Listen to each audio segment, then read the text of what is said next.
shorts and run.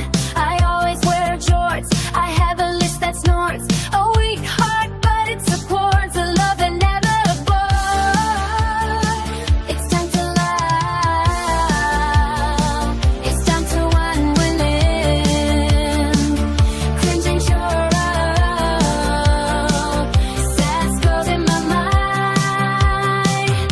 Into the stargate, see the lights twirl. The universe enters Mikey world. Stop the podcast, hear the rocks swirl. The universe is now Mikey world.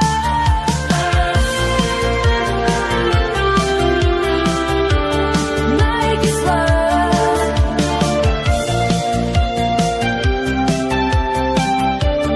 Mikey world.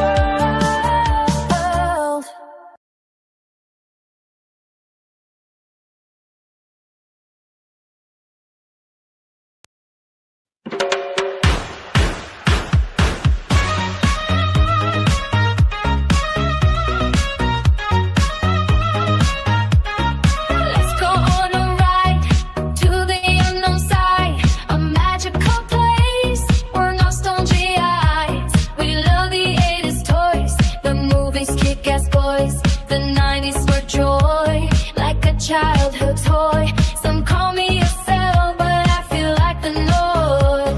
And Nemo in the void, living life avoid. It's time to love. It's time to unwind. Cringe and cure. Sex white girls in my mind. Enter the stargate, see the lights twirl. The universe and tide is my twirl. Dark the podcast, hear lights swirl. The universe is now Mikey's world.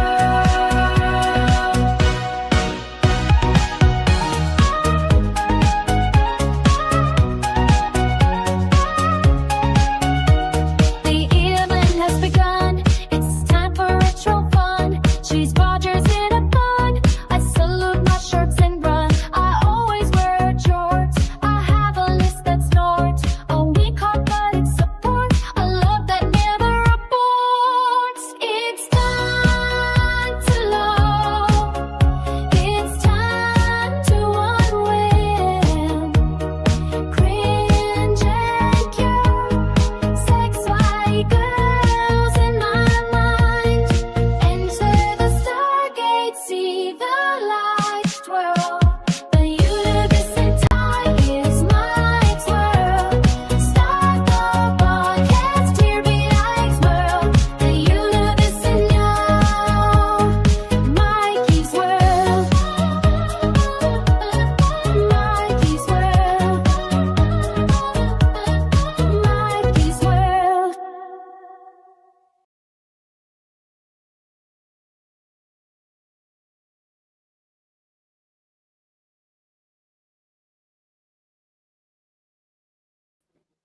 What's going on, everybody? Welcome to the last minute, late night for some people, live stream of Mikey's World.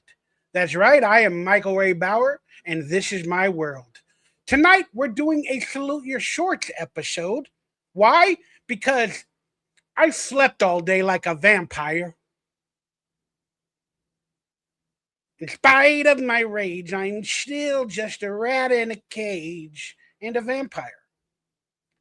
And I woke up to a bunch of text and calendar notices that today is the official 35th anniversary of the first episode airing of Nickelodeon's Salute Your Shorts,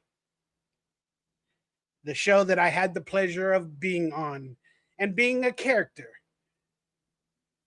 So, instead of doing nothing and twiddling my thumbs, I decided to do a last-minute live stream, hang out with some of you beautiful campers, maybe sell some merchandise, maybe make a few dollars to pay my bills, but more importantly, to honor the institution that brought us all here. Salute Your Shorts, the TV show that was created in the 90s that brought all of you, probably most of you here. I apologize about it being late night, but like I said, I'm on my own schedule and it's not a good one. But I do, like with every episode of whatever podcast I do, I have to respect the first comments and give them a shout out because they have notifications on and they're like, boom, boom, Michael's going to do a live stream in 20 minutes. So we have Working Arch, better known as Dana, with the first comment, if my health persists, I'll be there. Going to eat my beans, cornbread, and soda. 59-cent cans at local Facebook shop. Then maybe watch 30 minutes of this stream. Well, thank you, Dana. Appreciate you. I really, really do. And we got our moderator online. Scroll Sessions coming in with the early comment. And Brent Mania, our moderator, stayed up late for this. We love you, Brent. Good to see you. Thank you all for arriving. Now, you guys like the little poster? The little thumbnail that ChatGPT created? Isn't it lovely? It says the Salute Your Shorts episode. Happy birthday, Salute Your Shorts, 35 years old. Bam, bam, bam. And then I told it to make campers doing activities in the background wearing Camp on Awana t-shirts. And I haven't really had a chance to notice it and look over it. But it did not do DEI. The ChatGPT didn't appear to put any black campers. I'm sorry. I just have to be honest. ChatGPT, what's going on? What's going on, ChatGPT? Now that Trump's in office, has DEA completely gone, even on ChatGPT? I'm just saying.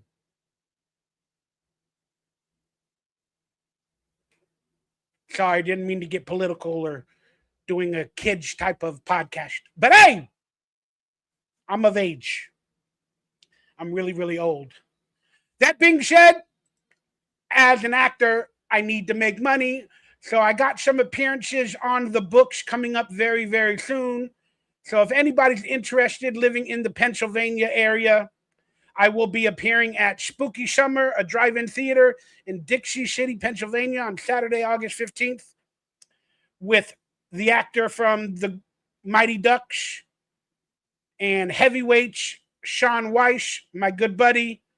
We will be signing autographs, watching episodes of Salute Your Shorts and my horror movie and his horror movie and hanging out, having food with music and having a grand old time on August 15th. I hope my help will stand up. I can't get a damn doctor's visit for the life of me on my new insurance plan and new doctors and new medical people. But hey, Saturday, August 15th, Dixon City, Pennsylvania, Spooky Summer at the Circle Drive-In Theater on August 15th. More details to come on social media. Stick around, or you can go to their website of NEPA Horror. NEPA Horror. Maybe it's nepahorror.com. It's not on the thing, or the Circle Drive-In Theater for more information in Dixon City, Pennsylvania. Also coming up in the month of October, the Halloween month, I will be at Flagstaff CreepyCon, representing all my projects, not only Salute Your Shorts. That will be October 10th. It's not on screen, but it's October 10th. Go to the website flagstaffcreepycon.com, flagstaffcreepycon.com for all the information, all the other actors and people entertaining on October 10th in Arizona, Flagstaff, Arizona, on October 10th. That also being said, if you guys feel like it, I'd appreciate it. Maybe you want to become a member of this channel, become a subscriber, hit that thumbs up, that like, and that subscribe button. I would be honored if you would do so. And it helps me out for exclusive content and all that other good stuff. I also have merchandise, Salute Your Shorts merchandise available, oriented. Links down below. Got t-shirts, you got the hat that I'm wearing, Camp on Awana shirt, Zeke the Plumber shirts. You got autographed photos from the cast, from me, and other things like that. Plus, there's some special stuff on there, like a Nickelodeon slimed book autograph that comes in a package. Got some good stuff there. Links down below to get your merchandise from my end. All things Salute Your Shorts oriented, representing the 35 years of Nickelodeon Salute Your Shorts. And I have Cameos available and shout out services, PayPal, Venmo, Cash App. If you guys would like to support in other ways, I will also send you an autograph or something for supporting that way. And I'm very accessible if you guys would like to talk to me, and we could become better friends because you're supporting me. So why the hell should I not try to support you? All that information is down below and will be on screen during parts of this show. And it's not fully made up just yet. I have an amazing new type of manager working on it for me. But MichaelRayBower.com is temporarily online to show my events, where you can meet me, where you can talk to me, show some new videos, photographs, my merchandise store. Michael Ray Bower is online a little bit. We're still working on it. But hey, I'm proud to look at myself. Makes me feel inspired at this stage in my life when I don't feel accepted. So thank you guys for doing that. So go to MichaelRayBower.com, or it might be MichaelBower.com. I forgot. But I think it's MichaelRayBower.com, but it might be MichaelBower.com. I got some top men working on it. What did you say? Top men. My little Indiana Jones reference. All right, y'all, let's get right into it. We have a Salute Your Shorts, a jam-packed Salute Your Shorts episode for today. You guys feel free to super chat. Ask any Salute Your Shorts questions. I will try to get to the regular chat as best as possible. Members will get priority. Feel free to buy memberships for people. But if you want your super chat or your question answered as quick as possible, send a super chat. And then toward the end of the show, many of you might have to come back and watch the rest of the show tomorrow at a later date. I apologize for that. But I will get to member or regular chat as best as possible throughout the show, but definitely at the end of the show, because I go on a diatribe and I talk a lot. And who knows, we might have guests to talk about Salute Your Shorts at the end of the episode. I doubt it because it's last minute, but I'm going to try. I appreciate each and every one of you. And let's get it started, right? Let's get it started. Hey, we're going to talk about the Nick 90's show that I had the pleasure of being in when it got started. We're going to watch a video. Hopefully it doesn't get flagged, but this wonderful woman made a history of Salute Your Shorts video that we're going to watch over. And if there's anything wrong with it, I'm going to talk about it. Hopefully my technology will work and it won't get too cluttered, because when I have videos and everything playing, my computer seems to just shut off. My internet, everything, I don't know. But hey, we'll hope for the best while we hang out together. And if worse comes to worse, I'll take it off and we'll tell stories. We'll tell camp stories. And then also, I'm willing to answer your top Nickelodeon questions, and I'm going to reveal a conspiracy regarding Salute Your Shorts. And maybe we'll talk through it together. It'll be kind of fun. So thank you guys for joining me on Mikey's World, the podcast, and the official Salute Your Shorts episode. Bum, bum, bum. You ain't going to get editing. You ain't going to get fireworks. You ain't going to get all that crazy stuff with me.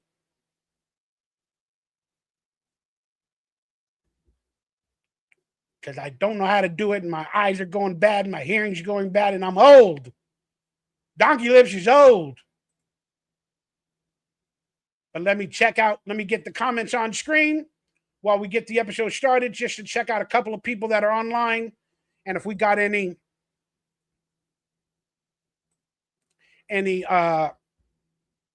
questions already, and apparently we do. And I don't know what these questions are talking about, but I will respect them as super chats. I just hope they're not bad, because we know we got a lot of the evil trolls on here. All right. My dude, Brian Unk Hunter, thank you for the $4.99. Hey, Mikey, what's your opinion on Shuli Egar grifting his audience with a GoFundMe to file a speculative and frivolous lawsuit against Stuttering John? I don't have nothing. I don't have an opinion. I don't know Shuli Egar. I don't know if he's grifting his audience. And if people make a GoFundMe, they have to have had a reason. Okay? Stuttering John was in town recently doing an autograph session at the Hollywood show. And is Shuli Egar, is that guy Shuli from the Dabbleverse? I think that is. Look, they got a lawsuit against each other for their own specific reasons. I'm going to let them handle their business without getting involved. Doesn't concern me. Mason Reese, thank you for the $4.99. Long time no speak. Mikey, what's your take on the hack Shuli Egar exploiting his fans with a GoFundMe to file a lawsuit he may not file? Unethical. Again, I'm kind of familiar with the situation, but again, I don't agree. I don't agree with most things nowadays. What don't I agree with? I don't agree with people flagging content, like the quartering and all that other stuff. And again, like that, hopefully they should have been able to work it out offline, but apparently they have a history. The Shuli and John, that's their history. I can't get involved. And a lot of people make GoFundMes to fund lawsuits. Sometimes it's the only place you have to go to do that if you're going to be in a lawsuit. So those are my thoughts. I know they're not what you guys want to hear. I know you guys want me to create controversy. But yeah, that's not really this show. This show is Mikey's World, the Salute Your Shorts episode. So let's get some important Salute Your Shorts questions. And maybe this Thursday or Friday, we can do a Dabbleverse episode for all of that controversy and stuff like that, where I can be no holds barred and more filtered with my thoughts. Today, I'm thinking about Salute Your Shorts, trying to have a good little camper day. But thank you, Brian Hunter and Mason Reese. I do appreciate the super chats. I really do. Because, you know, a lot of us need that stuff, that support nowadays. So thank you very much. And hopefully I can answer those questions better at a later date when we do a Dabbleverse episode. If I do, I try to stay away from them. I'm an insecure dude. I don't like to get involved in chaos or drama, because then it always comes back on me, and I don't know how to deal with it. That being said, all right, we got Michael Couture is online. I wanted to say hello quickly to the people that are online really quickly. We got Rosh Incognito, Creatine 84. Alone in the Dark was my favorite. Are You Afraid of the Dark? The First 48 Gaming. Creatine asked a pretty good question. Like I said, I'll get to the regular comments as best as possible. Yes, I listened to Blake Shennett's music, and I truly, truly loved it and loved him, and been a big fan of Rilo Kiley for many freaking years, and all that other stuff. Backstreet Angel, Team Rocket. How you doing, Team Rocket? All right. Let's look up the Salute Your Shorts Wikipedia real quick, if you will. And let's see what it says about when it started, when it was created, and everything, according to Wikipedia. It said it had 2 seasons for 26 episodes, and we're going to get into some conspiracies about the episodes in a minute or two. But according to this, again, this might refresh my memory. It was released, they said, on July 4th, 1991. I believe it was June 1st. So I believe Wikipedia has that wrong. From all my recollections and many years, I believe it was June 1st. But if it was officially on July 4th, I shouldn't be doing this live stream until July 4th. But hey, if it was released on July 4th, I don't think it was. What an amazing day to release it, right? July 4th. America's birthday. Salute Your Shorts on America's birthday. Can you believe it? Can you believe it? Can you believe it? And then it says it ended on September 12th, 1992. A day after 9/11. That was the ending of a lot of things. Our freedoms. All right, let's not get into it. All right, here we go. And again, questions in super chat form will reach me quicker, as I'm not looking at regular chat at the moment, but I will, after changing subjects, try to answer a couple of questions, and members will get priority. Hope you all understand. All right. Salute Your Shorts is an American television sitcom created by Steve Slafkin and produced by Propaganda Films, who also made some of the year's biggest music videos in the early 90s. Great Propaganda Films company. And I became friends with a lot of them. And one of my best friends, through my introduction to Propaganda Films, he became one of the biggest music video directors out there as of this moment as well, Frank Boren. And produced by Propaganda Films, which aired on Nickelodeon from 91 through 92. Focused around the life of young campers at the fictional Camp Anawana, it is based off of a real-life camp. The show is based on Slafkin's 1986 book, Salute Your Shorts, Life at Summer Camp, that he co-wrote with Thomas Hill.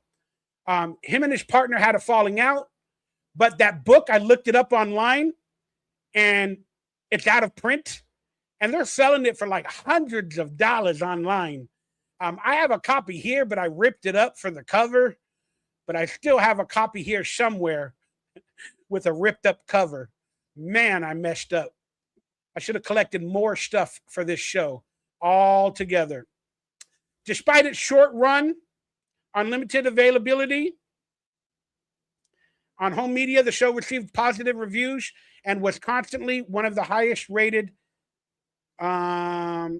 cable programs in history. I couldn't even afford cable when this show aired. Literally, it was on TV, it was on cable, and I didn't even have cable at the time. That's how cheap Nickelodeon pays people, or how much money my family actually had.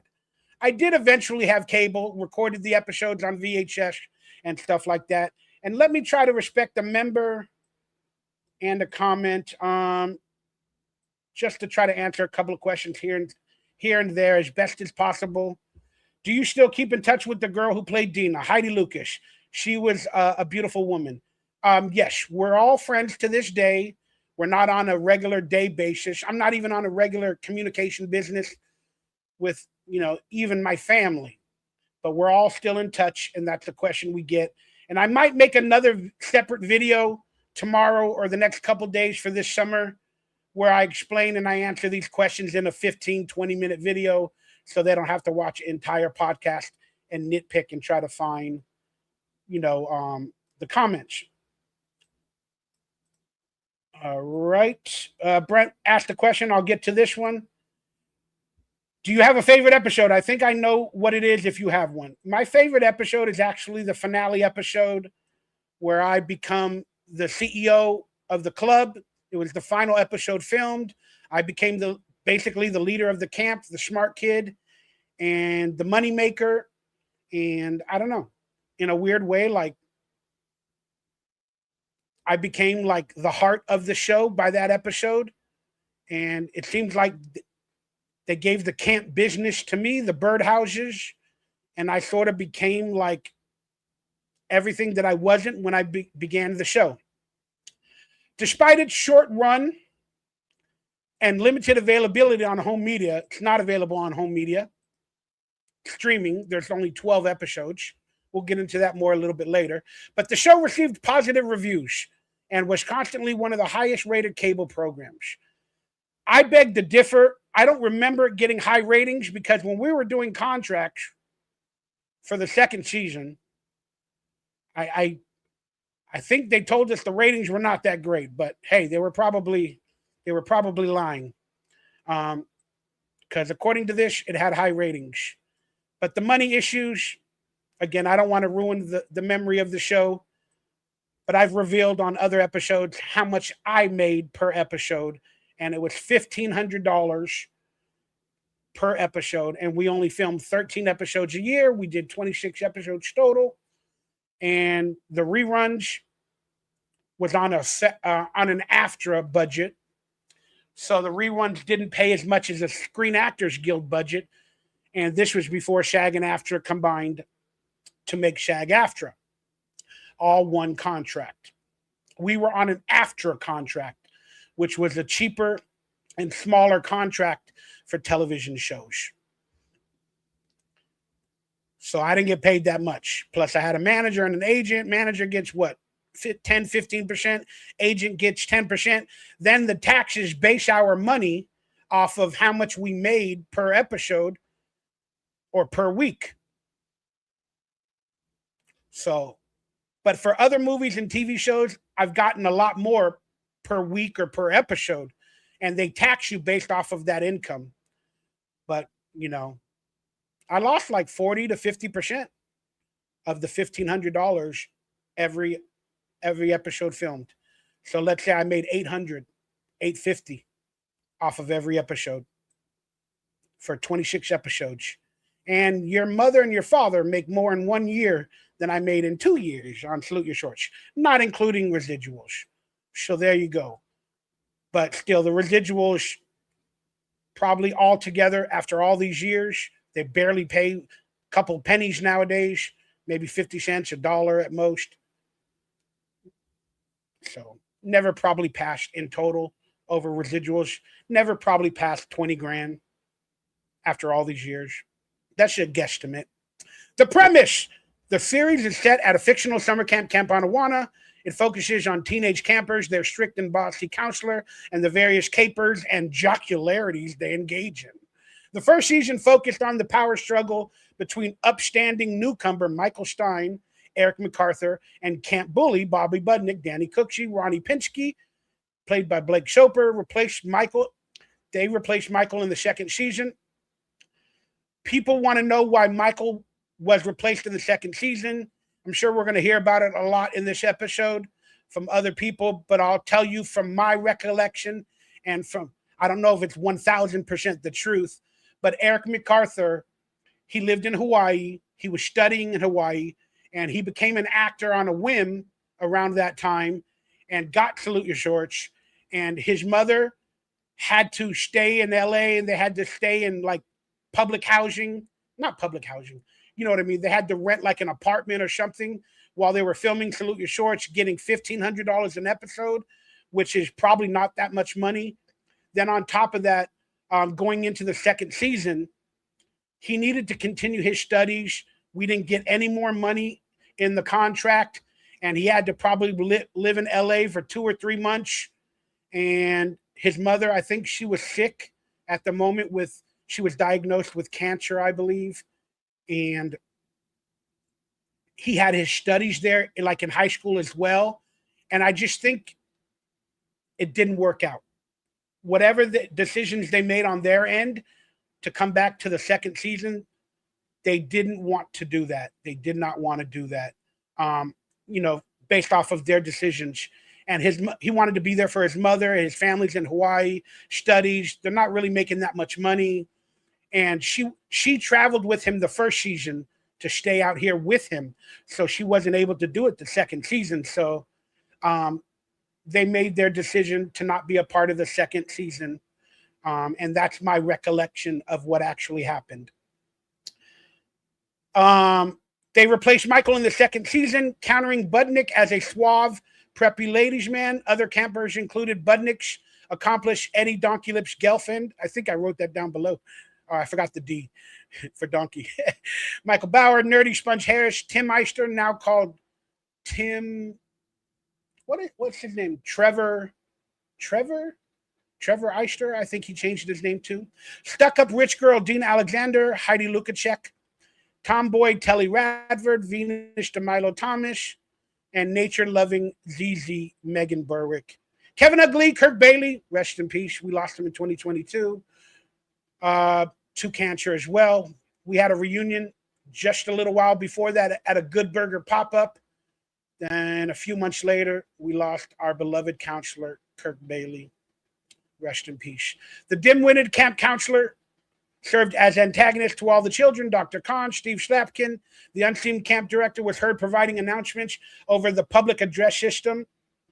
That's right. The creator of the show and the voice of Dr. Khan, the camp director, was by Steve Slapkin, not the game show host that they all thought it was in lore, but it was the creator, the writer of the show. Steve Slapkin was the camp director, the voice on the loudspeakers. And it was heard providing announcements over the public address system and then Mona Tibbs, rest in peace, Christina Cavanaugh, the voice of many cartoons. We love Christina. She was so fun to work with. What a breath of fresh air. Played the character of Mona Tibbs. She made recurring appearances as Ug's love interest in the show. And yeah, we definitely got that stuff. And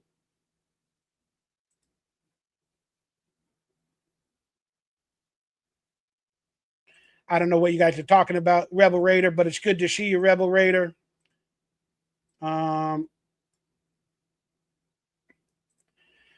Brett, yes, Nickelodeon was interested in me in another show after Salute Your Shorts ended, but we had to move to Florida, and there was a lot of complications, and they said it was going to be some sort of a skit show, maybe with like two brothers or something like that. Maybe it was going to be DonkeyLips and Budnick like living together on their own. They didn't really flesh out everything. They just asked if we were available, and contracts and stuff like that was being discussed. And I was about to graduate, could not leave LA. Then the money they were offering, again, it was as cheap as California or Salute Your Shorts in California. And I had to live in Florida for Nickelodeon Studios at the same time as I'm possibly graduating. It wasn't doable. It was not doable. And then I can't say this for certain, but a couple of years later, like a year or so later, then all of a sudden they had all that with actors that have been on Nickelodeon as well, from Pete and Pete. That was a skit comedy show. And then they had the Keenan and Kel show that came off of that. Maybe me and Danny Cooksey were going to possibly be a part of all that, or Keenan and Kel before it was Keenan and Kel. I do not know the truth, but I was offered a show and we were into negotiations, but it did not work out. It did not work out because it wasn't fleshed out and I couldn't make it work.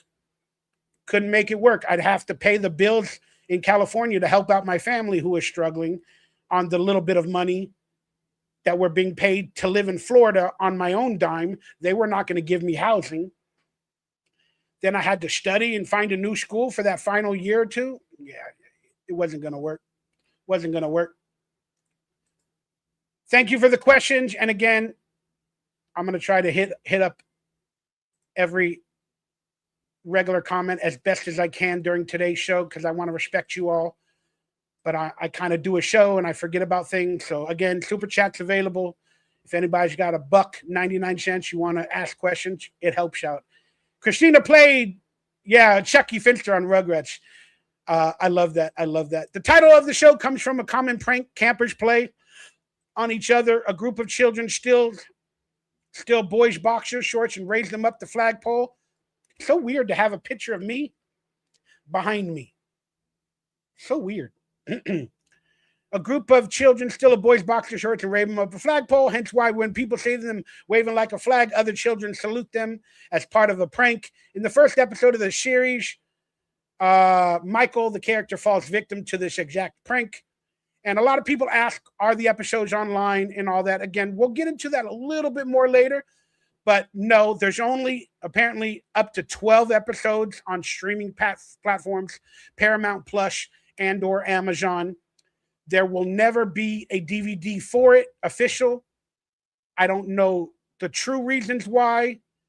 But we can discuss that towards the end of the show in the Spiracy segment. So stick around for that. But I do believe there is an archive.org that has episodes hidden, recordings of VHSs on archive.org. I think you can find most, if not all of the episodes on archive.org for free. But they're of semi-decent quality. And there's other options available like through eBay and stuff like that to get the show in semi-decent quality and then VHS quality as well. It's like a mixture of that because I don't think it'll ever be completely available. All right, the production of it. We wanted to bring film techniques to kids' television. It was a single camera show that was shot on video. That's right, it was shot on tape and put through film look process to give kids mini movies about summer camp that we scored from beginning to end. But they used a lot of music that was out of the trademark circle to save money. They did do that. So in a lot of the episodes, you're going to hear classic music by Mozart and Beethoven and all that other stuff to save money because you have to pay for the music and the trademark and the copyright and all that other stuff. So they definitely did whatever they could to save as much money as they can. We gave them a whole new look that they never had before, said Steve Slavkin. Steve Slavkin was now here's the beginning of the show. If you guys have not seen some of these interviews, Steve Slavkin, the creator of the show, was commissioned by Nickelodeon to write a television pilot based on his 1986 books, Salute Your Shorts, Life at Summer Camp, that he co-wrote with Thomas Hill. Nickelodeon was under pressure in 1990 to create original programming that could compete with the Disney Afternoon. They also made shorts for like Pete and Pete at the same time as well. While also shredding its image as the Game Show Network, and Double Dare had been a major success for the network since its premiere in 1986. I went on the Double Dare live tour and had a situation with Mark Summers in LA on that Double Dare live event at Universal Studios. But yeah, that's a story that we can maybe do later in the show. But yeah, it's pretty interesting. Mark Summers, F you, Mark. I'm just kidding. We're over it now. We've talked. The Game Show Network had been a major success for the network since its premiere in 86. I love Double Dare. I mean, we all did. We all did. The picking of the nose.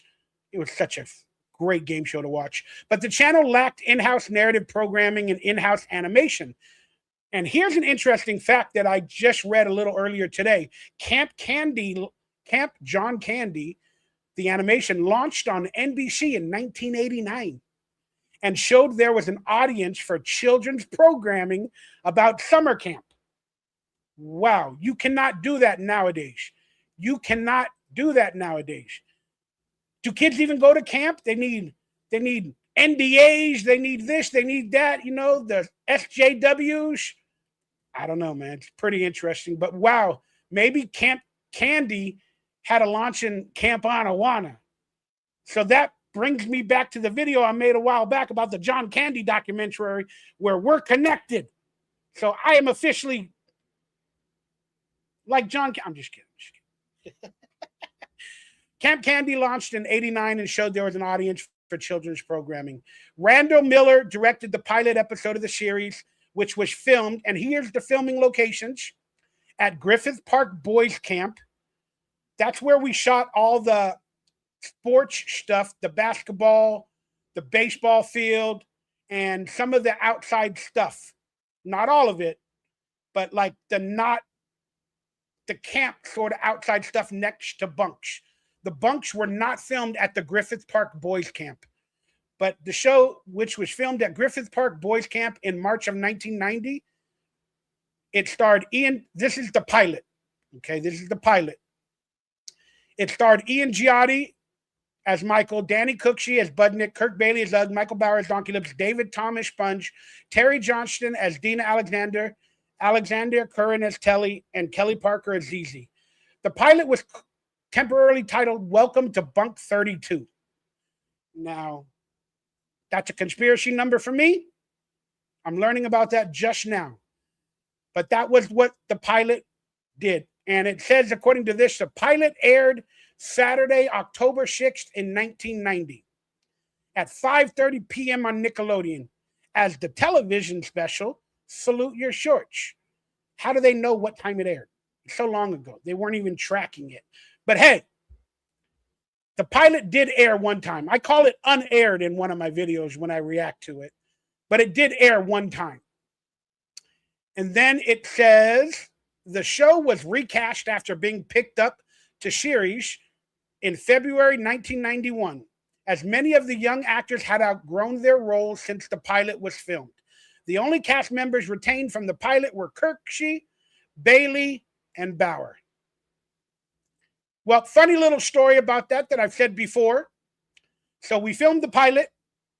Then I got an audition from my manager and agent that they were auditioning for a television show pilot called Salute Your Shorts. My manager and agent give me this audition. I'm auditioning for a character named DonkeyLips, or Eddie DonkeyLips Gelfin,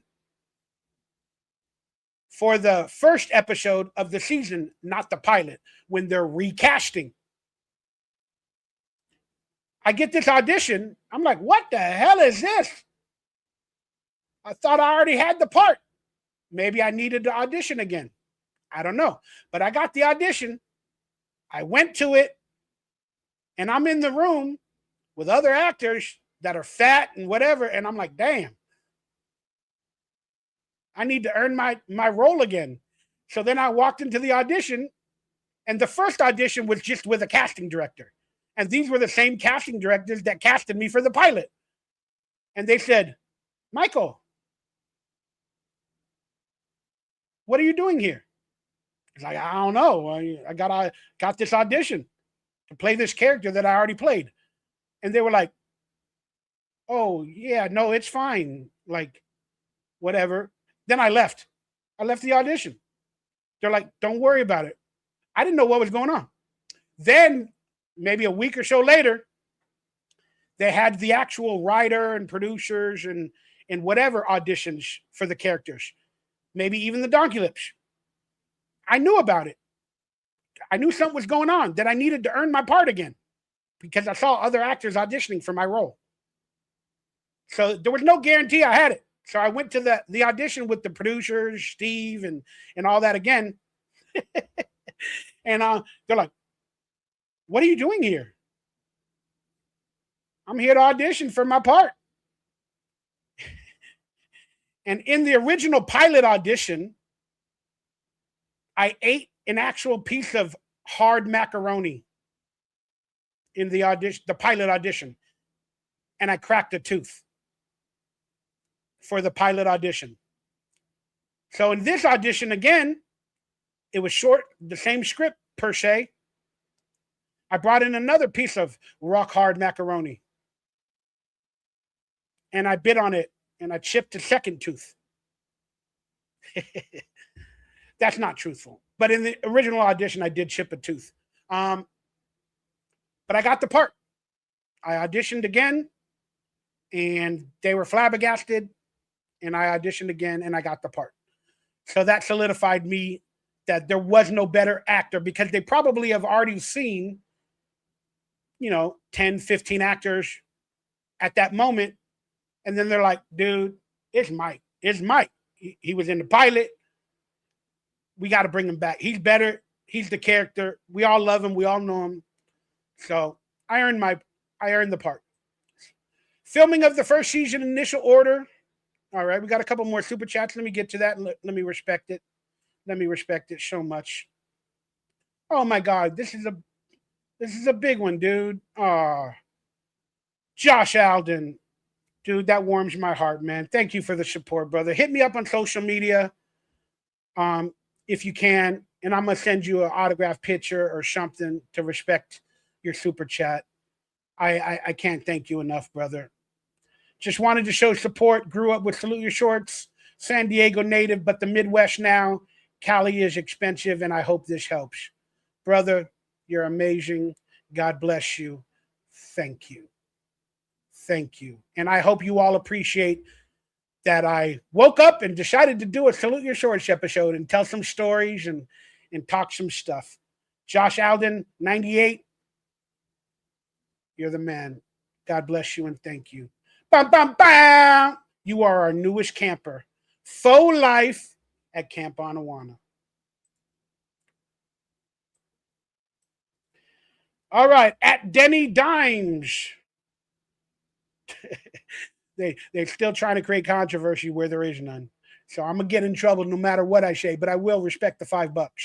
So you're telling me you do support Shuli grifting his naive fan base with a GoFundMe on a lawsuit he may not even file. This is exploitation. Look, I don't know what people do with their money.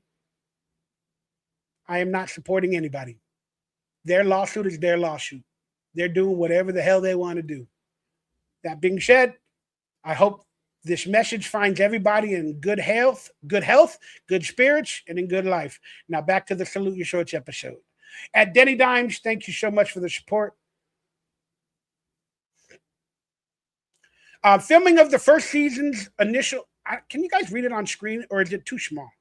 I hope you guys can read it. Filming of the first season's initial order. That's right. We had an initial order of 6 episodes. It took place in April and May of 1991. The series was allotted $180,000 per episode. I don't know if that was the actual amount. I heard other things, but the show definitely was cheaply produced, as cheaply as possible. The series was allotted $180,000 per episode, which was considered low budget. Yes, it definitely was. And if I only got $1,500 and the other 8 or 9 cast members got $1,500, think about that. That's $15,000 for the actors out of the episode, and then it probably filmed $100,000, maybe $75,000 for the actual episode. But then the other crew members and staff got the other $60,000. I don't know. You guys can do the math yourself. The series was allotted $180,000 per episode, which was considered low budget. The interiors for the show were filmed inside a sound stage on Lancashire Boulevard in Sun Valley. That is incorrect. That is incorrect. Oh, no, it's not. Not technically. We filmed the pilot interiors in a little studio in North Hollywood. Then when we did the 6 episodes, it is correct. We filmed it, but it wasn't a soundstage. It was a converted warehouse into a soundstage on Lancashire Boulevard. Stick around. I will be doing a locations video sometime this summer from these locations on a vlog, and we will visit the actual warehouse sound stage and see what it's like now. It was technically in Sun Valley, but I guess it was the edge of North Hollywood and Van Nuys, but technically it is Sun Valley. So they are correct. The first 6 episodes were there because they were able to buy the warehouse for like 3 months or 4 months for pre-production, and they got a good deal on it. It was like a converted warehouse into a soundstage. Exteriors were filmed at Franklin Canyon Park, as well as Griffith Park Boys Camp. Yes, Franklin Canyon Park had a couple different names. It was called the William O. Douglas Outdoor Classroom at Franklin Canyon Park.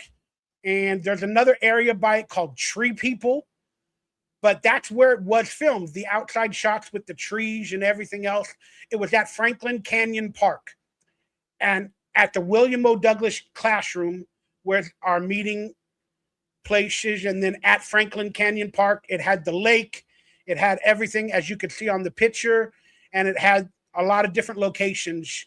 And then the Griffith Park Boys Camp, like I said, was for the bunks and the sports scenes for the most part, and me running around and stuff like that.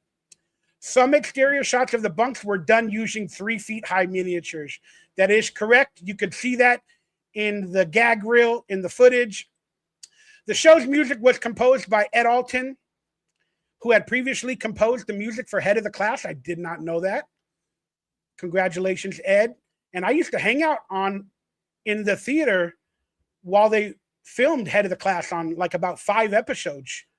Man, I guess technically that's where I first met Dan Schneider.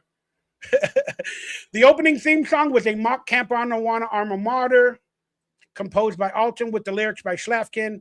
The cast sang the opening theme live over pre-recorded track of Alton playing the piano.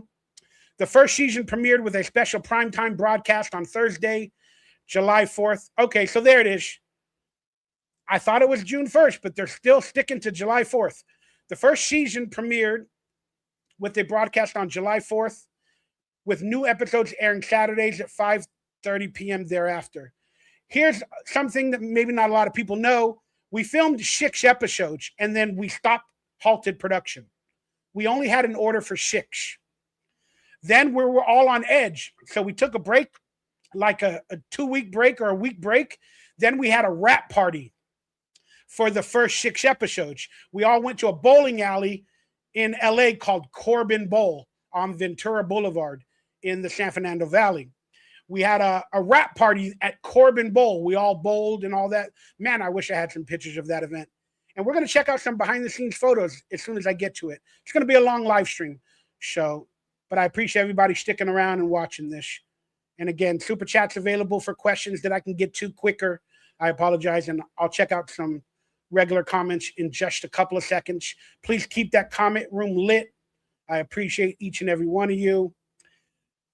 So we went to the wrap party of the 6 episodes, and then we were all celebrating, and we didn't know if the show was going to be picked up for, they call it a back order of 7, because most seasons automatically get picked up by like 13 episodes. That's the original like run, is for most any show is like 13 episodes. But then they hope to get a back order of another 7 episodes. So that would make it 21. A lot of the shows back in the days had like 21 episodes on their first season. But we were like one of those new Nickelodeon ones, and they were like, we're only going to give them 6. We're still unassured. We don't have a lot of money to give them 13.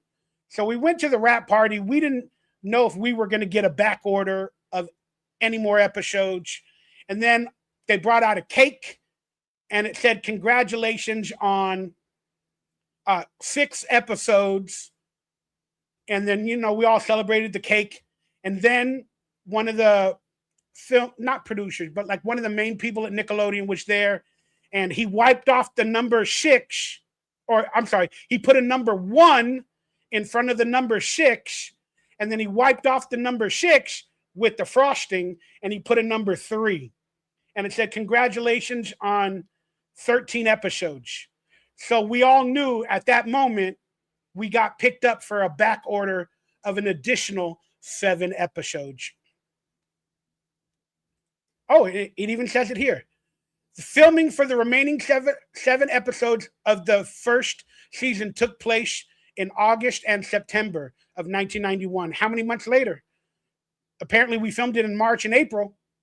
It aired in June. So then we came back a little while later with the next 7 episodes. The series was renewed for a 13 episode second season in October. So while we were filming, right when it ended, we pretty much found out we were picked up for season 2. I believe the season 2 was in our original contracts for that many episodes or 2 seasons. That's why the money didn't go up the following season. They did have contract negotiations for the second season with managers and agents, but the money stayed the same, if I can recollect. Maybe it went up a couple $100, but it was still in the $1,500–$1,600 range in season 2 that I can recollect. I do not have the contracts lying around. I have a couple of like movies like Evolution and stuff like that, but I need to go look at some of that stuff. And then right after the filming of the first season, cast members were, this is true, cast members were flown to Orlando for a promotional appearances at Nickelodeon Studios in December of 1991. Right after we filmed season 1. Cooksey and Bower defeated Heidi Lucas and Megan Berwick on an episode of Nick Arcade. I think I'm going to upload that episode on this channel very soon. I'm sure it'll get copywritten or trademarked. I don't know if it's online, but I think I'm going to upload it somehow, maybe on Rumble. I don't know. But I'm going to get that episode online for everybody to watch. Kirk Bailey also joined Berwick, Bower, Cooksey, and Lucas for an outdoor autograph signing. Yes, we did. We did an autograph outdoor signing. And you know what? Since we're here, let me see if I could bring up some of those pictures since we're on this specific topic. Let me see if I can do that. Yeah, you know what? I'll do that a little bit later. We'll look at all the pictures. Let me just push through this. Eric MacArthur left the show just before second season filming began in April 92, so his character of Michael was written out and replaced. And I told you guys the reason I believe, he left the show. So his character of Michael was written out and replaced by Blake Soper as Pinsky. Soper was scheduled to play the character Scotty Rex. I did not know that. In the episode Telly in the Tennis Match, before producers asked him to join the series full time. I don't know if that is 100% truthful, because I don't know if they hired him to play a character before they hired the main character to play Michael. Unless Michael was a last-minute replacement where they already hired the actors, the co-stars, to be in the episode. So I don't think that statement is truthful.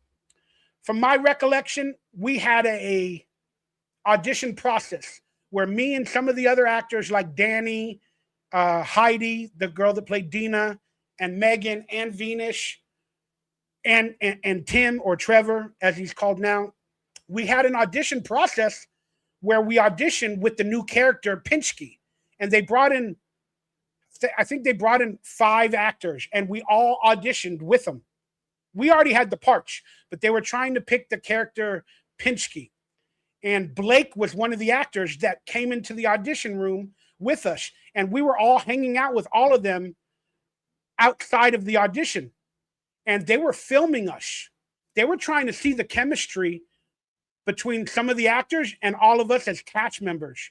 And I remember Blake just getting along with all of us, like approaching us, and we were talking about music and movies, and then he was kind of one of the best character, or had character development with all of us in the audition room as well. So I believe that's why they hired Blake, because they were watching him and filming some of that stuff and checking out the development and the characteristics of the bonding. And that's why he got the episode. So I don't know how truthful that other stuff is. Let me try to respect the super chats as best as I can. We definitely got some trolls on this episode. You can't avoid them. talking about something that I don't really know anything about. But hey, they're supporting me, so let's get to it. Dorf on GoFundMe grifting. I remember that show, Dorf on Golf. That was great. So you would be okay with that snake surely exploiting your fan base and soliciting donations to file a frivolous lawsuit? That's what you're saying. I'm not saying anything. In the words of the best actors or politicians that are asked questions and comment that they honestly don't know too much about, I love you. No comment. I don't have a take on it. I really don't. I'm not that well versed on it. And I can't call somebody a grifter. They call me a grifter. I can't call them without evidence or them happening to me or seeing it. So no comment. I love you, Dorf. Appreciate you, brother. Now we got the probably making fun of my list, but the slobbering moron. As a former child actor, I assumed you'd be sensitive to the exploitation of others. I am disappointed you have such a flippant attitude to Shuli's grifting. Again, I don't know if he's a grifter. I can't prove it. The definition of grifter could be told differently by many different people. So I don't know so much about this situation. I'm sorry this affects your guys' life so much. I apologize. And if somebody's doing wrong, the Lord will expose that person. Karma is a bitch. So if they're doing wrong, they'll be exposed. Thank you, slobbering moron. Okay. Slavkin. Okay, now this is why the show ended. Slavkin walked out of filming to protest Nickelodeon denying the cash raises for potential third and fourth seasons. That was definitely a topic that we were all talking about. Nickelodeon was infamous for underpaying its child actors, with Ryan Reynolds admitting, I beat Ryan Reynolds out for an award. That's right. With Ryan Reynolds admitting the network only paid him $150 per episode while starring in 15. Wow. If it was $150 per episode, that was a Canada show. And maybe that's 150 Canadian, which might be 500 American. I don't know. But they only paid him 150 per episode. Add a zero to that, and that's what we got paid for Salute Your Shorts. Slavkin never returned, and he walked out. And the final 2 weeks of the second season filming were completed without him. That definitely happened. There might have been some other political turns or decisions or writing or something else that they maybe wanted to. There was a rumor they wanted to move the cast to Florida and all this other stuff. And again, all of these things could be true at the same time. But I definitely do know and believe that that's why one of the reasons why Steve Slavkin walked out was on our behalf, trying to better the show in general for all of us, because we were definitely living in California, not making any money. And we were not, we lost a lot of auditions for other projects and movies and stuff while being on this SAG-AFTRA Nickelodeon contract with very little residuals, if at all any, and stuff like that. And there might have been some other stuff in terms of writing the show or the amount of money for the crew and the directors and the budget for every episode.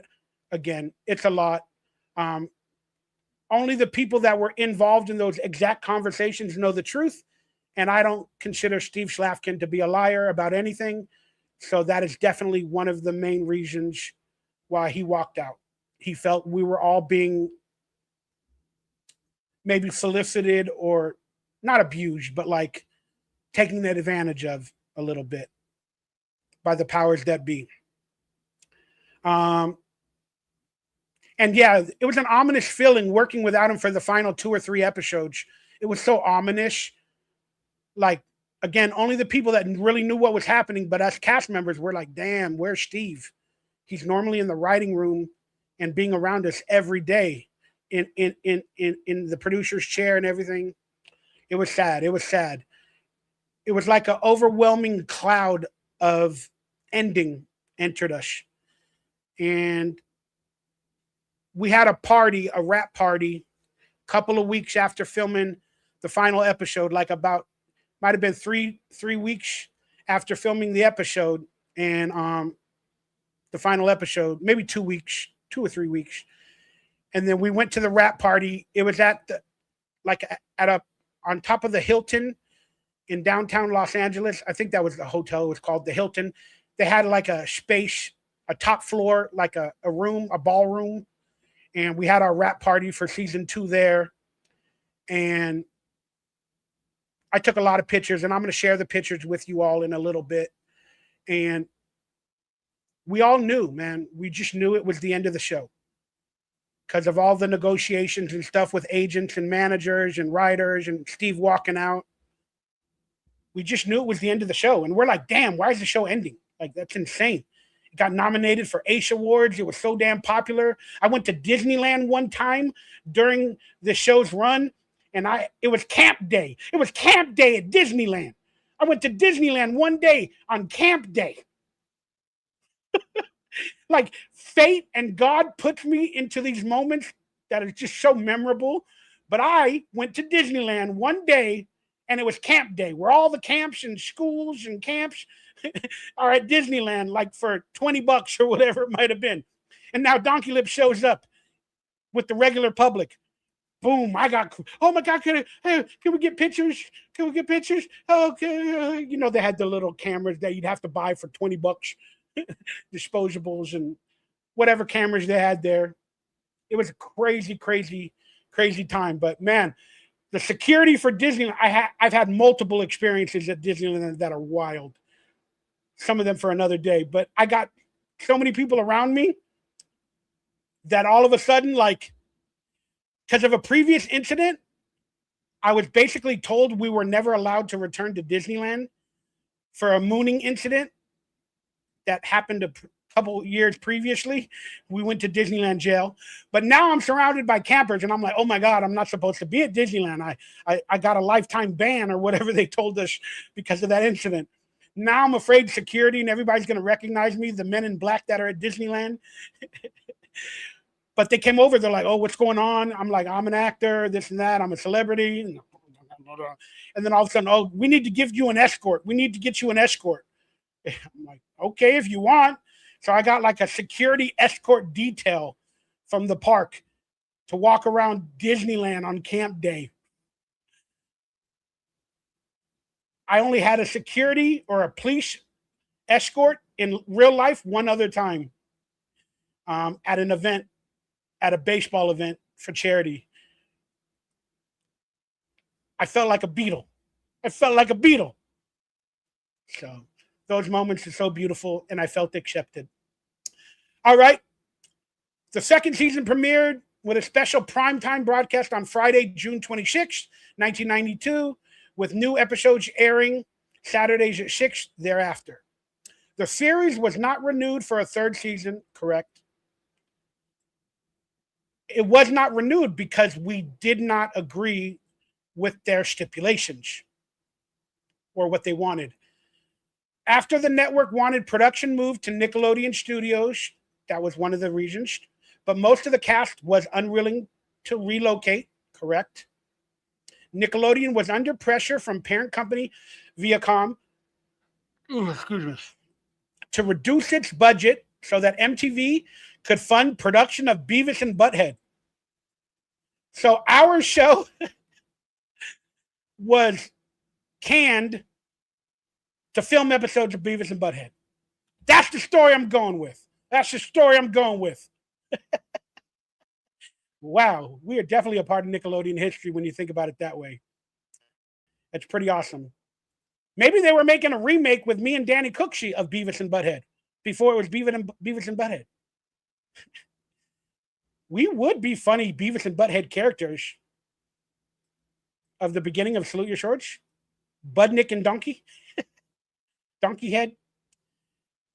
All right. Critical. Apparently, Salute Your Shorts had a 75% fresh rating among critics on Rotten Tomatoes. Is that true? Is it still standing? I got to check that out.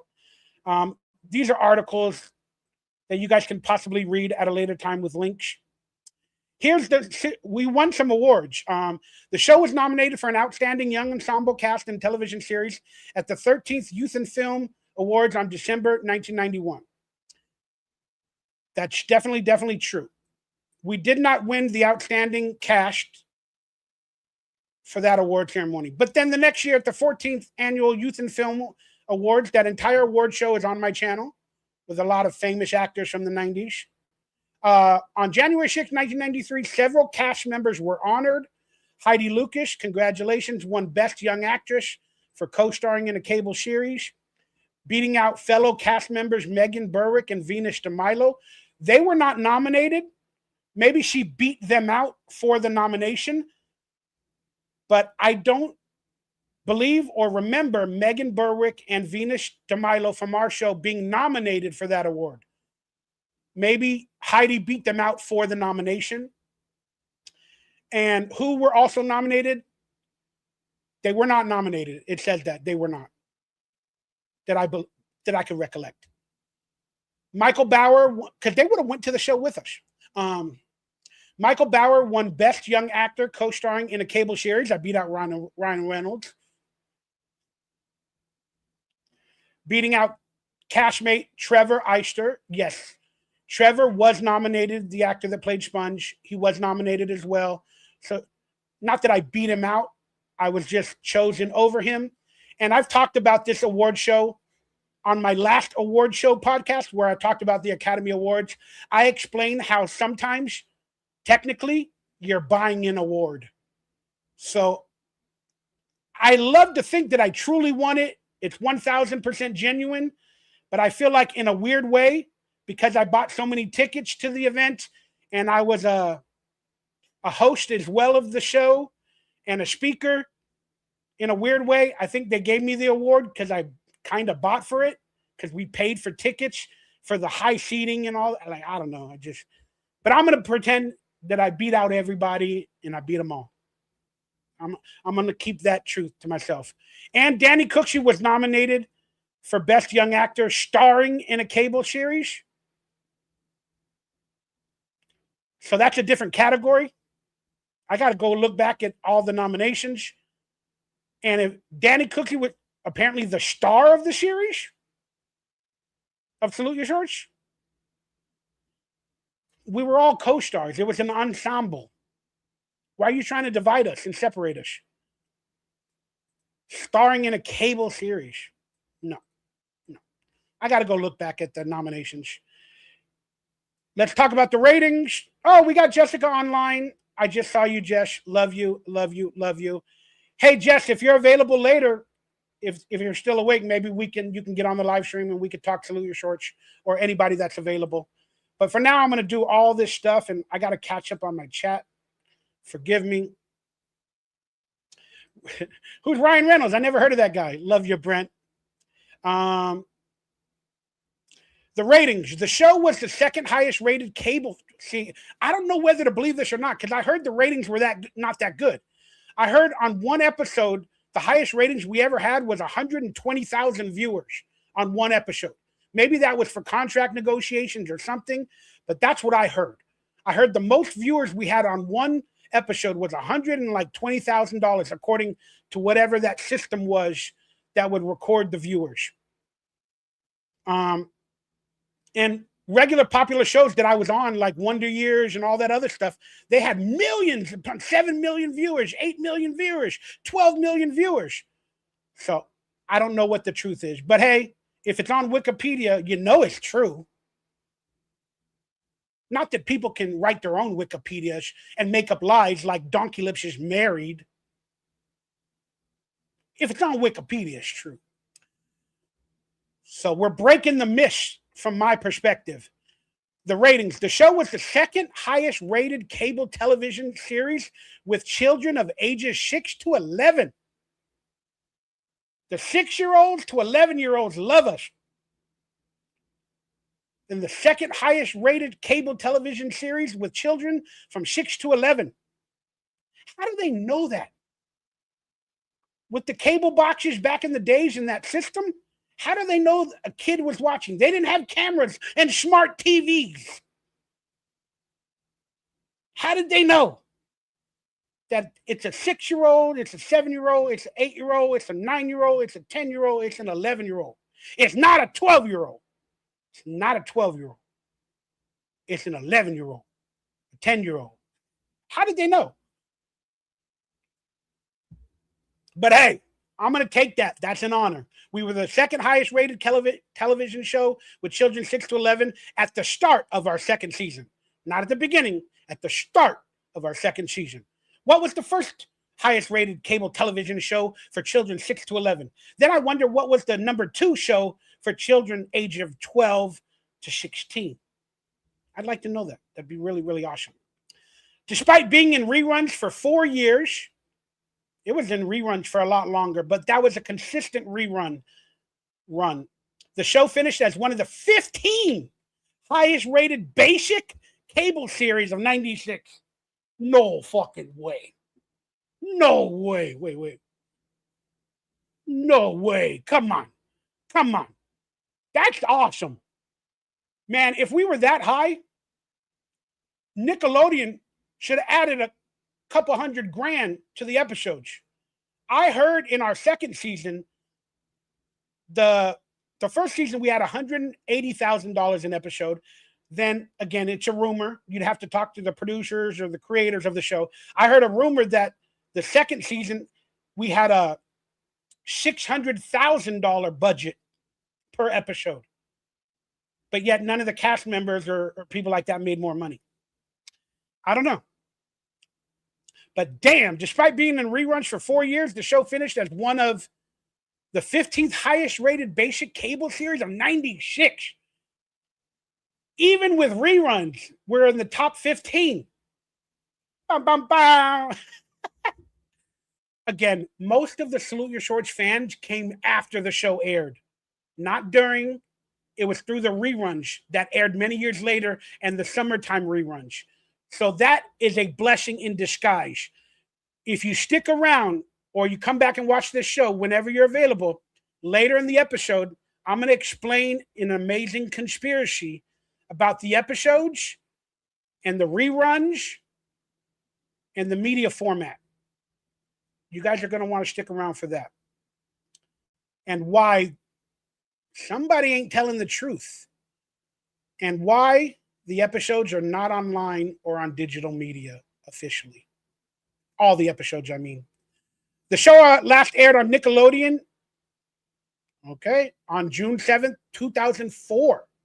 23 years ago, after winning a fan vote as part of the network's 25th anniversary on the You Pick It Live programming.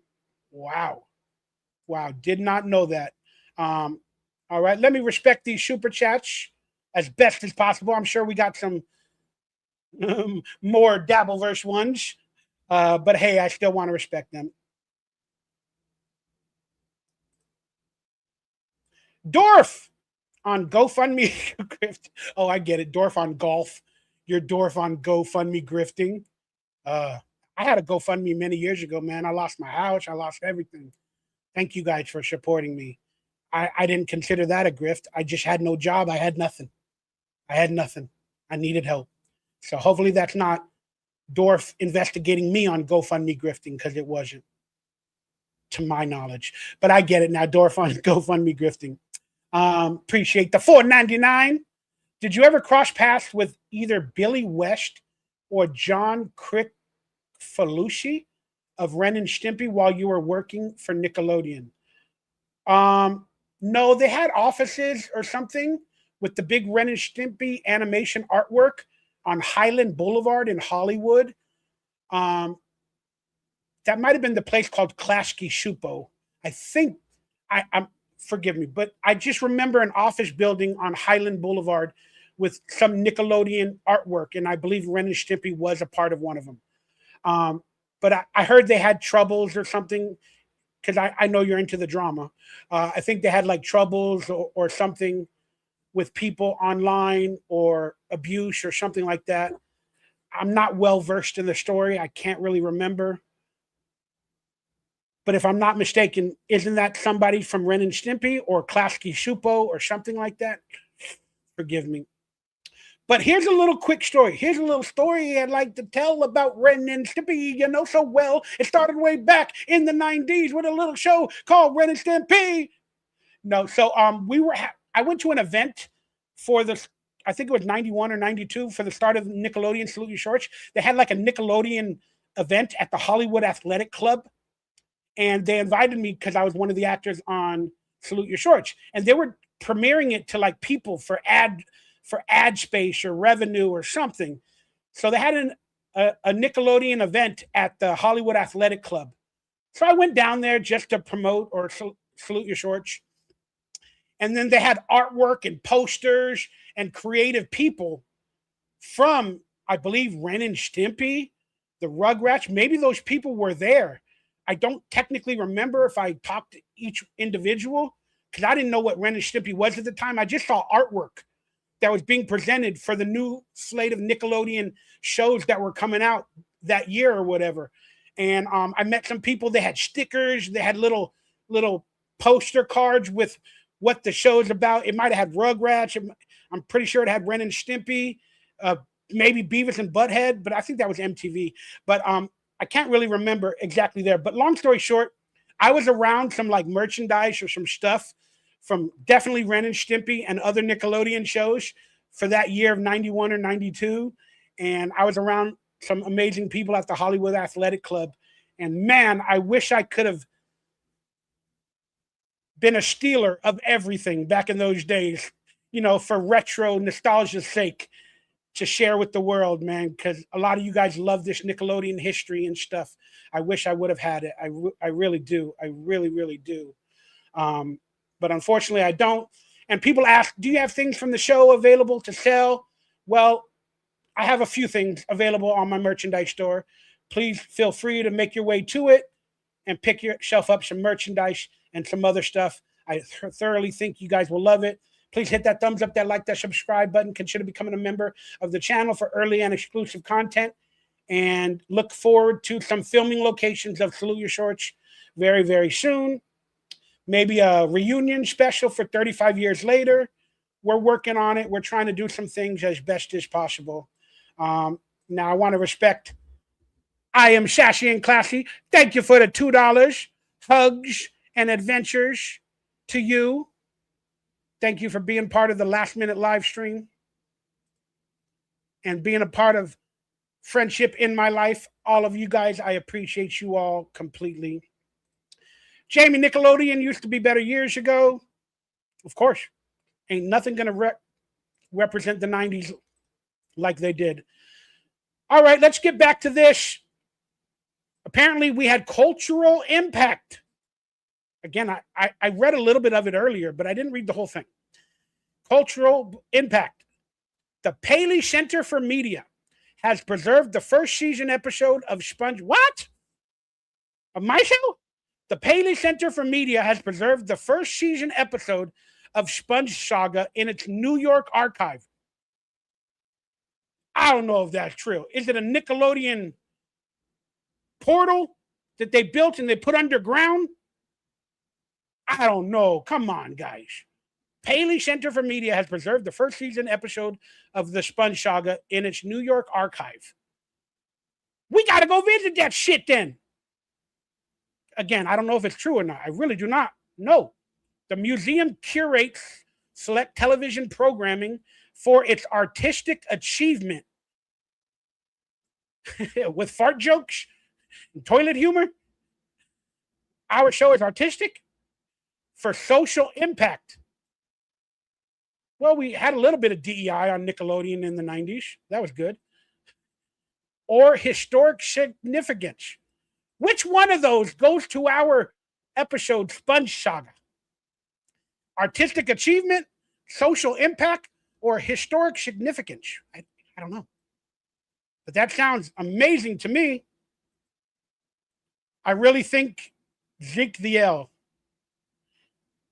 Diana Birth, you're my favorite show when I was a child. Oh, thank you very much. Hopefully, I'm your new favorite podcast as an adult. Wow. Love ya. Bretmania, Salute Your Shorts cartoon. Would you ever think it would have ever worked? Of course it would. Of course it would. I'm going to present some artwork and some other stuff that fans created at a later time and date for the show. Danny Cooksey recorded the album Refugee with his band Bad for Good during filming of the second season. That is true. Right after he filmed Terminator 2.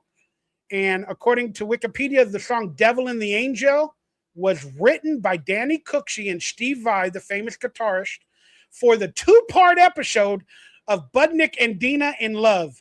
No fucking way.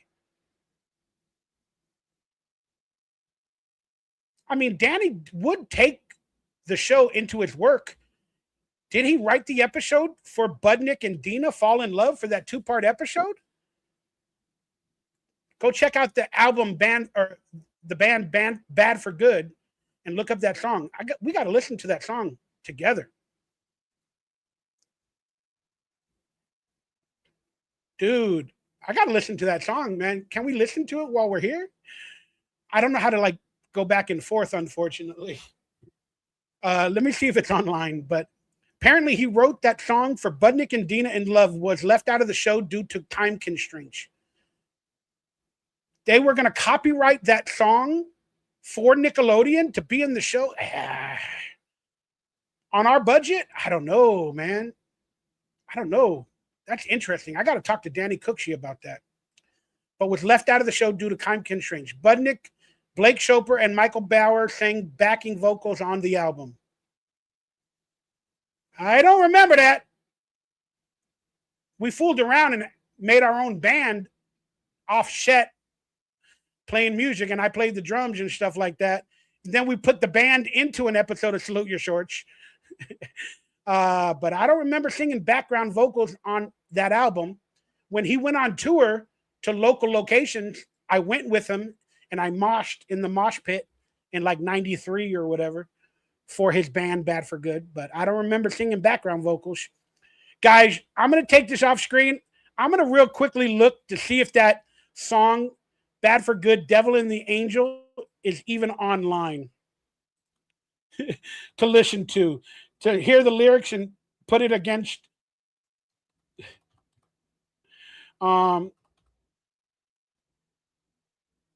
Salute Your Shorts show.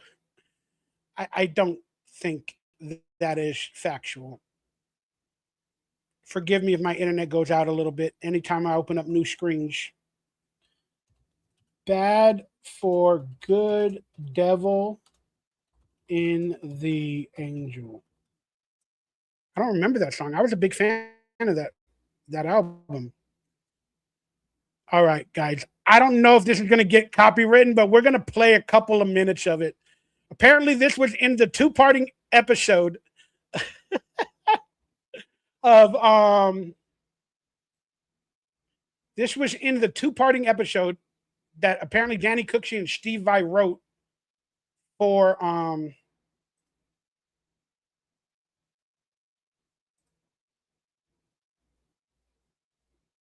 sorry, let me get the screen up. For that episode of Budnick Loves Dina. All right, let's see. Let's see if this is even.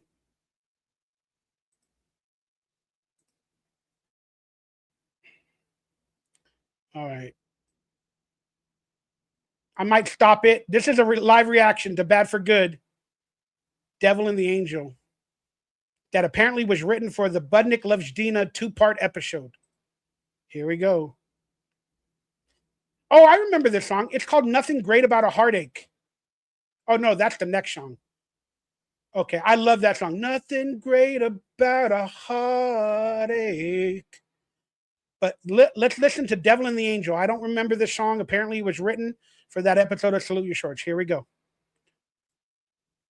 And we got a couple more super chats I'll try to get to in a minute. Give me a second. Oh, we're going all the way. We're living for today.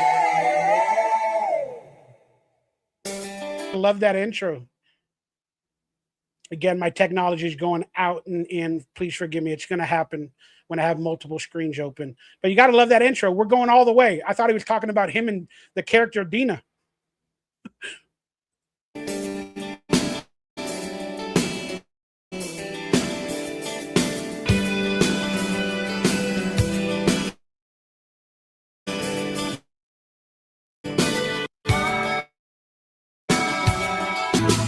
love the background vocals.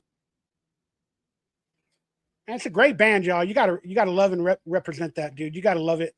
Let's listen to some of the lyrics and base it off the shorts, the episode.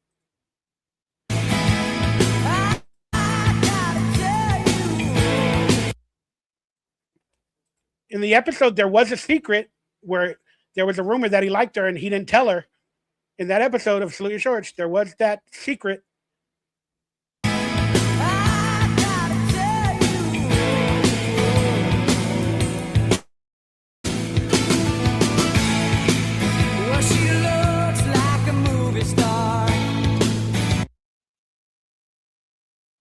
She looks like a movie star. That is Dina. She does look like a movie star, and she's into all that pop culture stuff. Oh, shit. Oh, shit. After all these years, I didn't know this stuff. An all-American shero. An all-American shero. How's that for social justice and feminism in the 90s with Bad for Good? Instead of a hero, a shero. Danny Cooksey was above his time. Let's go. And Steve Vai. She's driving a fancy car. Well, she ain't driving a car in the show. She ain't driving a car in the show. So if you wrote the song for the episode, yeah, I'm starting to think that this wasn't made for the episode, truthfully. So that's another possible Wikipedia lie. And thinking I'm a zero. She did think you were a zero. Maybe he used the word car because it rhymed with star. And she was maybe turning 16 in the episodes. I need her more than ever. St. Elmo's fire. Ooh, what a St. Elmo's Fire reference. You got to love it. You got to love it. You got to love it. He does mention all that stuff when he's fantasizing Dupinski about her. That's true, Jessica. Let's listen to a couple minutes more. She's burning me in my heart, yeah. Well, there's the devil and the angel, and I'm in trouble again. Oh, there's the devil and the angel, and I'm in trouble again. He did sort of turn into a simp in that episode for her. So, you know what? I should listen to it in more detail at another time, but I'm worried about copyright and stuff like that. But Well, there's the devil and the angel. well, there's the devil and the angel. I need her more than ever. Oh, St. Elmo's. St. Elmo's Fire. You got to love that reference, y'all. Well, there's the devil. All right, let's hear some more lyrics. Oh, my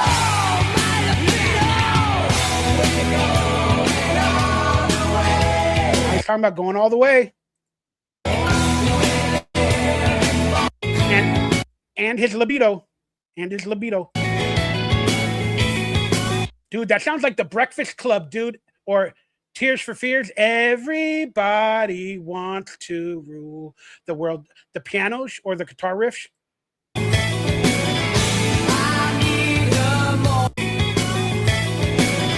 Crazy. All right. That's it for now. Look, the jury's still out. The jury is still out. Maybe that was written for the episode. Maybe Wikipedia is right. I do not know. But that is fascinating, y'all. And let me get it back on screen while we go through some of these Wikipedia things that I don't even know if truthful or not. I really do not know. Let me try to brush through this, man. We're already an hour and a half in, and I'm not even halfway through done with the show. I think I had a couple of super chats that I needed to address. No, I didn't. Okay.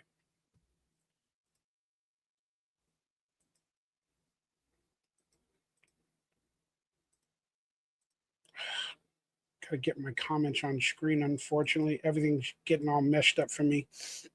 All right. Apparently, he wrote that song "Devil and the Angel" was written by Cooksey. There it is. I don't know. Following the show's cancellation, NBC offered Steve Schlafkin the opportunity to write and produce the creator of our show to write Running the Halls for NBC, which aired as part of their Saturday morning TNBC block. Yes, that is a truthful statement. And I was on the show, Running the Halls. It was about kind of like the same thing as Salute Your Shorts, but not set at a camp, set at like a boarding school. It only aired, I think, like 13 episodes, and I can't even find them. I want my 2 episodes. I can't find them. I don't know where they're at. Steve Schlafkin hasn't given it to me. I've asked him. He hasn't given it to me. I don't know why. They're probably afraid that I'll, I don't know, share it with the world or something, and they don't want it to be shared. But like, that's history, dude. That's history that nobody's ever going to see again. That's not on DVD or whatever. Like, I don't know. But that is true. And that's where, when I was working on those episodes, that's when I was also, because I also knew the creator of like Saved by the Bell, and that's when Running the Halls aired. It aired like, I think right after or right before or something, Saved by the Bell on NBC, but it didn't do too well, so they didn't pick it up for a second season. Following the show, they made Running the Halls, which aired as a part of Saturday Morning Block in '93. Ed Alton, the same composer, did the show's music, and Randall Miller, the director that did the pilot, the short film that I was in, and the episodes, served as director. Randall Miller. Oh, and MichaelRayBower guest starred in the episode The Big Kiss. I was also in another episode. I forgot the name of it. It was called The Candidate. The something great candidate. Blake Soper wrote and performed Spectacular Views with the band Rilo Kiley. Yeah, that's Salute Your Shorts history. Cooksey reprised his role of Budnick in 2007 for a music video called All My Friends. I think I saw that one, which was the first single from the XYZ Affair with Jason Zimbler, Mark Summers, and Michael Morona from Pete and Pete. They all co-starred in that video. Damn it. I would have liked to have been in that video, but I'm in a lot of other music videos of Sum 41, Bowling for Soup. Oh my God, I forgot all the bands or the music videos that I did a little cameo or guest appearances, or I'm in the background with. Like, The Anthem, I believe that's Sum 41. The Anthem, Sum 41, Bowling for Soup. Oh God, I don't know. I don't know, man. But like I said, my best friend became a big time music video director, and he directed all of these episodes or these music videos. And he brought me to set, and I was in a lot of them. And he also guest starred or walked around in a couple of my movies that I filmed. He's in the movie like as an extra. My best friend, the music video director, Frank Bourne.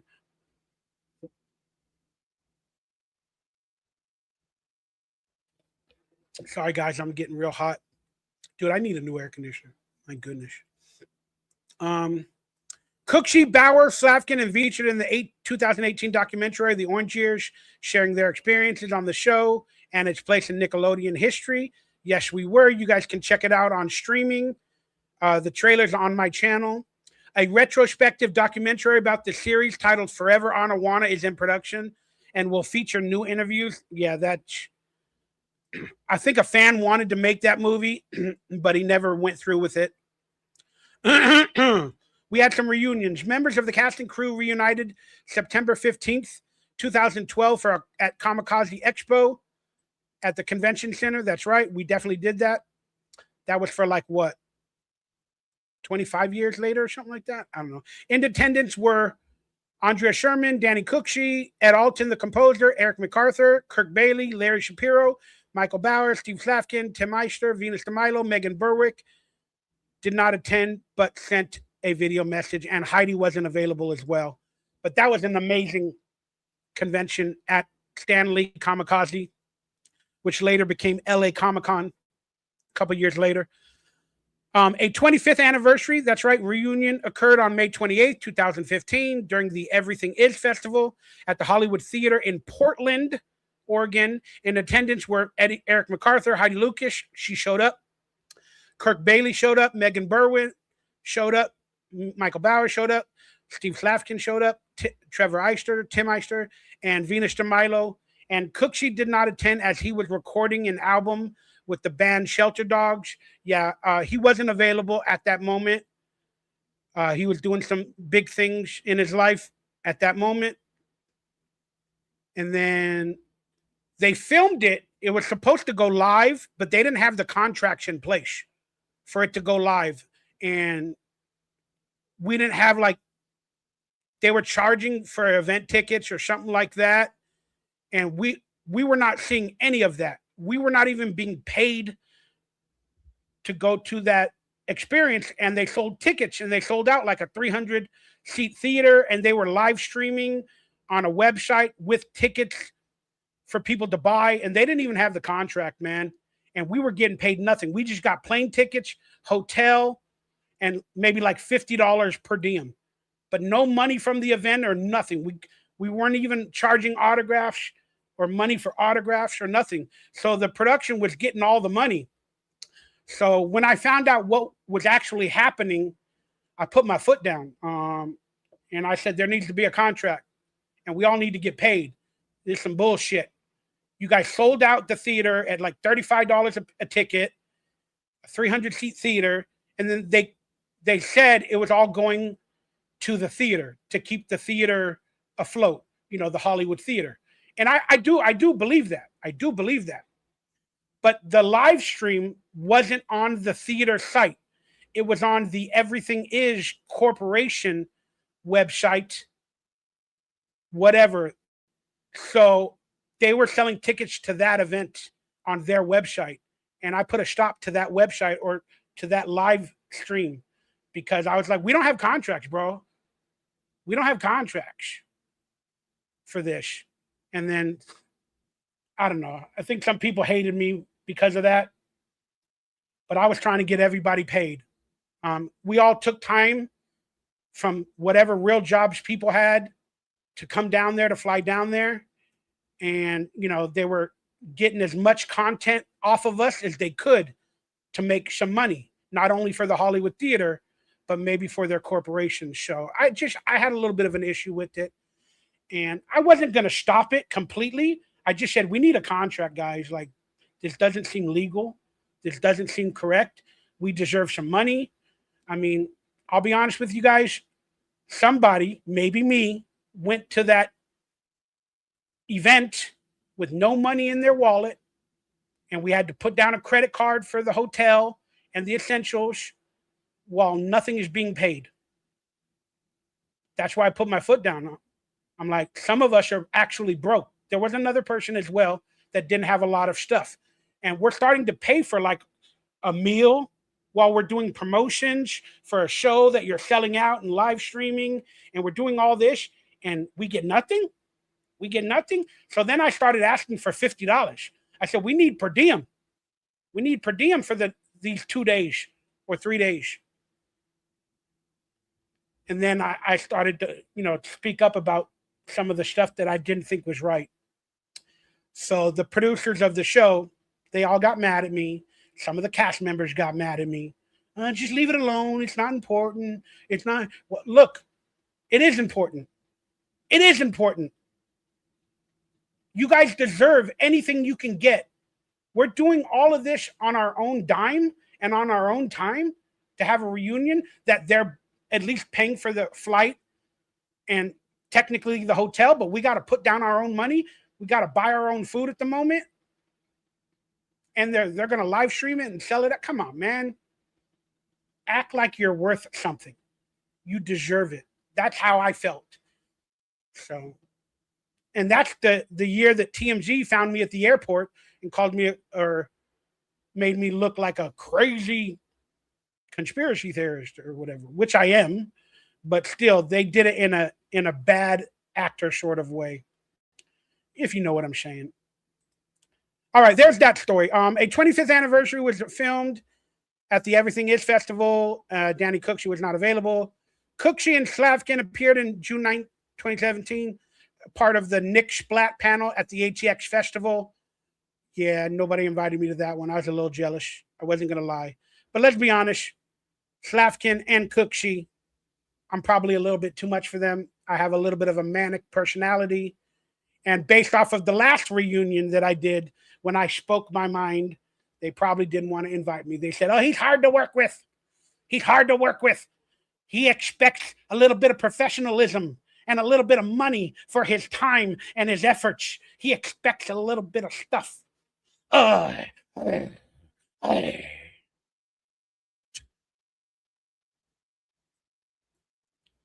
Bower and DeMilo appeared on October 2019 as part of the LA Comic-Con after party at the Globe Theater. They performed the Salute Your Shorts theme song with the Flux Capacitors, My Amazing Friend and Band. Distribution, reruns of the show continued airing regularly on Nickelodeon from 93 to 99. The series was never released into syndication, but it's aired on other Nickelodeon branded channels. That is true. I guess it's called bootlegs or whatever. They had Nickelodeon online channels where they aired the episodes. Nickelodeon, the distribution, Nickelodeon in the United Kingdom, the UK, aired reruns of the show from 93 to 94. I did not know that. Nickelodeon Gash aired reruns of the show in 2003 as part of Camp Gash. I kind of remember that. And it was labeled on the TV guide as Kenan and Kel. So in terms of residuals, the listed episodes were Kenan and Kel, but they aired Salute Your Shorts. So we didn't get any residuals for that because they got away with the paperwork by labeling the show on the TV guides or the guides or whatever as Kenan and Kel from 9 o'clock to 9:30. 9:30 to 10, Kenan and Kel. But yet there were episodes of Salute Your Shorts on certain days of the week. That's how they get away with not paying the residuals. It's not an accusation. Maybe it is. I don't know. I'm just saying, I remember watching some of these reruns and looking at the guide on the television, and it said like Kenan and Kel or Clarissa Explains It All. But then our episodes were airing. Just interesting stuff. Teen Nick aired reruns of the show from 2011 to 2015 as part of the 90s or All That. Okay, that's when I think when it was labeled Kenan and Kel. Because Kenan and Kel were the brand ambassadors of the 90s or All That. It might have been in 2011 to 2015 when they did that stuff that I just mentioned. The original pilot was first uploaded to YouTube by Ian Giotti, the original actor in the pilot. He uploaded it on YouTube. That's what he did. And then I reacted to it later in another video. So he's the leaker. He's the leaker. Wasn't me. Can't prove anything. Wasn't me. Home media. All right, let's talk about it. The complete series has never been released on any form of home media. When TV shows on DVD.com shut down their website in May 2018, Salute Your Shorts was the number one user voted television show that had yet to see a physical release on DVD. Tim Eister attempted to work with the rights holder on a DVD release. A lot of us did. Not only Tim. Tim Eister attempted to work with the rights holder on a DVD release, but it was determined the cost of music licensing and royalty payments of the cast would make such a release unprofitable. And that's what happened with Pete and Pete, with most of the Nickelodeon shows. They released it on DVD and the Pete and Pete and some other shows like season 1 or 2. And they printed too many of them. It didn't sell out. They thought the want was more than the need. And so Nickelodeon or whoever the companies that ran it, they didn't make their money back, or they didn't make as much money as they thought it would. So they wanted Pete and Pete and the other shows to be a success story and make them money. Then they probably would have brought out maybe our show and other shows on DVD for a physical release if they can see that they would make enough money for it. But the Pete and Pete experiment and other ones proved that it did not make enough money. So that was the nail in the coffin, let's be honest with you. As of 2022, Amazon has 12 episodes of the show available for online purchase. Like I said earlier, not all the episodes are online. I don't think they ever will be. And we'll talk about the DVD conspiracy in just a few more minutes. I just wanted to read some of this stuff. All right, so we are done with the Wikipedia. Wow, that took 2 hours. Thank you guys for hanging in there with me. Let me get to a couple of your comments while we change subjects. But yeah, I think I learned some things that I never knew about the show that might actually be true. So thank you guys for going on this journey with me. I really appreciate it. Today is technically the 35th anniversary of the show. So we have to relive some memories and some thought process and some stories. And we have to debunk a couple of things and tell a couple of stories on the Mikey's World, the Salute Your Shorts episode. Yay! All right, let's get to some comments. Hello, Southern Creative. Deep Fake McFakerson. Yeah, the original pilot was crazy. Wasn't nearly as good as when the real one aired. Yeah, so they technically watched the original pilot and they thought they could do it and all that other stuff.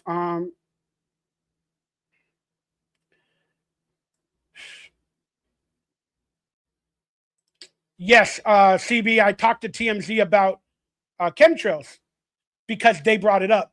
They said they were fans. They were on my Facebook or whatever, Instagram, and they're, oh, I'm a big fan, and talk about chemtrails and contrails and all that other stuff, and sing the theme song and blah blah blah.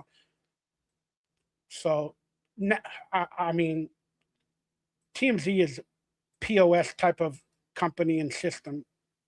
But the sad part about that, and I don't really want to talk too much about it, but after that episode of TMZ aired and I went viral again, I had a cast member contact me and basically called me crazy and stupid.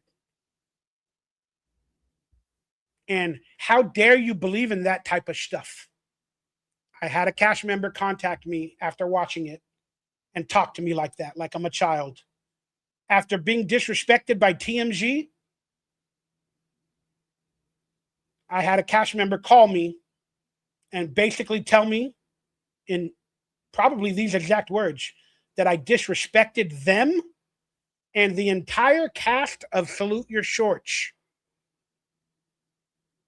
from being on that episode of TMZ, that I disrespected them because I'm a crazy conspiracy theorist and I believe in that stupid stuff. And now I made them all look bad and I disrespected them. It's a true story. Yep.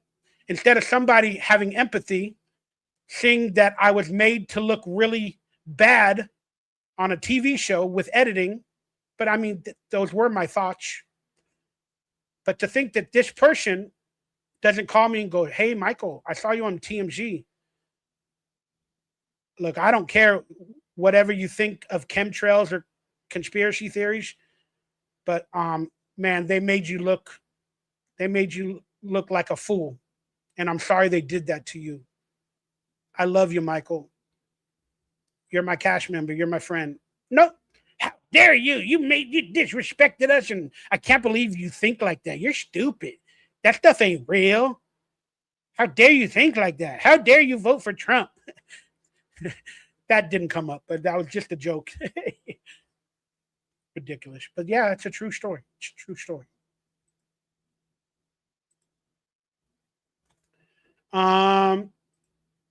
All right. Goodness gracious. My screen is like getting all messed up. So let me take this stuff off screen. Hopefully my screen doesn't mess up anymore. Now let's get into a couple of little quick little videos of Salute Your Shorts. Maybe you guys have seen it on my website. Maybe you haven't. But here's a little bit of a home movie that I just recently came across maybe a couple years ago. And I had a reunion with one of the writers on the show. and he had copies or original copies of some of the episodes that were written, and he had some photographs that I've never seen before from the show. And I was begging him, please, can we get together? Can we make copies of these scripts or these photographs so we can share them online? We can, honestly, I'll be honest with you, let's sell them as a rewrite script or something. If you want to sell it for certain charities or something, no problem. But we got to get these scripts out there so people could look at what the show's episodes, how they were written before, you know, we had colored pages when we went to set. Every day we'd have a purple page with something being rewritten. But he had multiple episodes of the show that were written in the first official print format. And I'm like, oh my God. Again, I'm one of these people that wants to bring it to everybody. If I can make a few bucks, I want to because I need it. But I want you all to see this stuff. But like, he didn't allow me to do that. Like, he didn't. I said, hey, can we get pictures? Can we copy it? I'll hit you up at a later date. Like, let's get together. Let's have lunch. Let's go to Kinko's. You know, let's do some stuff. You know, bring it back. I'll do an interview for my channel with you as well. And I don't know. He wasn't having it. It's his personal collection, so you got to respect it, you know. And then around that time, I was talking to other people as well. And then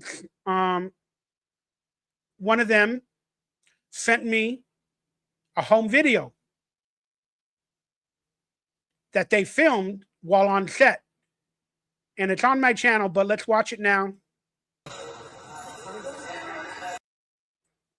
So this is of the final episode of when I become the creator of the birdhouses and all that other stuff. This is from the final episode. And that's the director, Jefferson Keeby. He was one of the best directors on our show. We loved him. He collected football, baseball trading cards like me with his son. I frequented baseball trading card and football card conventions after the show ended. And he was there with his son on a lot of occasions. But this is right after the writer left the show. And there was an ominous feeling. We didn't know at the time, but we were filming the final episode of the show. And this is a home video taken by one of the producers and staff members, probably knowing the writing was on the wall. I think they took a lot of pictures and stuff and home videos, and I hope to find more in the days ahead. So if anybody from our show is watching this episode, if you guys got any type of pictures that are different than the ones that I have, or scripts or anything, I would be honest in telling you there's no problem with sharing with the world the behind the scenes photos or videos or photographs or whatever. Again, Nickelodeon cannot own every single piece of video footage or whatever 35 years after the fact. I don't think they're going to come after you or whatever for sharing some nostalgia and some stuff that'll never probably be on DVD in official formats. And I don't even know why all the episodes are not online. And again, we'll talk about that in a little bit. So if anybody's got any amazing stuff from any of these adventures or events, send it to me on social media, or the cast members contact me. Hopefully we can air some stuff in the future, maybe for a reunion special. But it's not a bad thing. It's not a bad thing to share episodes, to share videos, to share photographs, to share artwork from the show. There's nothing wrong with it. And if any of us can do it and make a few bucks, I say do it. I appear to be the only one making merchandise a little bit based off of it, but anybody can do it. So go ahead and do it. Even the cash members, if you need some money. I don't think there's anything wrong in it. But people will have varying opinions because it's fucking Hollywood. And, It's illegal. No, it's not. I don't think it is. Parody and artwork is not illegal. All right, let's watch this video. This is Jefferson Keeby directing me on the final episode.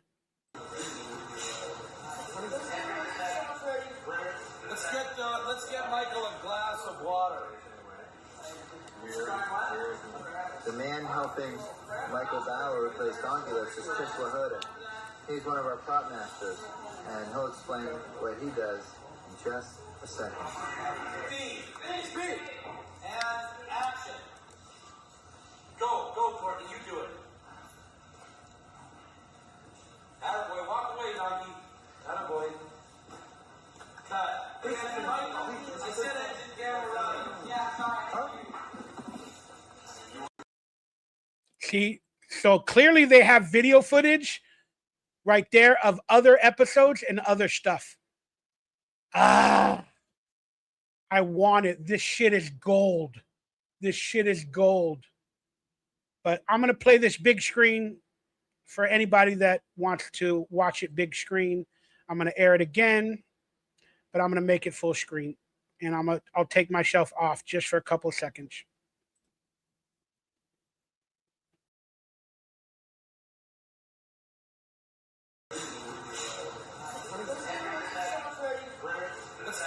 Let's get Michael a glass of water.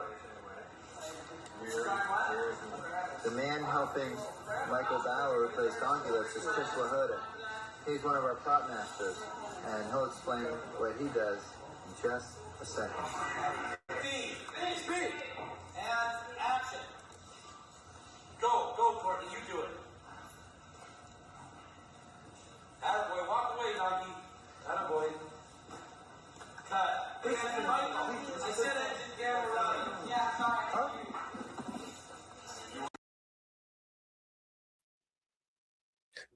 That dude said, "Walk away, donkey." Literally, that's what he said. "Walk away, donkey." Attaboy, walk away, Donkey. Attaboy. Cut. Wow. "Walk away, donkey." Attaboy. Like I'm a little dog, like a little donkey. I like waffles.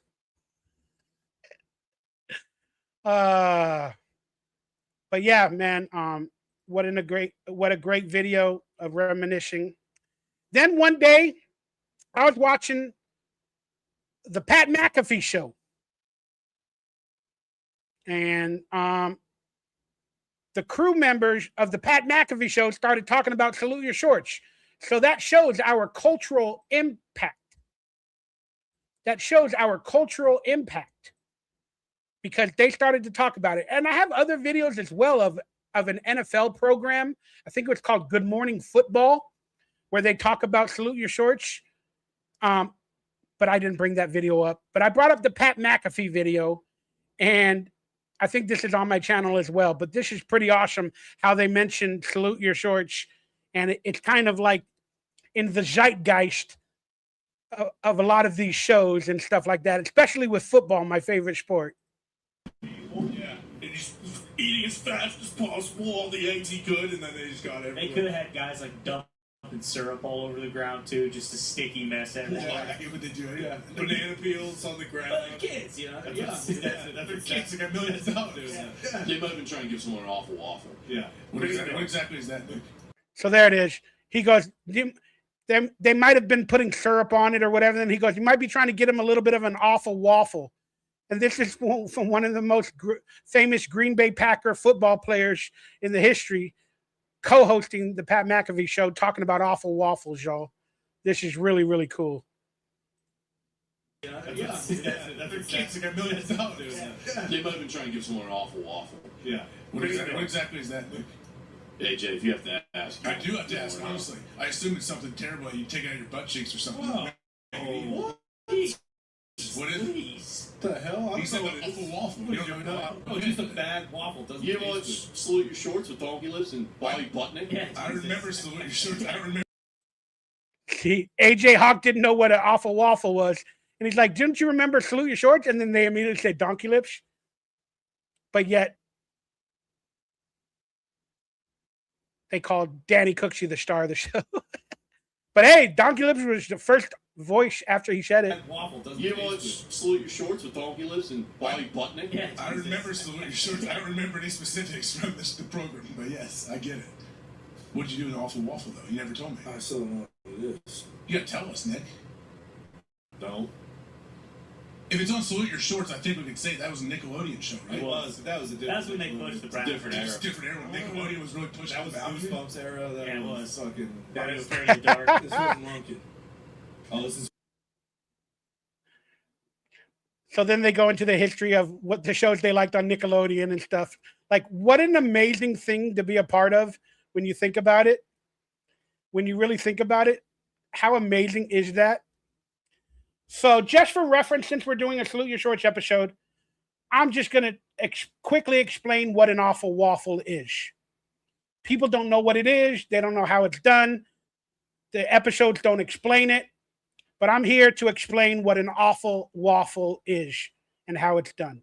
Well, when somebody does something bad or ridiculous in camp as a camper, and they need to be punished. So now the campers are going to give this person or individual an awful waffle. Well, what is that? Is it an actual waffle from the refrigerator? No. It's a punishment with all the waffle ingredients. You have to have a tennis racket with the waffle imprint. You got to slap that on this punishment's stomach. Create the waffle imprint, hard AF. Then you got to take some room temperature and melted butter, pour it on the stomach. Then you got to get that buttery maple syrup and you got to pour it all over this punisher or punishment person stomach with the waffle and the butter of the imprint because you did an awful thing and now you're getting an awful waffle. And it doesn't feel good.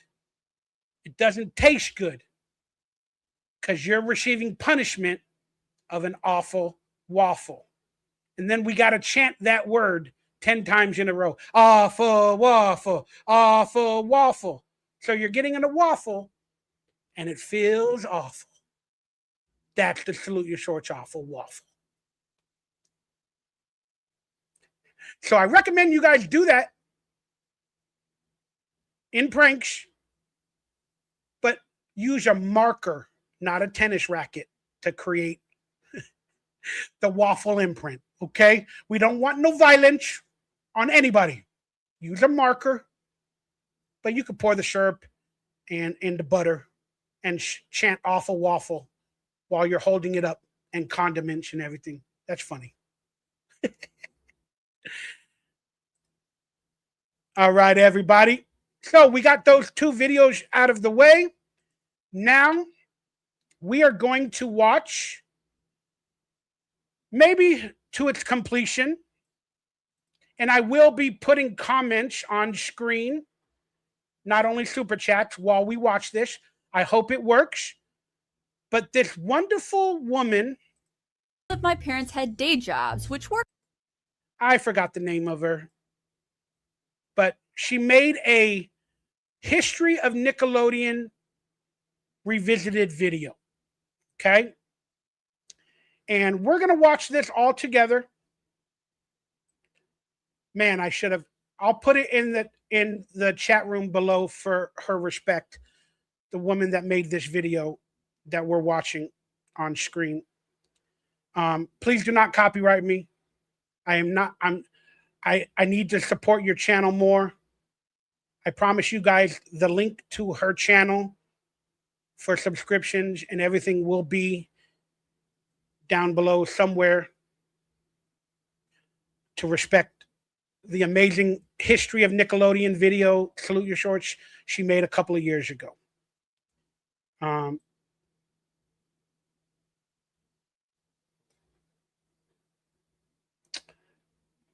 then we'll get into some of your favorite episodes, and then we'll talk the DVD Conspiracy and the episode Conspiracy and a couple of little quirks about the show right after this video.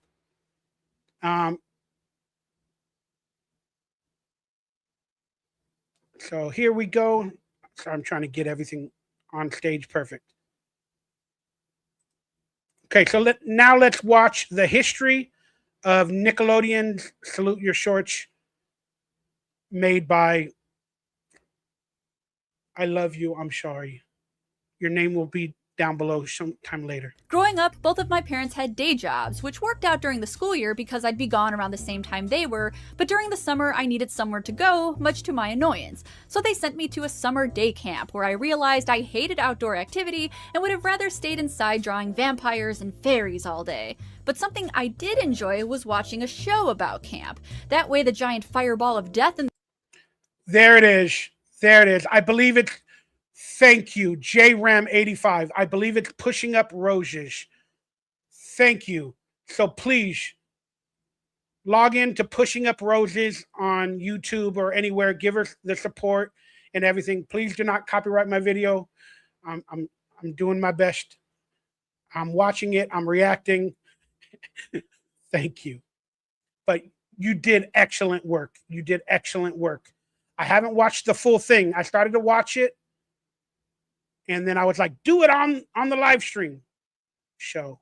Thank you very much. Pushing Up Roses, you're doing amazing work, and I appreciate you. God bless. All right, let's start it a little bit earlier when she's giving the summary of her life growing up. my annoyance. So they sent me to a summer day camp where I realized I hated outdoor activity and would have rather stayed inside drawing vampires and fairies all day. But That's something awesome. I did able to scorch me to a crisp. Nature. Nope. And on top of that, I could live vicariously through these child actors who look like they're having fun in a summer camp setting. I am of course referring to Salute Your Shorts, and it is the only show in existence with the word fart in its theme song. She's right. She got it right there. We are the only theme song with the word fart in it, in its existence. That's pretty awesome. That's a good claim to fame. And I'll be honest, theme songs, even nowadays, they don't really have any. It's just like music in the background. It's like audio. Man, theme songs are the best, y'all. Theme songs are the best. We hold you in our hearts, and when we think about you, it makes me wanna fart. That's probably due to the fact that it was an extremely pleasant experience for all parties involved. People got whipped cream in their hair. Okay, so let me delve on that one. The Slimed Nickelodeon book that I have for sale in a package on my merchandise store, or if you want to buy it offhand, hit me up on social media, DMs, I could sell it to you. But that Slimed book has a lot of the stories from some of the behind the scenes stuff as well. Now, in reference to the somebody hurting their ear, that was Kirk Bailey. There's a scene in one of the episodes where he's holding a sign that says like, I love you, Mona Tibbs, or something like that. And he's throwing it into the ocean, right? Because they had a breakup or something. And then his character realizes he doesn't want to lose her, or that she's coming back to camp. I forgot the actual episode. And then he dives into the lake. So Kirk Bailey, the actor, busted his eardrum jumping into the lake for that scene. He busted his eardrum in that scene, and he was bleeding and everything. Then the scene in Zeke the Plumber, where he was dangling upside down as Zeke the Plumber, spoiler alert, blood was rushing to his head while he was hanging from the tree, and they did the reveal. And we got so worried because he was up there for a decent amount of time, and we were starting to get worried. His head was turning red and everything. So they had crew members propping him up like on ladders to where he's bending his back halfway. He's bending his back halfway. These are injuries on the set of Salute Your Shorts, technically. Not all injuries, but stuff that happened. And then in the pilot episode that they used clips from the pilot episode of Kirk Bailey of UGG going into the camp and hitting the light switch. Hey guys, hey, when his face is all messed up and then all the stuff hits him. They used actual clips from the pilot episode in the first episode of the series. But on the pilot episode, Kirk Bailey hits the metal light switch and scrapes his hand on the metal, and he ends up cutting his hand. Then there's an episode where we're all dressed in toga gear and we're doing a chant, and we had a melon with a pair of sticks that were going to represent the cursed skull in one of the episodes. And it was a pair of sticks or wooden sticks in a melon wrapped with a sheet. But the sticks had little pointy ends. And I think a little part of one of the wooden sticks came out of the fabric. And we were doing the action, ooga booga, chanting our scene. And then I have to go, oh, we now bow to the cursed skull. And I bow my eye. And then that little piece of wooden stick that was outside of the fabric or the bag pierced my eye a little bit. Not really badly. I'm sure it probably was just the fabric and a little piece of the wood. But it pierced my eye and it puffed up, and they had to do all this stuff, medical attention. They were worried. It was really bad. I don't really remember blood. There might have been. I just don't remember it. That's scary. Have blood like in teardrops coming out of your eye. Oh, that's scary. But I hurt my eye, and I ended up with a scar and an imprint on my eye. And to this day, it was never fixed, or I don't know if they could fix it. I've been seen by doctors. They've never recommended surgery. I don't know. But I have a line. I have a bunch of little things, and I have one little line in my right eye where everywhere I look, it follows me if I focus in on it. So that's an injury on the set that I can remember. Those are the only injuries that I know of that I can remember. And then, yeah, the girls fell down because a lot of the whipped cream, they fell on their knees, and I think they hurt their knees on this occasion that we're watching. Oh, the scandal. It was a whipped cream emergency. Though It makes me wanna fart. there wasn't a lot of information about the production of this beloved Nickelodeon classic, and that's probably due to the fact that it was an extremely pleasant experience for all parties involved. And people got whipped cream in their hair. Oh, the scandal. It was a whipped cream emergency. Though I suppose this is rather good news because Salute Your Shorts was one of my favorite shows growing up. This video will be in sections just like my previous. How handsome do I look? Ladies, did you ever have a crush on DonkeyLips? Ladies love DonkeyLips. About the production of this beloved Nickelodeon classic, and that's probably due to the fact that it was an extremely pleasant experience for all parties involved. And people got whipped cream in their hair. Oh, the scandal. It was a whipped cream emergency. Though I suppose this is rather good news because Salute Your Shorts was one of my favorite shows growing up. This video will be in sections just like my previous ones. If you're not familiar with the structure, I begin by discussing some of the production, I then take you through a few of the episodes, snark may or may not be involved, and the final section will be a brief where are they now, as well as my final thoughts. Okay, so there's the episode where he threw himself into the lake, and let's hear that fart. He earned his eardrum. Previous ones. If you're not familiar with the structure, I begin by discussing some of the production, I then take you through a few of the episodes, snark may or may not be involved, and the final section will be a brief where are they now, as well as my final thoughts. But before we begin, let's hear that fart line again. Salute Your Shorts was a live-action show that ran on Nickelodeon from 1991 to 1992. There were only 2 13-episode seasons, though when I was young it felt like there were a lot more episodes than the mere 26. Unlike some of the other classic Nick shows, this one was based on a book. It was called Salute Your Shorts, Life at Summer Camp, and was written by Steve Slash. So they're going over some of the stuff that we saw in the Wikipedia that I went over earlier, but she's doing it in a visual format, and it's really excellent.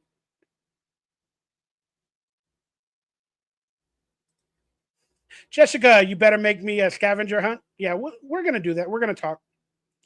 If you're still awake in a little bit, maybe you can come online and hang out to the end of the episode. But let's watch this video and let's move along. I'm not going to hopefully make this as long as my Wikipedia adventure a few minutes ago. Slavkin and Thomas Hill.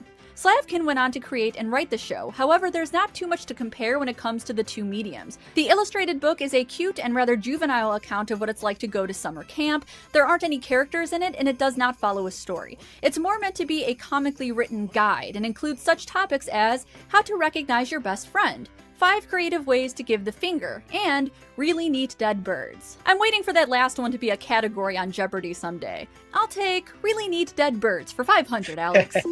Steve Slavkin not only co-wrote this book, he was also a camp counselor for many years, so his direct experience was perfect for all of these silly situations you typically see in a sitcom. A pilot was made in 1990, but for whatever reason, Nickelodeon dragged their feet for almost a year before it was actually picked up. Sadly, puberty strikes fast and hard, and even though only a year had passed, most of the kids were considered too old for their roles. A couple did audition again and come back, like Danny Cooksey as Budnick, but the I will say that even though if you watch the pilot, they said that some of the children were too old to reprise their roles. It needed a different cast. It just did. We all looked too similar.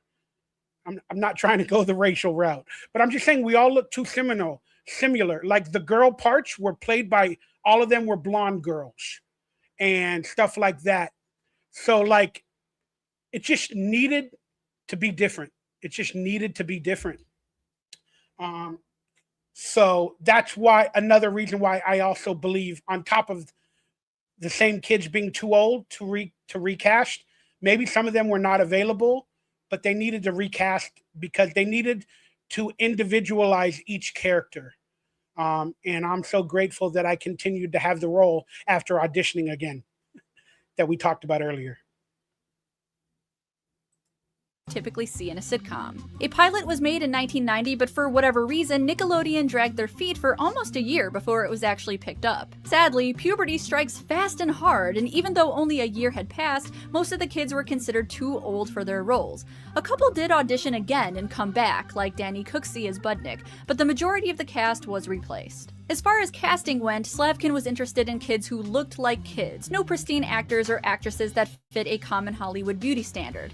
At the time, Nickelodeon was considered the antithesis to Disney in the way that the kids you saw on the Disney Channel were clean-cut, fit a certain mold, had perfect skin, hair, and teeth, and so forth. Creator Steve Slavkin says, "I wanted kids and I wanted them to be as natural as they could be. I didn't want them with a lot of makeup or combed hair. I wanted to see them fumbling, I wanted the lisp and the stutter and the weirdness. You embrace them for their kidness." He also went on to describe an instance where one of the actress's parents Rest in peace, Christina Cavanaugh. And real squares, maybe at the end of the show, depending on how I'm feeling, brother, I might send out the link to members or stuff like that. I don't know. It was last minute, brother. Who looked like kids, no pristine actors or actresses that fit a common Hollywood beauty standard. At the time, Nickelodeon was considered the antithesis to Disney in the way that the kids you saw on the Disney Channel were clean-cut, fit a certain mold, had perfect skin, hair, and teeth, and so forth. Creator Steve Slavkin says, "I wanted kids and I wanted them to be as natural as they could be. I didn't want them with a lot of makeup or combed hair. I wanted to see them fumbling, I wanted the lisp and the stutter and the weirdness. You embrace them for their kidness." He also went on to describe an instance where one of the actress's parents went up to him one day saying that her daughter needed braces and was worried that she would be cut. Slavkin, being a pretty decent person, told There's only one character on the show that ended up having braces. So you can, so this pushing up roses woman is showing the character that needed braces that was worried they were going to be cut from their job.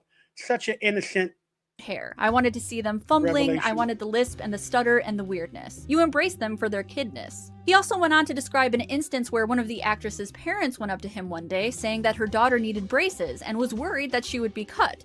Slavkin, being a pretty decent person, told her it was no problem, and of course it shouldn't be, because who the hell says, "No, we cannot sacrifice this art for the sake of permanently straightened teeth"? Slavkin decided to write this into the script, and what resulted was an episode about character ZZ Ziff getting braces. The way Salute Your Shorts was filmed That is so awesome. That is one of the most amazing things. Again, I haven't been a part of many shows or sitcoms or whatever where I'm in every episode, and I really become like their family. The writers on this show, they witnessed whatever we were doing in real life and they put it into the show. They witnessed my character that started out as the bully to Budnick, that I had a heart and I was a good person, offset, and I didn't create any drama or whatever. And all I did was want to share my heart and empathy. And then they wrote it into the show. So by the end of the show, I became the heart and the empathetic character. And they did a really amazing job at attuning the characters to who they were by the later episodes, especially in season 2. They did a fantastic job. Was considered unusual and groundbreaking for a children's TV show. They were usually shot on a stage with multiple cameras, but Slavkin stated that the show was shot with a single camera, then put through a film look process. On top of that, all of the episodes were scored. The music typically came from library samples, and they loved using classical music to give more action-oriented scenes a more grand feel. Here's an example of how music was used, set to 2 characters having a pie fight. See, that goes back to the budget of them having to get classical music. They are literally having real fun. They did not even practice or plan the pie fight. We had a metal type floor, so they fell on it, and the pies from the lighting, the whipped cream was melting. So it ended up juice-like. But isn't it so fun to watch the 2 girls have a pie fight?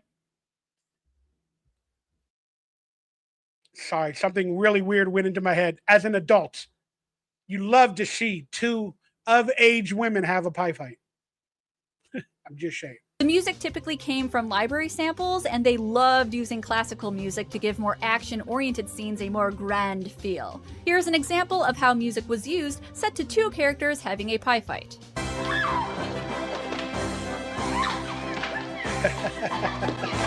They're having so much fun. Much oh my like God. Hey Dude, there was no laugh track, which I think makes a lot of Youth sense is when so it comes beautiful. to these shot-on-location shows. And you know those laugh tracks are exploited to hell and back and used at the exact wrong moments. I can't even imagine it for Salute Your Shorts. I want to apologize for hurting you, even though I didn't know I was hurting you. I am so happy they didn't put a laugh track. Could you imagine that? Like she just said, pushing up roses. Could you imagine a laugh track? A San Fran Sammy, beautiful avatar. It was definitely interesting to see you as the bully, then suddenly become this other person. It kind of shows how some of us in life can change and better ourselves. That is well said. That is well said. And that's why this show hit on some really interesting themes. In the 90s TV shows and sitcoms, they almost always had a theme, some sort of self-help or healing or a lesson to be learned. They don't do that nowadays.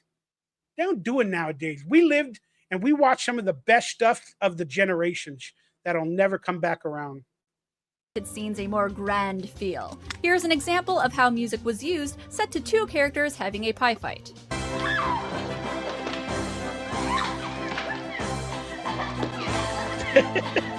Much like Hey Dude, there was no laugh track, which I think makes a lot of sense when it comes to these shot-on-location. Go watch the bloopers. The bloopers are online somewhere, maybe even on my channel. I don't know yet. But go watch the bloopers. You'll see them fall down after throwing all of this whipped cream. Shows. And you know those laugh tracks are exploited to hell and back and used at the exact wrong moments. I can't even imagine it for Salute Your Shorts. I want to apologize for hurting you, even though I didn't know I was hurting you. Speaking of location, a lot of the exterior shots were filmed at Franklin Cream Emergency. Yes, that definitely messed up the I lost my way, sorry. That definitely messed up that whatever fake laugh track it was, whatever the heck it was. That definitely messed it up. That was so cringe to hear a laugh track put there, but nobody would put that there. But you love the piano when he's learning the lesson and speaking the truth. You love that piano that makes everybody think, oh, it's sad, it's beautiful. I want to apologize for hurting you, even though I didn't know I was hurting you. Speaking of location, a lot of the exterior shots were filmed at Franklin Canyon Park. If you're not familiar, this is where some of the Andy Griffith Show was shot. Here's a tiny Ron Howard fishing at the lake. Aww.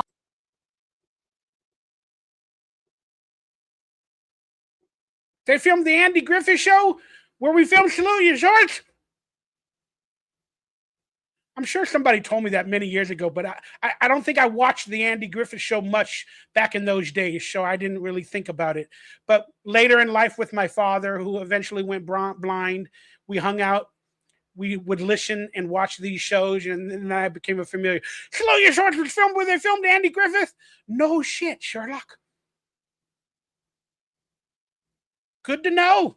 I need to go back and revisit some of that stuff and find the same location from our episodes and Andy Griffith. I want to apologize for hurting you. Sorry about going back and I forth. want to apologize. I'm not good What you're with it. about to see is a Speaking of location, a lot of the exterior shots were filmed at Franklin Canyon Park. If you're not familiar, this is where some of the Andy Griffith Show was shot. Here's a tiny Ron Howard fishing at the lake. Aww, he's gonna grow up to be this guy. What you're What's up, about Opie? to see is a dramatic recreation of the bizarre events which led to the disappearance of Michael Sembello.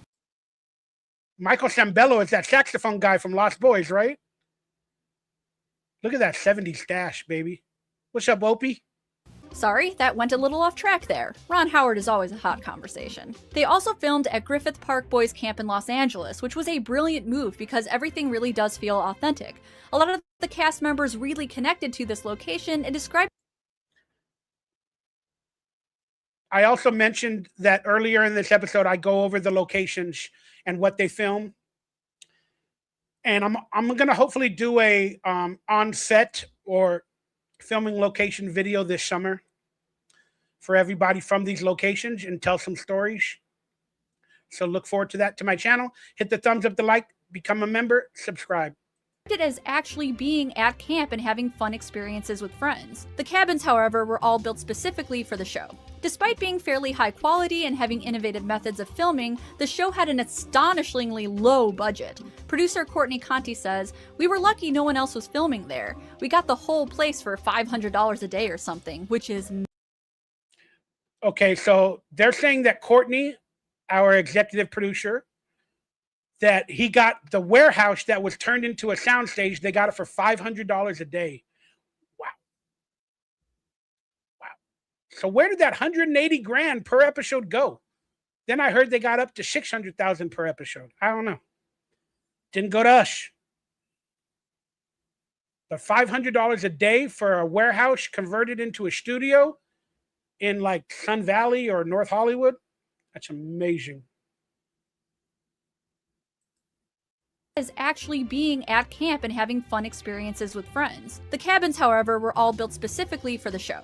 Despite being fairly high quality and having innovative methods of filming, the show had an astonishingly low budget. Also what I was going to mention was I'm going to film a map, or I'm going to try to do some digital rendering of the warehouse, of the studio, of how the bunks and the cafeteria and all of that stuff was placed. I'm going to try to figure out somebody that can do like a little artwork, or I'll probably do a crappy little map, but still, I would love to do a CGI rendering of the stage just for my recollection for the future. That'd be awesome. So if anybody knows anything about CGI renderings or stuff like that, or maps, let me know. Hit me up on social media. And Jessica, you changed your shirt just for tonight? All right. You're wearing the Camp Anawana shirt. I know you are. They're available in my merchandise store. Get yours. And if you guys want to buy this one, I'll autograph it for you. I need money. So send me a DM. I'll send you this exact shirt. I'll autograph it for you for a few bucks on the side. They got this thing on the wall that sells balloons. I didn't know it was condoms back in the day. I did not know. I did not know that adult joke in our show. We had a lot of the little hidden adult jokes in our show. We did. Maybe we'll go over some of them in a little bit. Producer Courtney Conti says, "We were lucky no one else was filming there. We got the whole place for $500 a day or something, which is nothing. We were doing the show for $180,000 an episode, which is absolutely no money for a 5-day shoot. That's what I used to spend on craft service for Roseanne." Though there were not any huge hiccups during production, just things like minor injuries on set and some of the young cast clashing every now and then, the network was still very strict when it came to certain rules. Slavkin describes a time where he received a note for a scene that involved the kids sneaking down to the pantry to steal some candy. But they could not use candy because the network didn't want to seem like it was promoting child obesity, so they changed the candy to fruit. Gosh, I can just remember all those times I had to sneak into the kitchen to steal an orange, cause if I got caught, oh, the consequences. As mentioned previously, the show's theme song is the only. Why am I not remembering some of these stories? I know they're probably in the books that I've read or I've been a part of, or some of the interviews or question and answer forums with Steve. Why the fuck can I not remember any of this stuff? Oh, thank God for the Salute Your Shorts episode that we're doing. Wow, I didn't know they had a problem with candy and sugar for Nickelodeon. We had candy on the set all the time. Twizzlers and stuff like that in multiple episodes. Maybe for the second season. I don't know. That is very interesting to me. One in history to use the word fart. It makes me wanna fart. It was written. And Liquid Cryptid. I'll have to look up if there is a 3D rendering, man. If you find it, send it to me in email or social media or something. Send me the link. Thank you, brother or sister. Written by Ed Alton, who composed songs for a couple dozen television series over the years. I can't list all of them, but some of them include My Boys, The Single Guy, and Suddenly Susan. The songs. Damn, Ed Alton made Suddenly Susan as well, the theme song. He was a composer for that show and all the other shows that I mentioned earlier in the Wikipedia. Again, we don't know how real Wikipedia is. Serves as an homage to the fictional camp the show is set in, Camp Anawanna, which if you cannot tell is meant to sound like I don't wanna. Someone came up with the term slurred homophone to describe this, which is not exactly an official grammar term, but I suppose it makes sense enough. And there's a rumor that the young actress that co-starred in that episode of Dr. Khan's nephew ended up in Korn movies with a different name. I don't know if that's real or not, but that was a rumor. So I just thought I'd let you all know that. But I suppose it makes sense enough. And in case you are wondering where on earth you can get these cool fashions featured in the first season, they were provided by Reebok, as that was the show's sponsor. It's like people only do things because they get paid. And that's just really sad. Dude, Reebok was a sponsor of our show, and I was one of the first people to have those basketball shoes with the basketball, the pump. It had like the Reebok pump. You would pump it up. That was pretty awesome. But Nickelodeon itself had British Knights. Nickelodeon itself had British Knights as their tennis shoe on a lot of their other shows. But we got sponsored by Reebok. I believe the first year we were sponsored by Reebok. Or it might have been the second year. But either way, we definitely had some gear from Reebok that we would wear. And man, I wish I would have kept all that stuff, dude. But I suppose it makes sense enough. And in case you are wondering where on earth you can get these cool fashions featured in the first season, they were provided by Reebok, as that was the show's sponsor. It's like people only do things because they get paid. And that's just really sad. The show did do pretty well, but sadly it would not continue for a couple reasons. One of which was that the network wanted to choose a different filming location, and by that time the kids who made up the cast were already settled in Los Angeles and didn't feel comfortable making the move. The other reason, as stated by Steve Slavkin, was budget and scheduling problems between him and Nickelodeon, though he didn't expand on anything specific. So what can you... I went over the details to the best of my knowledge earlier in the video show. If you guys want to find out why the show ended, watch the beginning of the video, the first hour and a half. Location, and by that time the kids who made up the cast were already settled in Los Angeles and didn't feel comfortable making the move. The other reason, as stated by Steve Slavkin, was budget and scheduling problems between him and Nickelodeon, though he didn't expand on anything specific. So what can you expect from an episode of Salute Your Shorts? Let's take a closer look at the show, and perhaps we can even figure out what an awful waffle is. Awful waffle! Awful waffle! Awful waffle!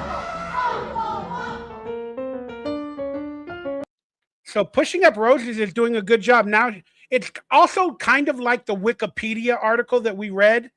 I didn't know it was going to be like that, but now she's going into production, cultural impact. She's separating it kind of like the Wikipedia article did. Maybe she's the one that wrote the Wikipedia thing. If so, she did an amazing job. Out of all the shows I revisited in adulthood, Salute Your Shorts was definitely the one I got the most enjoyment out of, and one of the shows that could still get a laugh out of me. There are some things that haven't aged well, but there's nothing egregious like you'd expect from a show from the early 90s. It follows a group of young campers and their day-to-day experiences at Camp Anawana. There are hardly any adult characters, as Nickelodeon wanted their shows to be from the kids' point of views. The only adult who serves as a main character is the counselor, Kevin Lee, nicknamed Ugg by the campers. Ugly! Ugly! Ugly! Ugly! Ugly! Ugly! Ugly! I get it. Haha. There's no need to run to breakfast. I've already taken the price out of all the cereal. Here they come, here they come. The young characters include... Man, I have not watched the shows in a long time. Now at my old age and my loneliness, I need to do that. I need to do that with you all. I can't probably do it on YouTube because of the copyright, but maybe on Rumble. But I need to watch the episodes with you all and have a viewing and a reaction party, because that joke was funny. I took away all the toys from the cereal. The cereal boxes. Why would you do that? The whole point is for the kids to have the toys. Why does the camp owner and director take the toys?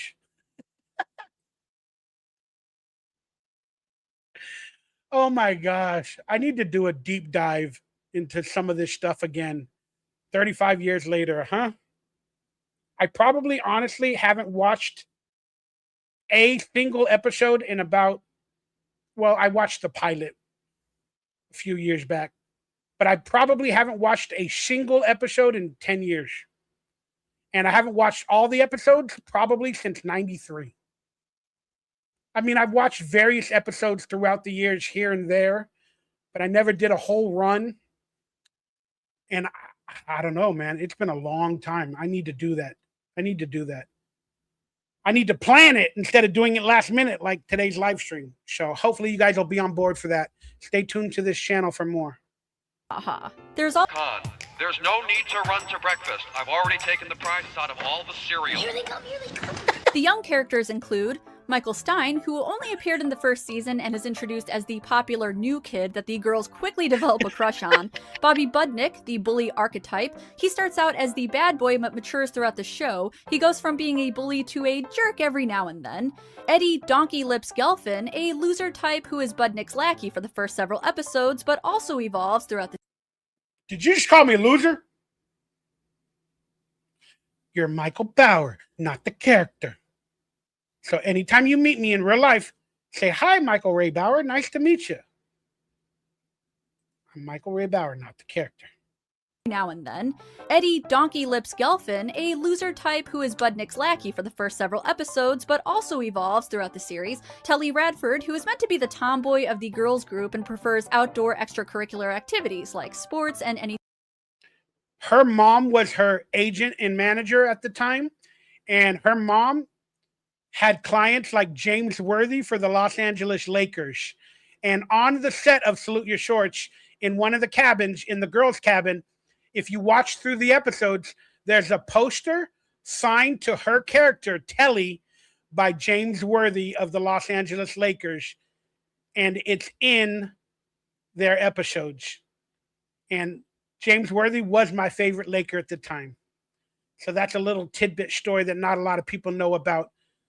And there's also a rubber chicken in every episode, somewhere in the background with a cigarette in its mouth.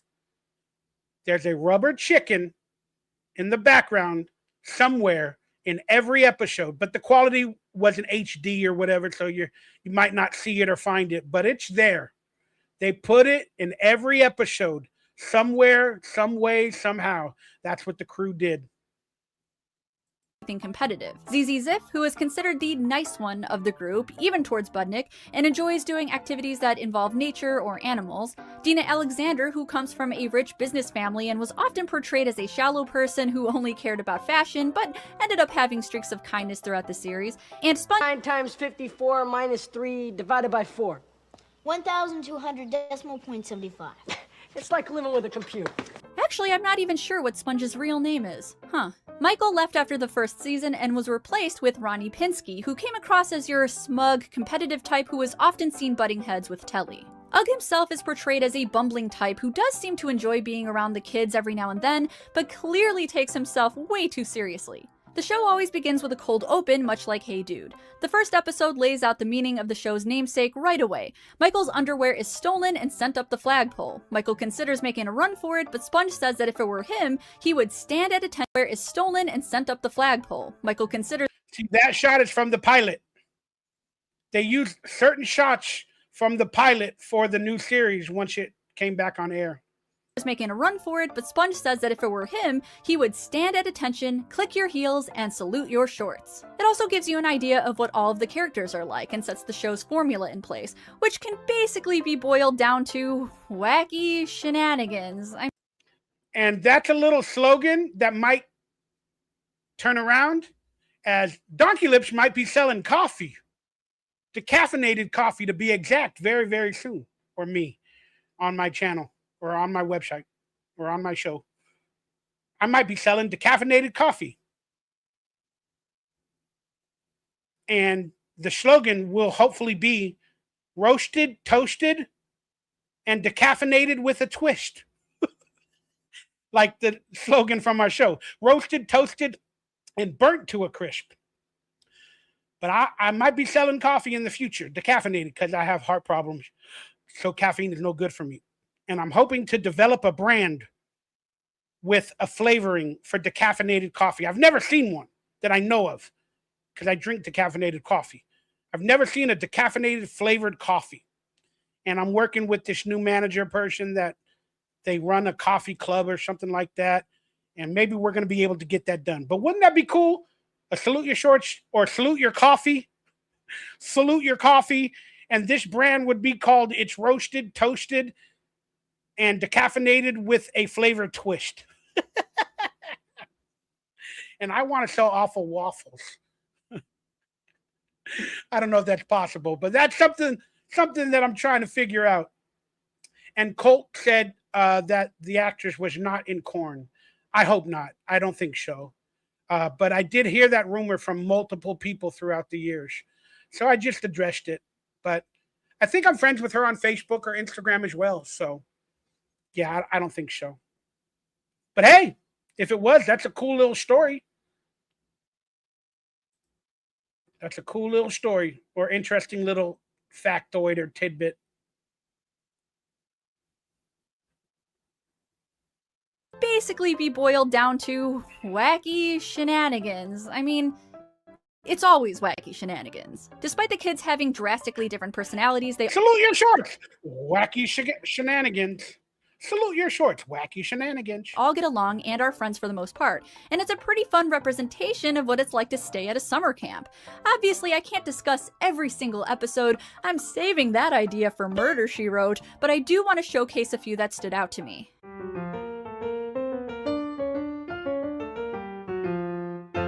The first one is called...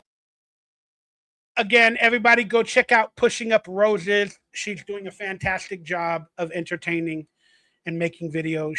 Pushing Up Roses on YouTube. Go support her. Budnick and Dina in Love. By this time in the series, Budnick has matured a little bit. By season 2, he's become less a stereotypical bully and more of a too cool for school type. He's not even really seen hanging out with DonkeyLips after the first few episodes of season 1. He's seen more with Ronnie Pinsky, and Yeah, because the writers figured they would team up DonkeyLips and Sponge because we're the two outcasts. We're the people that is just trying to fit along or go along with whatever's happening. And probably in real life, because they made me have a not a trailer, but like a room, like a trailer, like a room. I don't even know the word. Sorry, I am so old. But I had to bunk with Sponge off the set. We had our own little room, you know, while we were not filming. So we had to bunk together. So I think they witnessed that dynamic and they wrote it into the show. And plus, let's be honest, me and Danny Cooksey, I love him, but we're like 50-50. He's like a very energetic person. I'm more of an insecure person, and we butt heads a lot. We're still friends. We love each other, but we're like 50-50 all the time with our emotions, even to this day. So the Sponge and DonkeyLips dynamic was more of a better dynamic. The Budnick-Pinsky dynamic are two people that think they're the shit. So it worked on the show. It worked on the show. On this episode, Budnick falls hard and fast for Dina and wants to ask her to the social, which is some kind of weird old-timey speak for a dance or a gathering. He has no idea how not to be a jerk, but after some terrible advice from Pinsky, he decides to write her a song to express his affection. Meanwhile, everyone is hurting their knees due to a rogue rake. Tully and Pinsky hurt themselves during a three-legged race and blame each other for their failure. Tender armpits happen to run in my family, thank you very much. Too bad that's the only thing that can run in your family. Oh, burn! Word gets out that Budnick has a crush on someone in the girl's bunk. Dina is disgusted, Tully doubts it's her, but good-natured Zizi Ziff, who can't find it in her heart to dislike anyone, even Budnick, is excited that it could be her. So without even thinking of the emotional trauma it could cause, Tully tells her that the crush is her. She's incredibly happy about this. Later at dinner, Budnick busts out his new song with Sponge on keytar. Dina is not thrilled. I have never been more embarrassed in my life. See, now everyone is embarrassed. Dina is upset, Zizi is crushed, this questionable looking food is wasted. I mean... So if you're just joining the show now, we talked about apparently Danny Cooksey and his band, Bad for Good, possibly wrote a song for these episodes, for this episode in particular. And we listened to a little bit of it and we listened to the lyrics, and it might be. But man, look at Danny Cooksey's flock of hair. So shiny and crisp. The mullet and everything. I'll be honest, this episode was hilarious. Now that I'm thinking about it, I need to watch it again. Sponge on the keytar. We got the lighting like a music video. He's singing a love song. Those were the days. Remember when those were the days. Dina is not thrilled. I have never been more embarrassed in my life. See, now everyone is embarrassed. Dina is upset, Zizi is crushed, this questionable looking food is wasted. I mean, he used the word salsa in a love song. Buffet of life, you're a sizzling fajita platter con muy bueno salsa. No. Keeping with the everyone hurting themselves and having to use crutches gag, Sponge runs to the kitchen to get Budnick a towel and collides with Ugg.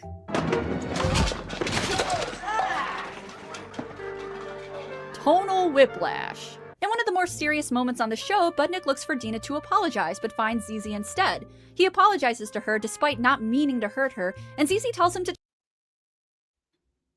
All the young ladies, the way they dressed and everything on this show, they're just such cute young women. They're such beautiful, like, outfits and everything. It's just youth is so beautiful. Like, when I look at it, it's like, oh... You know they're going to grow up to be amazing, special people, and they all did. You know, even the men. I think we all did. So beautiful to watch again and live through some of these memories again. San Fran Sammy, which team are you on? Team Donkey Sponge or Team Donkey Bud? Honestly, I think it ended up just being Team Donkey at the end. Just be sincere with Dina, and maybe she'd change her mind about him, though she is obviously still hurt. But if you find her, and she breaks your heart again, I'll always be there to pick up the pieces. I'm not crying, you're crying. I like this entire... Megan tore it up. She's like, look, I'll always be there for you because I have an empathetic heart, Budnick. Because, you know, she had a crush on him as well. They always have a crush on the bad boy. And then when the bad boy simped for the bad girl, she said he embarrassed her. She don't like him. Then the good girl crushed on the bad boy, and now she's telling the bad boy that she'll always simp for him. But that was cute. That was so cute. Oh, I forgot about that stuff. But if you find her, and she breaks your heart again, I'll always be there to pick up the pieces. I'm not crying, you're crying. I like this entire episode because it's a good showcase of summertime crushes and how campers interact with each other. I've always remembered it a little more than others. This was actually a two-parter that follows Dina and Budnick a little more, but I just wanted to showcase the first part as it's such a nice feel-good episode. In the end, Dina does accept Budnick's apology and gives him a chance, much to Zizi's disappointment. Telly and Pinsky get into an argument and spar in the lake, and Sponge and DonkeyLips watch from afar, wondering what their own love lives will be in the future. I couldn't help but notice that I enjoyed Telly and Pinsky's love-hate relationship more than what was blooming between Dina and Budnick, and that might be because...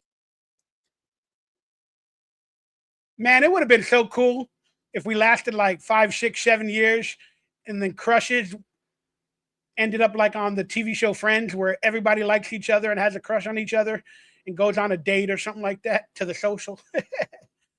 Born Mush, what's up, good buddy? Good to see you. How often do you speak to Danny Cookshee? Not that much. We see each other every once in a while. Again, our dynamic is 50-50. So, but love the guy. We're all good. I'm just an insecure person, and I stay away from drama and chaos. And apparently I caused it for other people. I don't know how, but I do.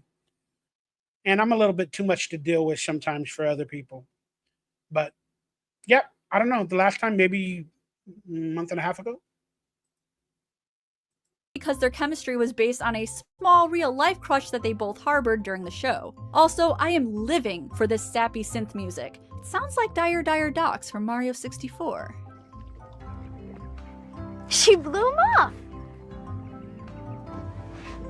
The next episode I want to talk about is They Call Me Miss Tibbs, which features the late Christine Cavanaugh. She provided the iconic voices of Chucky from Rugrats, Oblina from Ah Real Monsters, and guest starred on many television shows during her career. Her role as Ug's girlfriend is the most wonderful thing, and I think this is by far the funniest episode of the entire series. Previously, Mona was a mail carrier, but she switched jobs to be a park ranger to be closer to Ugg. It's Mona! My girlfriend! The way Kirk Bailey delivered that line, followed by recklessly diving into the lake, made me laugh hysterically when I revisited this. Though I suppose I shouldn't laugh too hard because this is the scene where Bailey seriously injured his eardrum due to the impact of hitting the water. Still, I love it. He is so perfectly weird and goofy. My girlfriend! Ugg is over the moon for Mona and vice versa. It's a very... I gotta respect Christina Cavanaugh and Kirk Bailey. Rest in peace, both of them. Like, my gosh, they're both gone. She was such a pleasure to work with. She was so funny and fun and professional.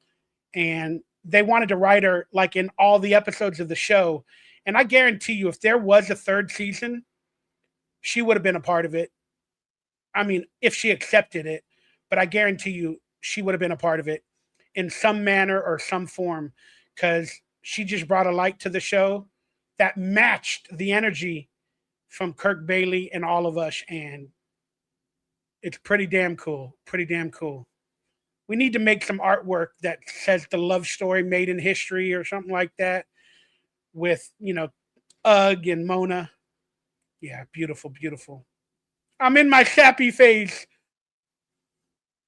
strange relationship, but it somehow works. Much like the relationship between me and my bird, Mona offers him a Chinese finger trap as a token of her love. It's a Chinese finger trap, and I won it in a carnival. It symbolizes how you've trapped my heart. Heart. This acting just cracks me the hell up. Mona's new job involves inspecting the camp and checking for violations. Unlike Ugg, who is kind of a dick and overly casual about his job, Mona is serious business about hers. You can tell because look at this intense pocket protector. But Ugg believes that because she is his girlfriend, she will cut him some slack and give him a free pass. Mona, who finds many violations that need to be fixed, otherwise the camp will have to be shut down, is insulted that Ugg doesn't take her job seriously, and they get into a fight. The rest of the episode involves the kids trying to help them patch up their relationship. After a string of bad ideas from the kids, Zizi is the one who is able to make Ugg understand how important Mona's job is to her, and that she cannot make exceptions for him. He seems to understand it and fixes the violations immediately. Mona appreciates the gesture, though decides to move to a different department because she doesn't want to strain. That's supposed to be paint, but it wasn't paint because we could not put paint on our shelves. So it was like flour and water, like a lot of flour and water to like mimic paint. And again, I need to do an episode watch party or something someday, somehow. That would be fun. Maybe we can do it behind a paywall or something. Because again, I don't know with copyright how it'll be done. I don't know. Things further. And I appreciate that you respect my professional obligations. Sweet cake pie. Sweet cake pie. Is there seriously anything more? Oh my gosh. Could you imagine in an alternate universe if they had a home videotape of themselves loving each other with that type of characterizations on their face? Cosplaying for each other, role playing. I don't think it would happen, but it just sounds hilarious to me. That'd be a hilarious episode for the Salute Your Shorts, the adult years. They are so funny. Oh God, I gotta watch these episodes again now. I'm getting all sorts of flashbacks. Sweet cake pie. Is there seriously anything more pure than this relationship?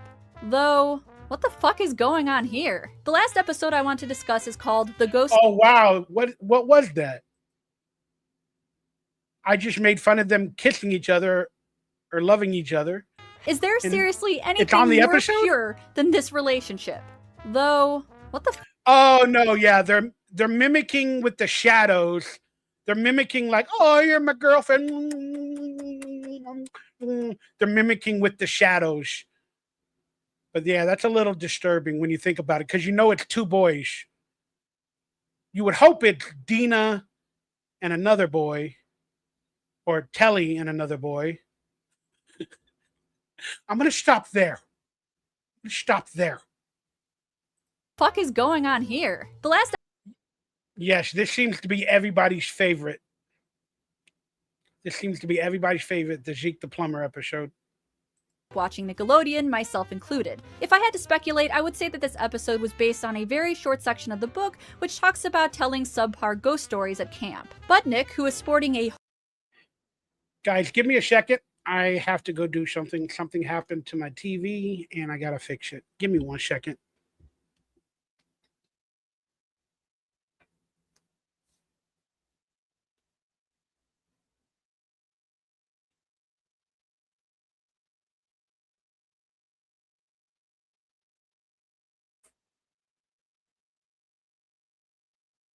Scary.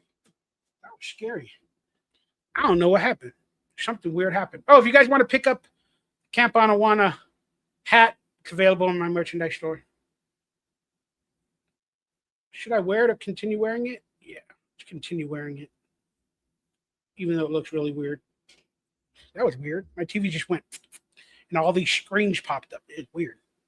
All right, let's listen to what they say about Zeke the Plumber, the #1 favorite episode of almost everybody. want to strain things further. And I appreciate that you respect my professional obligations. Sweet cake pie. Is there seriously anything more pure than this relationship? Though, what the fuck is going on here? Zeke the Plumber would have been a great crossover for Are You Afraid of the Dark? I do believe Danny Cooksey, the actor that played Budnick, was on an episode of Are You Afraid of the Dark? So there's that crossover. I used to think this episode was pretty disturbing as a wee roses, especially this surreal image try to embarrass you and shove a plunger into your face. He also looks like Dennis Farina. He looks like Dennis Farina. The mask is based off of William Shatner, if I'm not mistaken. It's like a backwards William Shatner mask, maybe from Star Trek. It's like backwards, and then they do the eyes and they do the nose stuff, and they put like a fake stash on it.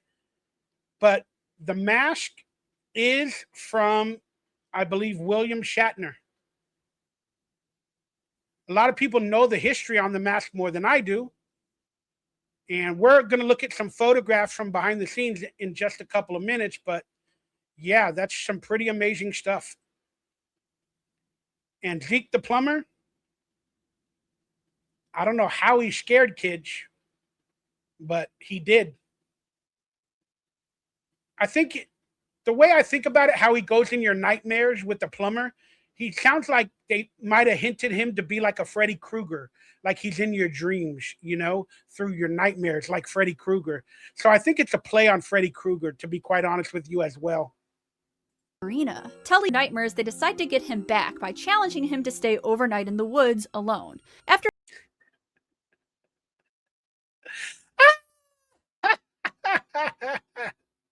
Man, I love that. I need to take that picture. I need to make it a 3D action figure. Need to make that a Funko Pop. Need to sell it and autograph it and come with a detachable head. So you get the detachable pumpkin head, you get the detachable DonkeyLips head, and you get the action figure with a camp sign holding a flagpole. I can make some money off of that type of a Funko Pop. Tell me if you guys would buy it. I need to buy a 3D printer machine. I need to make my own Funko Pops. Or I think I can create one, but it'll probably cost me $100 online through the Funko Pop website. Maybe I'll do that, and then I'll sell it to you guys if you're interested for like $200, where I double, at least get my money back, and I double it. Oh, that image is pretty. That's a pretty cool little pumpkin costume. Literally, I could not see that well in it. We filmed that episode overnight in the forest or whatever. We didn't film it all night, but we were there like 9, 10, 11 p.m. till 12 p.m. Like that was tough. Hey, you sure will. But I can't see a thing. This is a terrible plan. They sabotaged this episode on Halloween purely for nostalgic reasons. Clearly, it's hard to be fearful of such a weird-looking character, and it's not one of the funnier episodes by far, but it definitely brings me back to those classic Nick days, and it also makes me want to watch Are You Afraid of the Dark episodes. It kind of comes across like one. Now, because there were so many cast members in this show, I won't be able to touch on every single actor or actress or go into where they ended up. Most of them went on to do great things, others, not so great things. So I'll be... She's probably talking about me. She's like, most of them went on to do great things. Others, not so much. DonkeyLips has anxiety, depression, you know, not financially rich. DonkeyLips has emotions. He's manic at times. But he's a good soul. He's a good man. If you really get to know him, he's a good dude. And he's looking for love in all the wrong places. All right. I kind of hate watching these Where Are They Now things where they talk about us. Because they can use the bad moments, the good moments, or either or both. Or they could actually just present an image of you that is not really truthful. They can characterize you a certain way. So I'm a little nervous about watching this. But here we go. discussing a few of the cast members who you might be familiar with. Kind of hate this stuff. Danny Cooksey, who played Budnick, was a child actor prior to Salute Your Shorts. He started in television in 1983 with a small role on an episode. Why do they have to say that term, child actor? We're actors. Just because we're children does not negate the fact that we're actors. That damn word, child actors, has a bad connotation. But it's good for the algorithm. The minute I write it in a title or a thumbnail or in the tags, child actor makes quesadillas, child actor lives on a limited budget. Oh, we get a bunch of views. You get a bunch of views. Child actor homeless. A bunch of views. But if you write child actor is living in a beautiful house with a beautiful wife, it doesn't get no views. That's how this world is. The tragedy turns into views.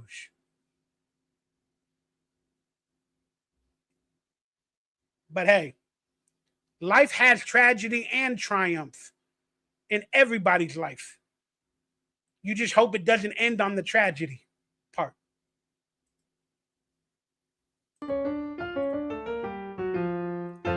Danny Cooksey, who played Budnick, was a child actor prior to Salute Your Shorts. He started in television in 1983 with a small role on an episode of The Dukes of Hazzard and did a lot of voice work for cartoons and video games over the years. You may recognize him as Montana Max from Tiny Toon Adventures and Stoop Kid from Hey Arnold. Dude, Danny Cooksey, somebody created a Montana Max artwork animation on a guitar of his, like an electronic guitar. And he brought it to set, or he shared it with me maybe a year later or whatever, but he brought the Montana Max guitar to the set, and I thought that was so damn cool. In 1983 with a small role on an episode of The Dukes of Hazzard and did a lot of voice work for cartoons and video games over the years. You may recognize him as Montana Max from Tiny Toon Adventures and Stoop Kid from Hey Arnold. Cut it out! Hey! I'm warning you! Hey, I'm gonna pound you, you little maggot! He also had a few small film roles, most that notably show. Terminator 2. Do you guys know the theory of Terminator 2 and Salute Your Shorts, how they combined? Well, after his character saves the world and John Connor from the T-1000 in Terminator, he went home and got in trouble because he got bruised by being shoved at the arcade. And his parents sent Budnick, because we didn't get his name in the movie Terminator 2. We didn't get his name. But he saved the world in John Connor at that one moment. And his parents saw the bruises because he got shoved by the T-1000. And Budnick went home. And then his parents were so mad at him for being, stealing money from bank accounts and ATM machines and getting in fights with police officers or T-1000s, that Budnick's parents, after this event in Terminator 2, sent him to Camp Onawana for his sentence. That's how the Terminator 2 and Salute Your Shorts world can combine. That is the working theory of Salute Your Terminators. After Salute Your Shorts, he continued to do a lot of voice work over the years, including voices for Pepper Ann, Invader Zim, and he had a main voice role in Kick Patowski, Suburban Daredevil. He is also a musician. In 1992, he led the group Bad for Good. They were great. I learned how to mosh with them. Don't know what to say about this. At one point, he and fellow Salute Your Shorts castmates Blake Sennett and MichaelRayBower also formed a band, but they were not able to land a record deal. Also, here's a cute... I talked about that earlier. That is not true. We did not form a band. Maybe on Salute Your Shorts, one of the episodes, we had a band. But we would play music. My dad was a drummer. And Blake and Danny, we would hang out on a few occasions at Danny's house or his mom's house. And we would play music. That's when Blake and Danny were 100% in the throes of music. And I was being taught the drums by my father at that same time. So I was trying to be a part of the band at the house, having fun. We didn't form a band. I'm sure we came up with stupid ass names, but it never took. It never happened. Danny had his own band. Blake eventually disconnected from Danny and made Rilo Kiley with Jenny Lewis, another friend of ours. And they went on to do amazing things. So that's the situation of that rumor that is not officially true about us forming a band. But technically, if we were playing together, trying to make music, I guess we're a band. The Donkey Bud Blake experience. Tim is Danny's name in T2. Oh, is it? I didn't know that. I did not know that. Thank you guys for telling me that. Zim, and he had a main voice role in Kick Buttowski's Suburban Daredevil. He is also a musician. In 1992, he led the group Bad for Good. I don't know what to say about this. At one point, he and fellow Salute Your Shorts castmates Blake Sennett and MichaelRayBower also formed a band, but they were not able to land a record deal. Also, here's a cute clip of him singing as a kid. Aww. Kirk Bailey, who we were played not able Ugg, to land a record love deal. To see in more. Damn it. We weren't able to get a record deal. Fuck, that's what we wanted. You know, we worked on Salute Your Shorts all day. Then on the weekends, we hung out at the house, and we're like, we got a TV show deal with Nickelodeon and Viacom. Now let's turn it into a band and get a record deal. While he already has a record deal with Steve Vai for Bad for Good, but you know, we were trying to double down and get a record deal. Who would it have been with? Sony, Columbia, Disney.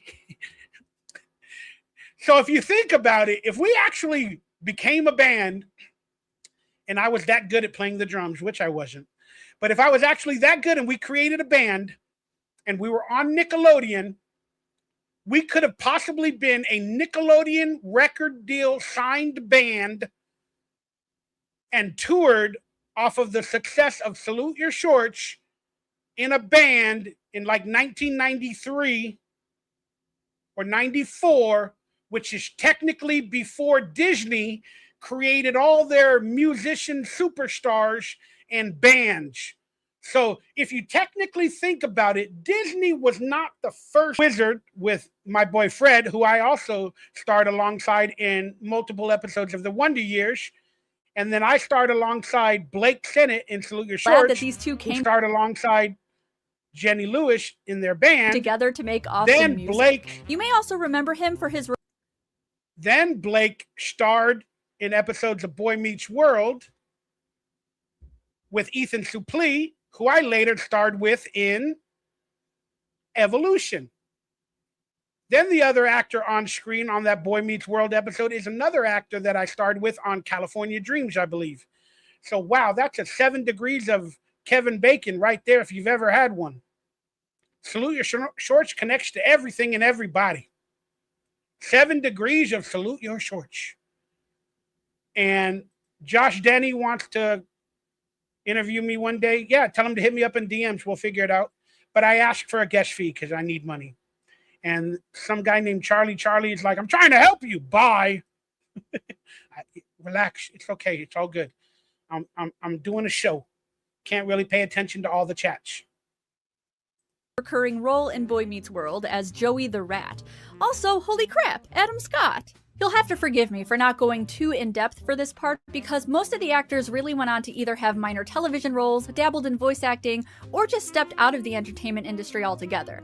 For example, Heidi Lucas did a lot of commercial work and had landed a few TV show roles, but ultimately she stepped away and became an attorney. Megan Berwick, who played Zizi, went on to receive her MA in international... She didn't mention it, but Heidi, the actress that played Dina, went on to another Nickelodeon show called Space Notch. Like astronauts, but like space notch. She starred in a sci-fi series on Nickelodeon. That was really amazing. part because most of the actors really went on to either have minor television roles, dabbled in voice acting, or just stepped out of the entertainment industry altogether.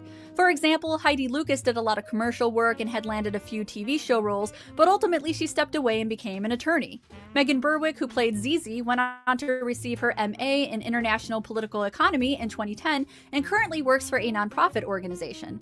When asked about the cast, Steve Slavkin had this to say about Berwick. "I don't think it's strange that Megan would become Zizi. She was a really special kid, and it's great to see that she's utilizing her skills to make the world a better place." The cast remembers their Salute Your Shorts experience very fondly. They've done a couple reunion panels, most notably at Kamikaze Expo, which was hosted by Andre Meadows, also known as the Black Nerd on YouTube, and at Everything Is Festival a few years later in 2015. It was really nice to listen to their overall positive experiences on the set and revisit some of that childhood nostalgia. Now for my final thoughts. If it wasn't made abundantly clear, I really loved this show as a kid, and I still really like it today as an adult. Wow, she didn't do a retrospective of Eric MacArthur, Tim, or Trevor, or me, or Venus. She didn't do a Where Are They Now? Okay, that's cool.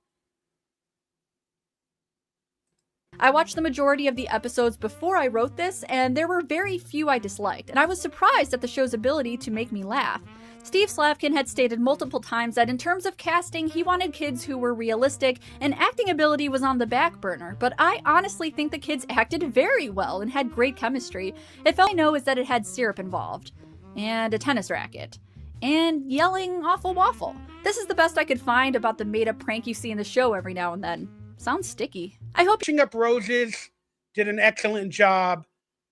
Couple little misnomers, but again, it's hard to get information except from the source. And let's be honest, even the other actors on the show might have different recollections or stories on it. So, but that was a great video to watch. I'm really happy about that, guys. Michael Coulter says, "Don't you mean Space Cases?" Was that the name of the show? It might have been. Again, I'm all over the place sometimes. Yeah. And I'm definitely hoping to do a reunion with some of them very, very soon. If not all of them, I'd love to get that, but I don't think it's possible. But maybe we'll have a reunion YouTube live stream or something like that. Or maybe I can do some interviews with them for the 35th year anniversary. Once again, please hit that thumbs up, that like, that subscribe button. If you guys are able to donate, become a member, I'd appreciate it. I have donation portals down below if you feel like I've entertained you or I'm deserving of it. None of you guys owe me anything. I owe you the world. But hey, I have to ask and I have to let you all know this is my job. It's not a great job, but I'm doing the best as I can as of this moment. And thank you for being a part of the channel. I have cameos available that come with an autographed picture. I think they're $25, probably for the next couple days. I'll leave it there. And other ways to support by hitting up the like button and other things like that, and merchandise store. So, we went 3.5 hours long. I am not going to go any longer than another 30 minutes. I'm sorry if it wasn't so professional and wasn't done correctly and it was spur of the moment, but I at least fucking got out of my bed and I did it. So let's look at some behind the scenes photos and read some of your comments while we go through some of these behind the scenes photos. Then we're going to end the show talking about the DVD conspiracy and try to answer some questions of why it is not available, all the episodes online. And I'm going to get some of your guys' comments. So let me get this on screen, the behind the scenes photos.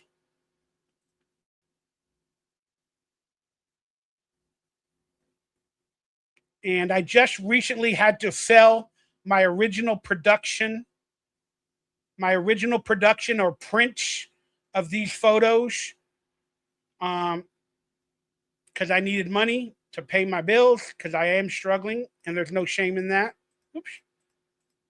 Sorry, let's go back to that picture. And so somebody else owns these behind the scenes photos, the original prints. But thank you for supporting. All right, and some of these photos, a lot of these photos that we're about to see were taken by Megan Berwick's mother. She was a photographer in real life, and she was the mother on the set for the character of Zizi, or for Megan, and she was on set every day. So somewhere in the first season, toward the end, and definitely in the second season, she started taking photographs. Even though we had a on-set photographer, that professional people know those things. And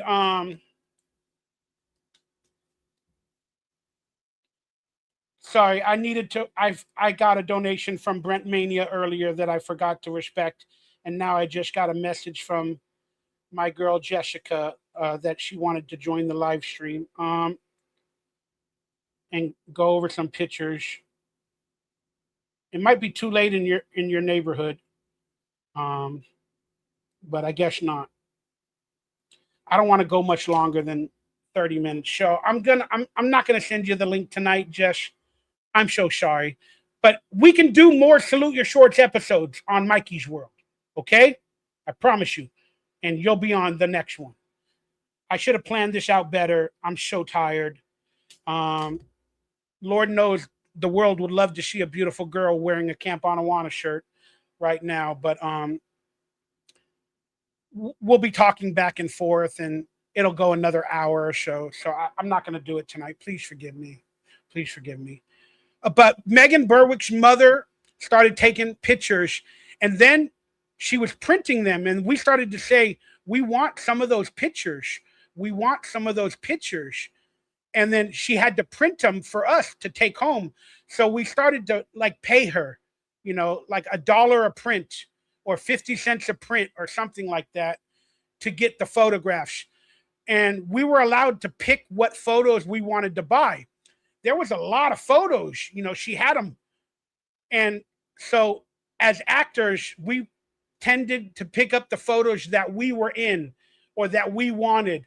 But I didn't buy every photo, and now I wish I had. But again, we were not rich on the show. We didn't make that much amount of money. So I think these photos were like either a quarter or 50 cents each, and it would have got really expensive. She took a lot. So I'm sure she still has it in her like books or stuff like that.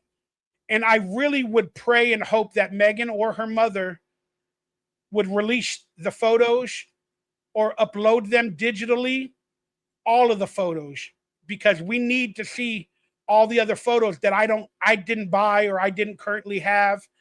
And that would be such an amazing thing for the history. And give me 1 second. My air conditioner is making so much noise. I'm going to turn it off.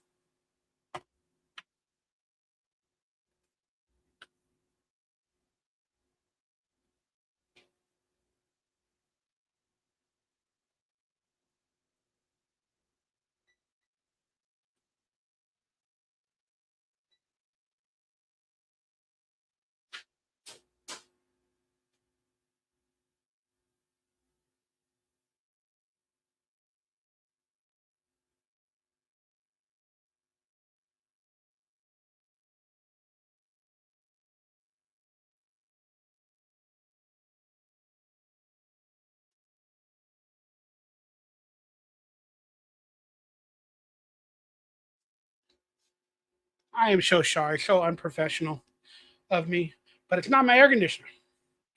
I don't think it's my air conditioner. I think it's my refrigerator. Uh-oh. Michael Bauer needs a new refrigerator. I'll figure that one out later. All right, so let's go over some of these episodes and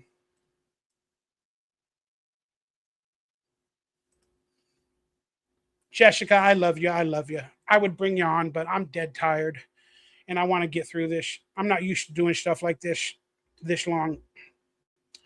All right, let's look at some of the photos. Jess will definitely be a co-host on many more podcasts.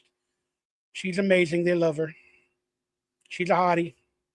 All right, so here's a photo of Tim Eister behind the camera with the crew in the background. That's pretty awesome, man. That's an awesome photo of him. There's me with the camera on a dolly. See if we can zoom in a little bit. That's an awesome photo. I loved photos. If you've noticed some of my photos on other movie sets and stuff, I always like to take photos with the camera. I just love that filmmaking aesthetic. I just freaking love it. And there, I think I'm wearing like the blue Reebok outfits that were sponsored on the show, on that rig. This is from a magazine article for the second season of Salute Your Shorts. They posted this picture taken by the on-set photographer. So this is a picture from a newspaper article or something like that for the press. So that's really, really cool. I wish I had the original photo for better quality, but I never did. Then this is the wrap party for season 2 when we knew the show was over. Like I said, there was something in the air. This is at the Hilton Ballroom. And I wore an outfit that you're going to see in other pictures, but there's me and Kirk. Smiles on our faces. We're all sweating. We were dancing the night away. A lot of people were crying, but we were dancing. And such a beautiful way to end, our show with all of us loving each other, everybody getting drunk, dancing. I don't know if we got drunk. I didn't. But, or I don't think any of the other young actors, I'm not trying to say they did. But there it is. And then that's on the set with one of our crew members, Chester Lydell. He's a big man. He was awesome, picking me up. I think he said he could pick me up, and I was probably like 240 pounds. He said he could pick me up, so he did. I'm wearing some cool-ass Reebok Sharks, I think they're called. Look at the set, though. That door behind me is on the way to the bunk, the set. And that door to the right is like a big-ass warehouse, like I said, and it's got a sheet covering it. But look how grungy. It was a converted warehouse. And you got to love that I'm representing Wayne's World, y'all. You got to love it. My favorite movie at the time. And then there's the classic photo that I autographed, that I sell, of me with the boat thing, whatever it's called, in front of the artwork. These were like the professional photos that they were taking by the professional photographer on the set. So it's pretty damn fantastic, to say the least, these photos. And I wish it wasn't as blurry. I wish they were a little bit better done, but hey, it's what we have. So what a fantastic photo. And oh my gosh, this gentleman coming through.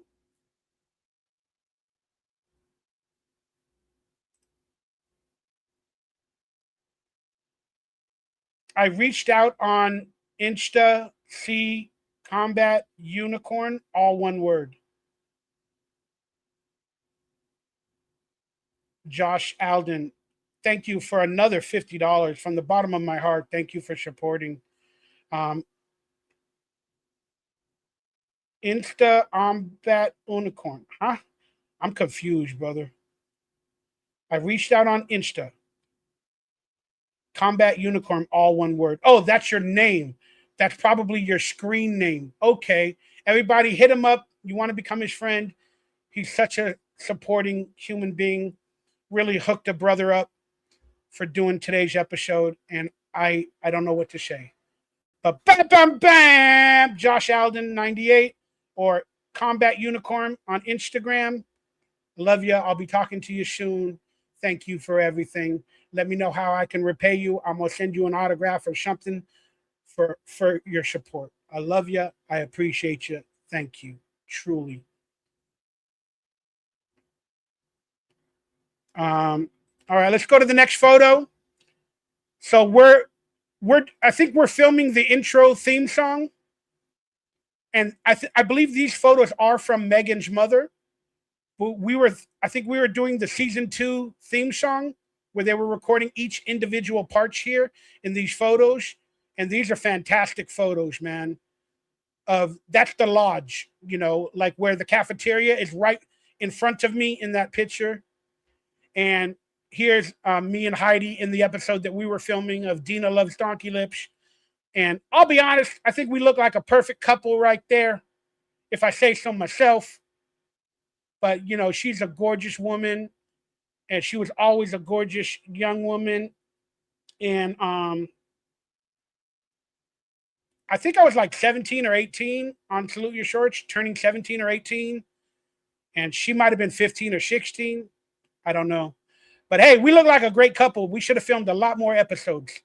But you all saw, she fell for me way better than she did Budnick in the Budnick episode. She fell for me. She fell for me.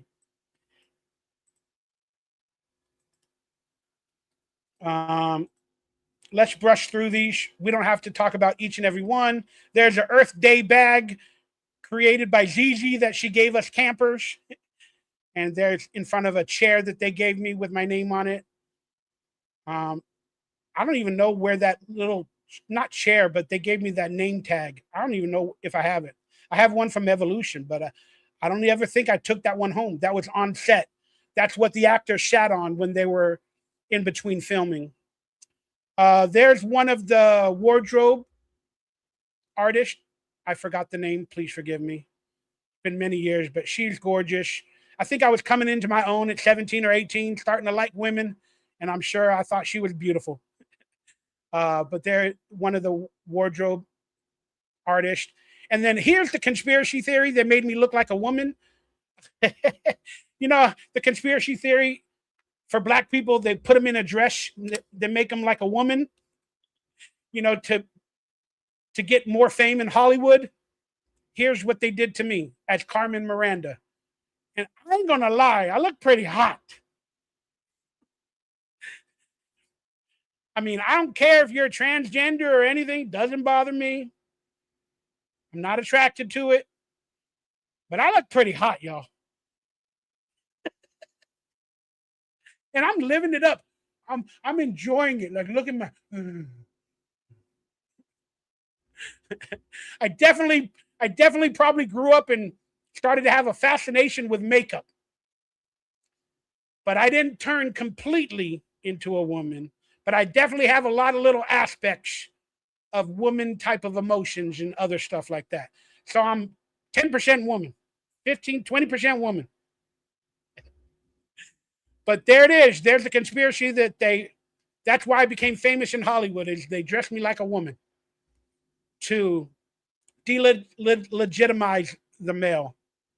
And that's another wardrobe assistant working on my wardrobe. And I had some boobies, apparently. I'm gonna have to watch that episode again. Wow, that's wild to see these photographs. There's me in my fat face in the makeup room. That's when you can see I had some pimple outbreaks. They're putting a pencil, trying to make my pimples look like freckles. There's the Star Wars, Star Trek episode where we're in a sci-fi room and we're wearing Star Trek parody type uniforms.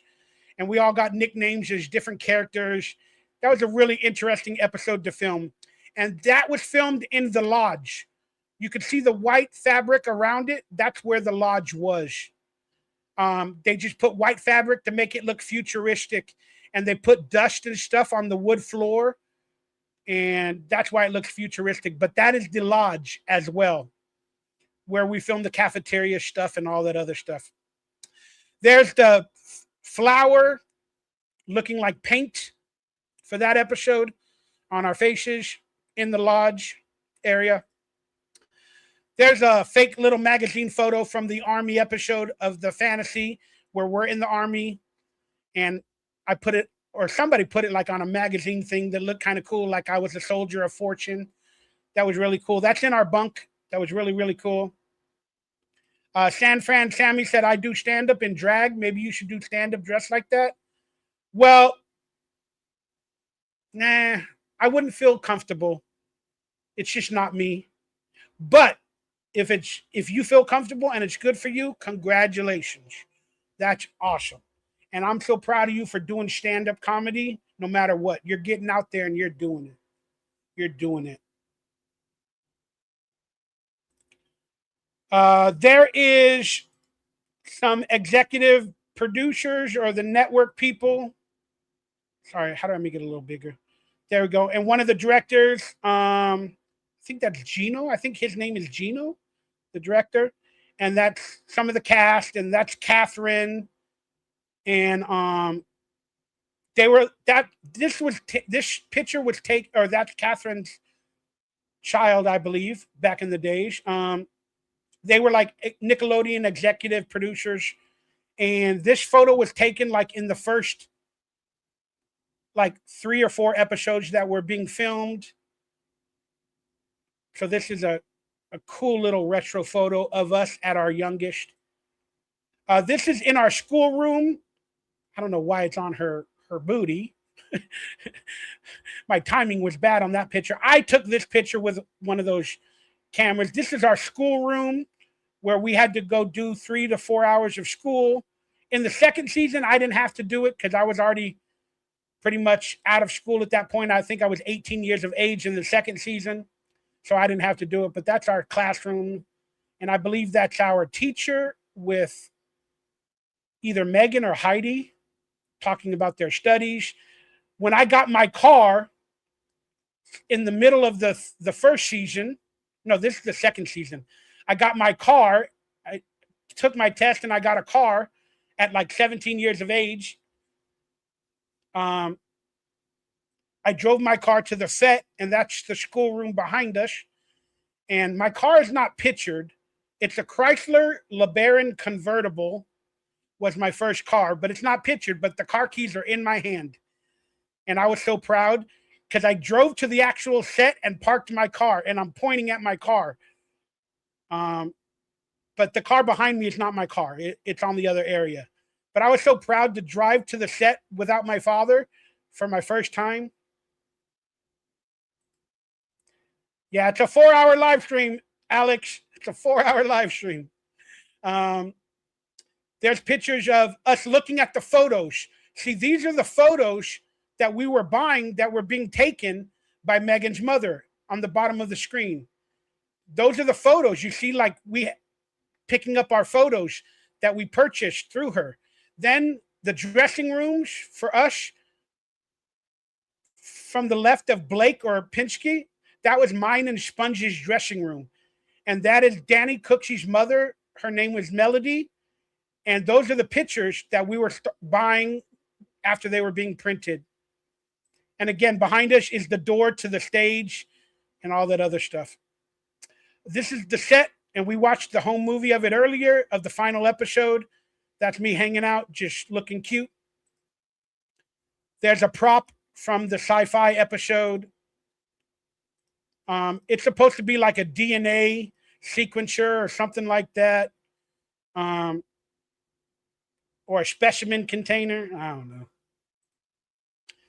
More props from that sci-fi episode taken with my camera. My cameras are the ugly ones. And these are some more of the props with the little blinders that you pick up and down. More of the props with the eyeballs, the all-seeing eye, the Sauron eye, if you will. There's the Sauron eye.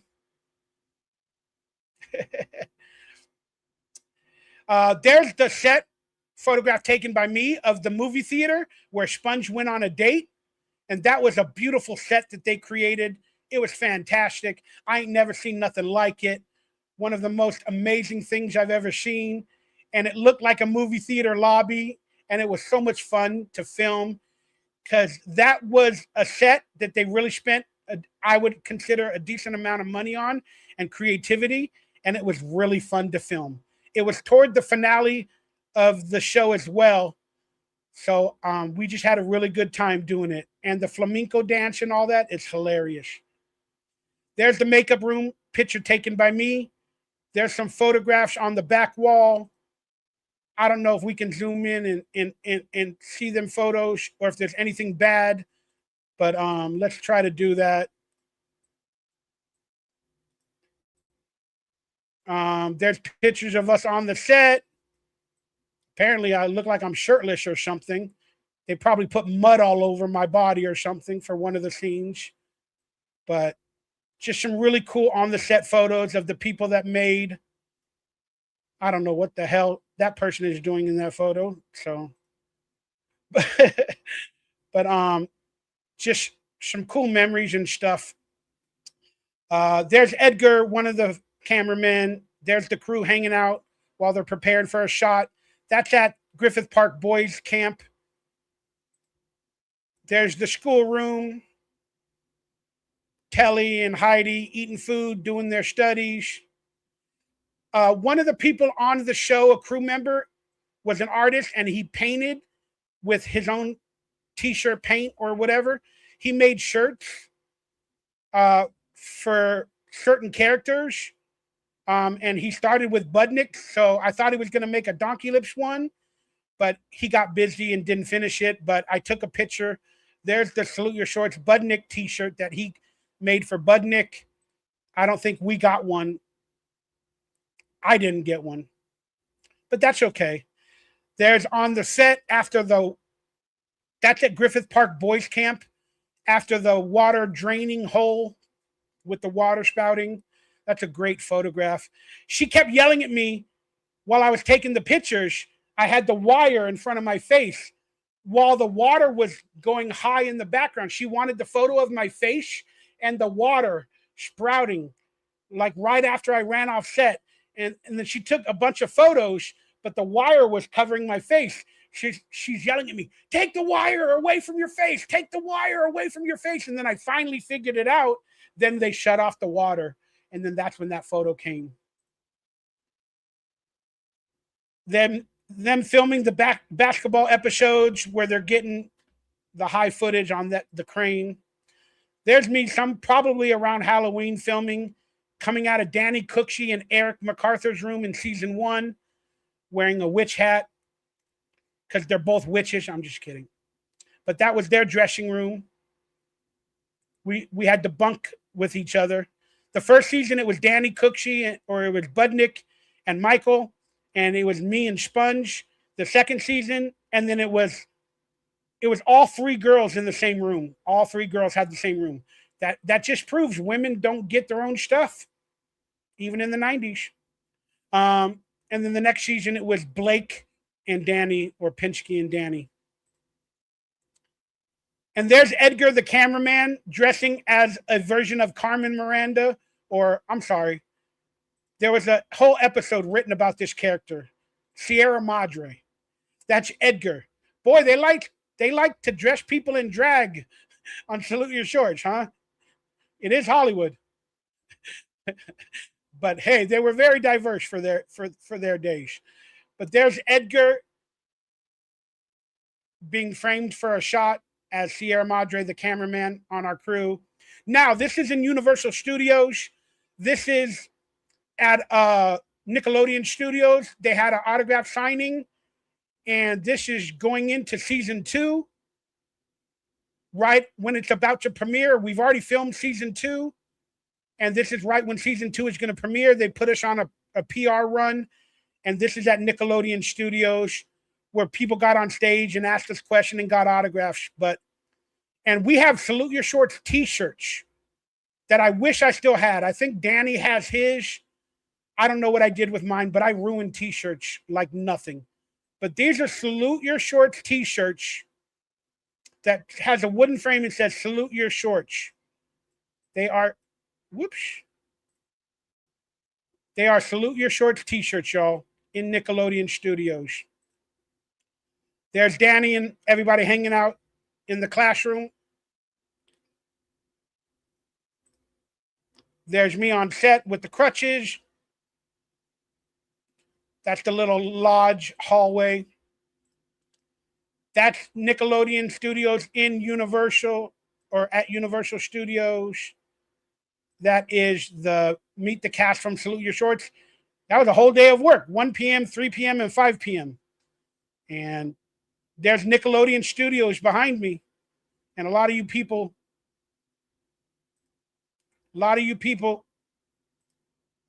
Good night, Jessica.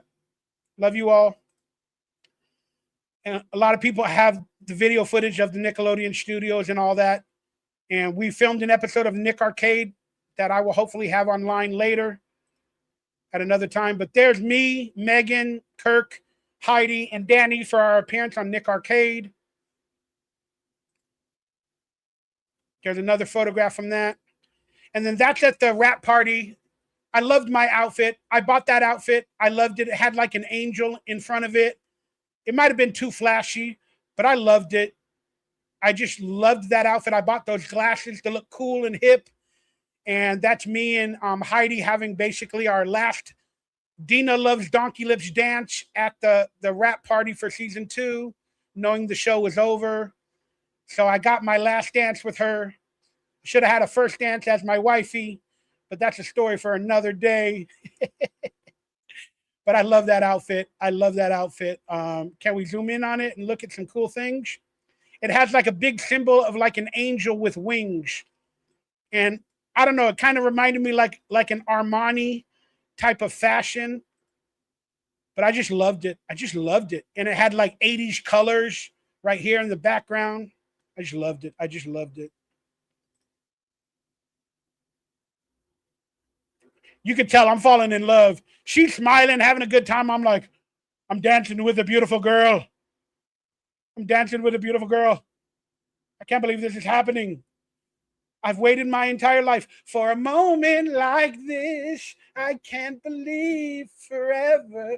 I've waited for a moment like this. Some people wait a life. There's Venus and Heidi on set in the first episode of the second season when we're pretending that Michael is dead, but he's not.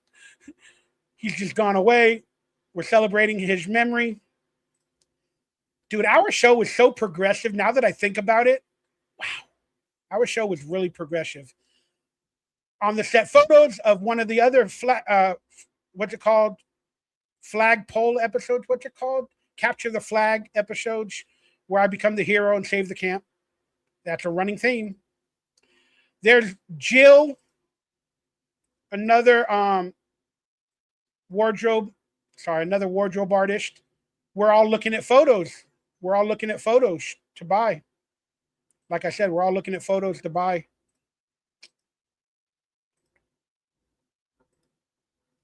That's on the back room of Nick Arcade on the episode. Danny Cookshee hanging out.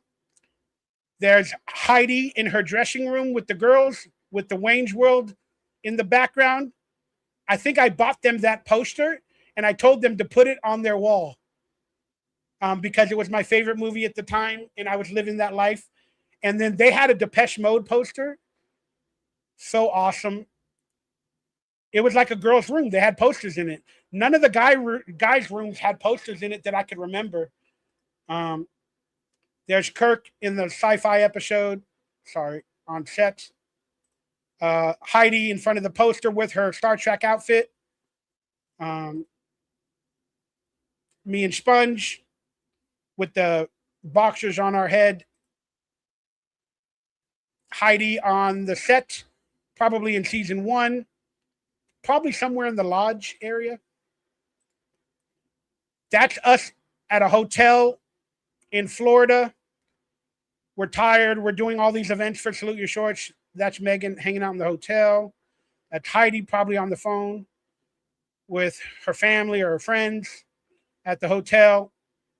That's that photo we saw earlier from the set. There's me and Capture the Flag, an amazing photo. And you can get some of these autographed photos at my events in the future or on my website, autographed by me. And there's an amazing photo of Venus and Heidi. There's us on the set of Nick Arcade in the back rooms waiting to do our appearance. That was a great time. That was a great adventure. There's us, the cast in Florida. We went to Gator World. There's Kirk. There's one of the executive producers, Courtney. And that's us in front of Gator World. We went to Gator World. Look at my shirt. I'm wearing an LA hat representing. Oh, that's Catherine as well, one of the Nickelodeon head people. And look at I have a Bam Bam. You can't see it, but it's a Bam Bam and Pebbles shirt. It's a Bam Bam and Pebbles peace sign shirt. And I loved it. I thought I was fashionistic back in the days, boy. So it's a Bam Bam and Pebbles shirt with a peace sign, and I'm representing an LA hat in Florida.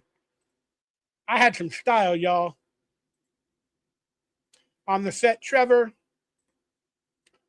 hanging out in the hotel. Danny with his shirt off. He's a rock star. You know he's going to do that. There's that shirt from the rap party in season 2 with another crew member.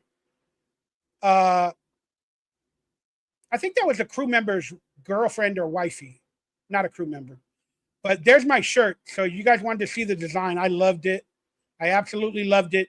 You can tell I live the Christian religion aesthetic, the symbolism. I love all that stuff. And I love taking pictures with beautiful people. So I hope to meet you all one day and take pictures with you all as well. But yeah, that's an awesome outfit. And I wish I still had that shirt. There's us after a food fight on set. The actor that came in that played Blake Mallet or Tommy Mallet or Ryan Mallet, whatever the character's name was, the superstar that came to Camp Anawana with our band. There's on the set photos. I'll just brush through some of these. There's on the set, getting the paper, crew members in the background. This episode was directed by a famous director that almost won an ACE Award, who went on to do some big movies like McHale's Navy in the 90s. And he directed an amazing artistic episode, the newspaper episode. It was fantastic. There's me as a baseball player on the set. Sorry, I'm not getting to Jamie Mallet Jr. There you go. Jamie Mallet Jr. Me and Danny in that scene where we're breaking the hole. Got crew members behind us. We're all dirtied up and gushied up. That's a cool photo. Budnick and DonkeyLips. That's a great photo of me and Danny. That's a beautiful photo of Megan and Heidi with some crew members. I don't know what he's looking at in the background. But I'm not here to do that. It was all love and affection on the show. And Kirk, they're telling stories, holding his hand. She's probably massaging his hand because he probably injured it. He got injured all the time. So she's probably being the motherly nature, Heidi. And they're just having a cool little relaxed moment. And there's the band on that scene. We got the go-go dancers and the band. I'm on the drums. Blake mimicking what he's going to do in the future. So is Danny Cooksey. Look at the little extras in the 80s outfits and the 90s outfits. Look at them. Look at his shirt. That is so freaking awesome, yo.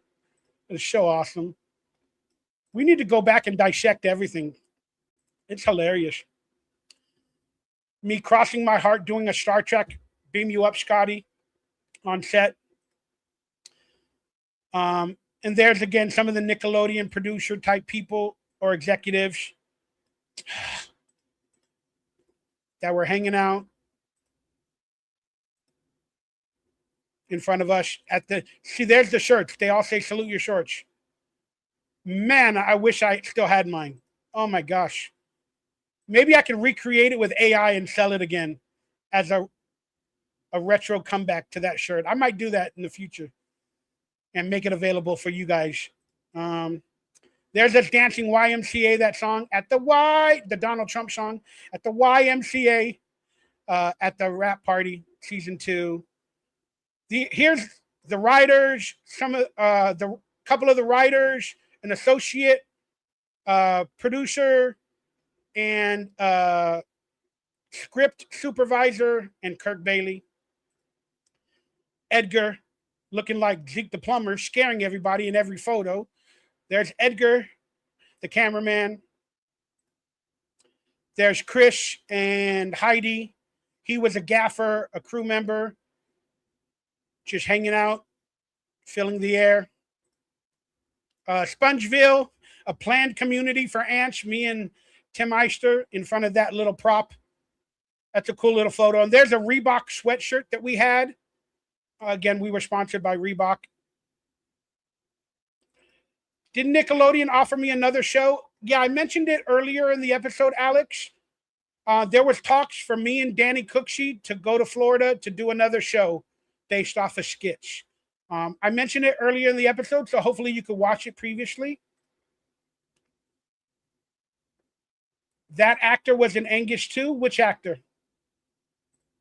Oh, Jamie Mallet. Jamie Mallet. Yeah, yeah. There's a picture from the set. There's us signing autographs in the Salute Your Short church. There's the day when I fractured my eye, or I put a thing on my eye with the cursed skull. But that's a cool freaking picture, dude. Like a cult. That is, wait, there you go. There's me with my belly out. Posing for the clay figure on set. Again, at Nickelodeon with the people meeting us and saying hello at Universal Studios, Nickelodeon Studios. And some people were able to get the t-shirts. And what a cool little picture, right? I don't know, what am I doing to the guy's neck? Ugh, sorry about that, y'all. I am like messing up that guy's neck. I'm holding his neck. I don't know. There it is on set. Let's just brush through these guys. This is the wrap party with a couple of crew members as well. This is a beautiful cast shot, if you will, to end the show, but with a couple extra crew members in there. Venus is smothered in the back. Sorry about that. Danny and his mother. Universal Studios. On the set. Sorry, guys, I'm rushing through it. I'm really tired. We went over 4 hours. Boy, I'm big. I'm really hefty. That's a good photo on the set.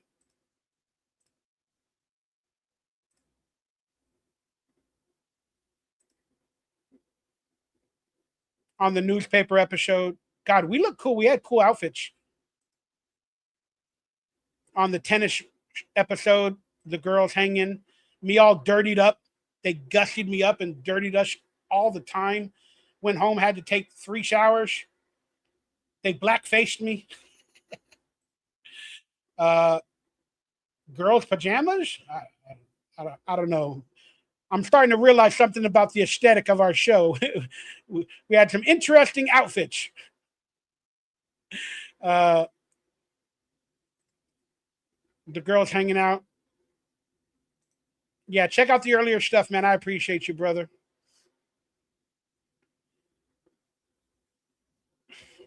That's a cool photograph of the girls in their bunk room. Just having the girl adventures. That's a cool photograph.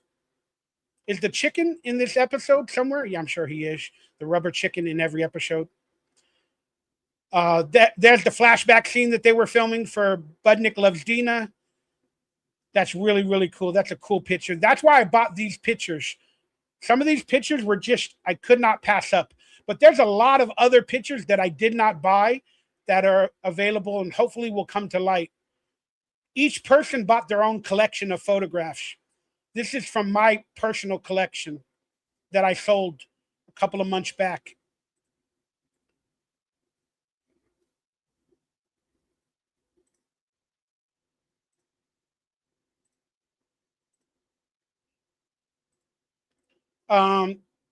There's that famous director that directed McHale's Navy and a bunch of other projects, that directed the newspaper episode called Citizen Pinsky.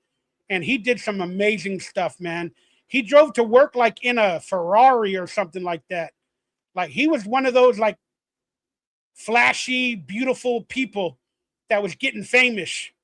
And he had a Ferrari and he was living that lifestyle, man, that Beverly Hills Hollywood lifestyle. More photographs from the set. There's me in my outfit dancing with Heidi. And I absolutely love my outfit, like I said. And me and Heidi, we're still really good friends. But we were ones that would like entertain each other. And there's the crew members dancing at the wrap party. Us on set. Kirk on set wearing the leather outfit. getting the witch makeup for the Cinderella play for Venus. Us playing basketball with the crew members while we're waiting to film.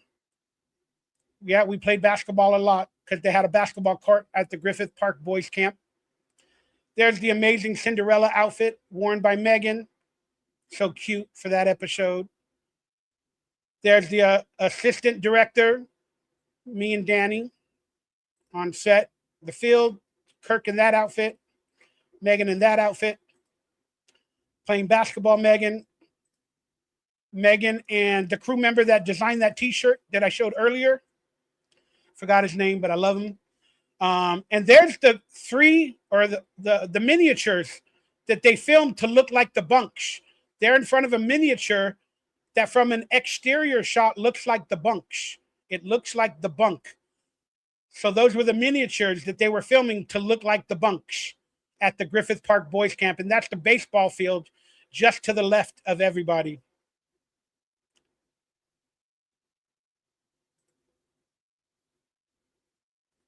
At the Nickelodeon Universal Studios event. There's the rap party. Danny and Heidi taking a photograph. Me again on the film thing, filming a shot as a pretend cameraman. Megan and Kirk with a peace sign. I love her outfit. That's awesome. Danny, probably on a birthday night, wilding out. I don't know if that was taken during the show or a couple years later, but he had a birthday night. Everybody got wild and crazy. And there's Kirk, and Heidi is crying. I don't know if you guys can tell, but she's crying because the realization is setting in that it's the end of the night. The show's probably not going to be coming back for a third season, and we're all saying our goodbyes. And it's a sad photo, and it's just really, really sad. Really sad. That's our school teacher. We had two of them. That's our first school teacher. And that's us on set. Not on set, but like in the back area. On set, rehearsing the episode. That's us rehearsing it. Because I'm not in my Salute Your Shorts outfit yet. Playing basketball with Eric and the gang. On the set for that day. In the hole. The tunnel that they built at the Griffith Park Boys Camp. Danny Cooksey and his mother. I just love these photographs. I hung out with Danny and his mother a lot. You know, I went to their house a lot. We played music. It was a great time. I love them all. There's Kirk and one of our wardrobe artists on set. Totem Pole, the girls. Trevor. They brought a monkey. We had animal wranglers. They brought a monkey. And that may have not been the monkey Bubbles with Michael Jackson or a relative, but we hung out with a monkey all day. They brought a monkey to set, and that was an awesome day. And the monkey's kissing me. I love monkeys. I love it. Little baby monkeys are awesome and all that. That was such a fun day. And there's that photograph I talked about earlier where they wanted me to move the wire from my face to get the picture. There's us filming that episode where we come out of the hole with the water. And there's Ronnie Pinsky and Danny Cooksey acting a scene from The Lost Boys. That's what they were doing. They were acting a scene from The Lost Boys.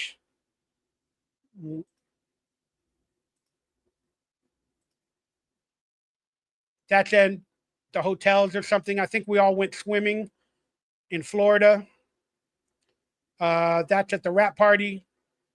That's Venus and her mother. The cameraman, Edgar and Megan. And another, that's the editor. I think that's the editor, Tim, behind them. There's Chris, a gaffer, like a grip. There's one of the wardrobe artists with Heidi, the rap party. I think he's a composer, not the original composer, but he's somebody in the art department or the prop department with me.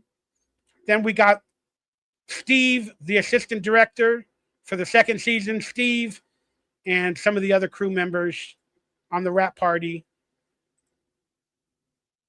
And then that's the school with Megan in the school. That's us with Philip Moore on the Nick Arcade location after filming the episode. There it is, the gang, the Lost Boys. And there's the entire crew and cast from Nickelodeon Salute Your Shorts on screen. This is for the second season, I believe. We didn't get a crew and cast photo for the first season. And for the people that are watching this, there's actually one cast member missing from this photograph. And it's a shame that they're not in this photograph. They were on set, but they did not come to be a part of this photograph for whatever reason. Maybe it's a stage mom that wouldn't let them leave the classroom or something to take this photo. I do not know actually what happened. I didn't find out till a while later that he wasn't even in this photo. So you guys let me know what character from Salute Your Shorts is not in this cast and crew photograph from season 2. But there it is. That's the entire cast and crew from Nickelodeon Salute Your Shorts in a photograph. And this was really hard to get done. People think it's easy to wrangle everybody into a room, set up a camera with a professional photographer on a ladder, and to get everybody there while they're trying to film the episode. Is everybody on set that day while they're trying to go to school? It's a miracle that we got everybody, for the most part, in this photo. With Jefferson Keeby, the director of this episode. So I'm not going to point them all out. Maybe I'll do that on another episode. But give a shout out and a congratulations to all of these amazing people that had a hand in making Salute Your Shorts the show it is today, and all the love and all the respect from this amazing cast and crew. And I freaking love and I miss you all. And those were some of the funnest days of my life now that I look back upon it. Thank you for everything you did. And thank you to Viacom and Nickelodeon for creating such an amazing show. All right, everybody, that's it for now. I'm going to just talk a little bit about a conspiracy that might be happening behind the scenes. But I am going to talk about why it's not officially on DVD. And the conspiracy behind why there's only 12 episodes online through streaming platforms like Paramount Plus and Amazon. Now, this is just a theory. But again, they tried to come out with a Pete and Pete DVD edition, season 1 or 2, and they tried to sell it on physical media. It cost a lot to produce it. They were hoping to make a lot of money. They thought the fandom was great for it and big. But they didn't make as much money for those DVD collections of Clarissa and Pete and whatever Nickelodeon property they put out there. They didn't make as much money as they thought they would. So the theory goes, it wasn't worth it for them to print Salute Your Shorts on DVD due to the trademark, the residuals, and all the financials when they're not going to make their money back. And it wasn't as popular as a show as possibly Pete and Pete or Clarissa, because they have a lot of episodes of those shows, and those shows ran for many more years than our show did. So that's a theory of why it didn't come on DVD officially. Plus, they would have also needed possibly renegotiated contracts for physical media. because we were under a AFTRA contract, not a SAG-AFTRA contract. They were not SAG-AFTRA. They were AFTRA. So physical media, I don't think was a part of the AFTRA contract at that moment. Just reruns and platforms to do reruns. Then streaming came along, and that's something a little bit different. But physical media, I don't believe was in the contracts or merchandise for the first 2 seasons of Salute Your Shorts. So technically, they have a lot of reasons why not to put Salute Your Shorts on DVD. For possible theories that I just mentioned. Now, why, when they came out with Paramount Plus, which is owned by Viacom, when they released Paramount Plus and they put episodes of a lot of their shows on Paramount Plus for their streaming services to be announced, why did they only put 10 episodes of Salute Your Shorts when they opened up Paramount Plus?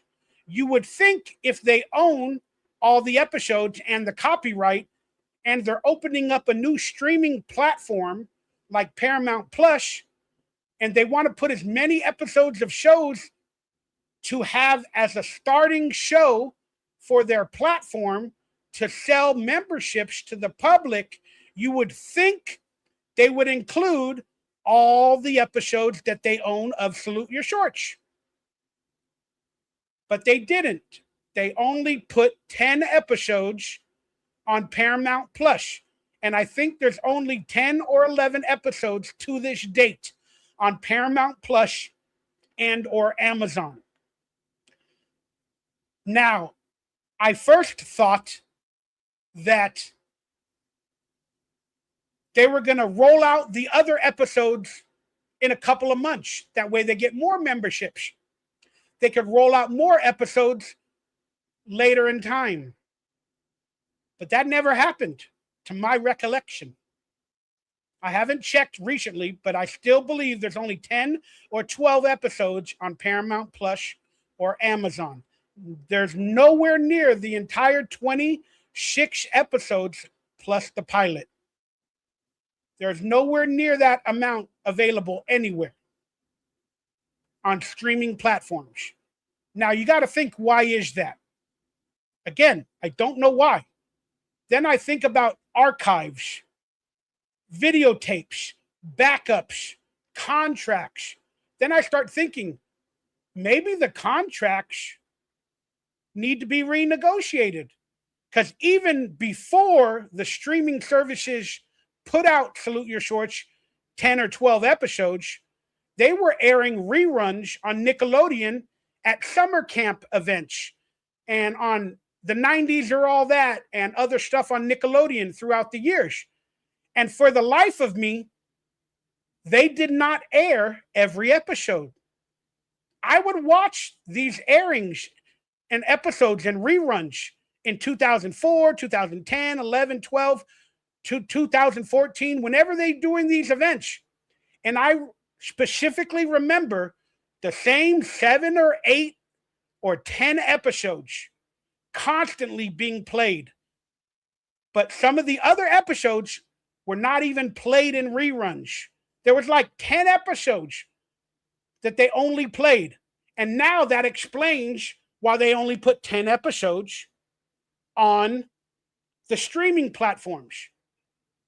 It doesn't explain it, but it explains it. They only had 10 episodes or 12 episodes converted through the archives in a digital format. Maybe they didn't digitize all the episodes.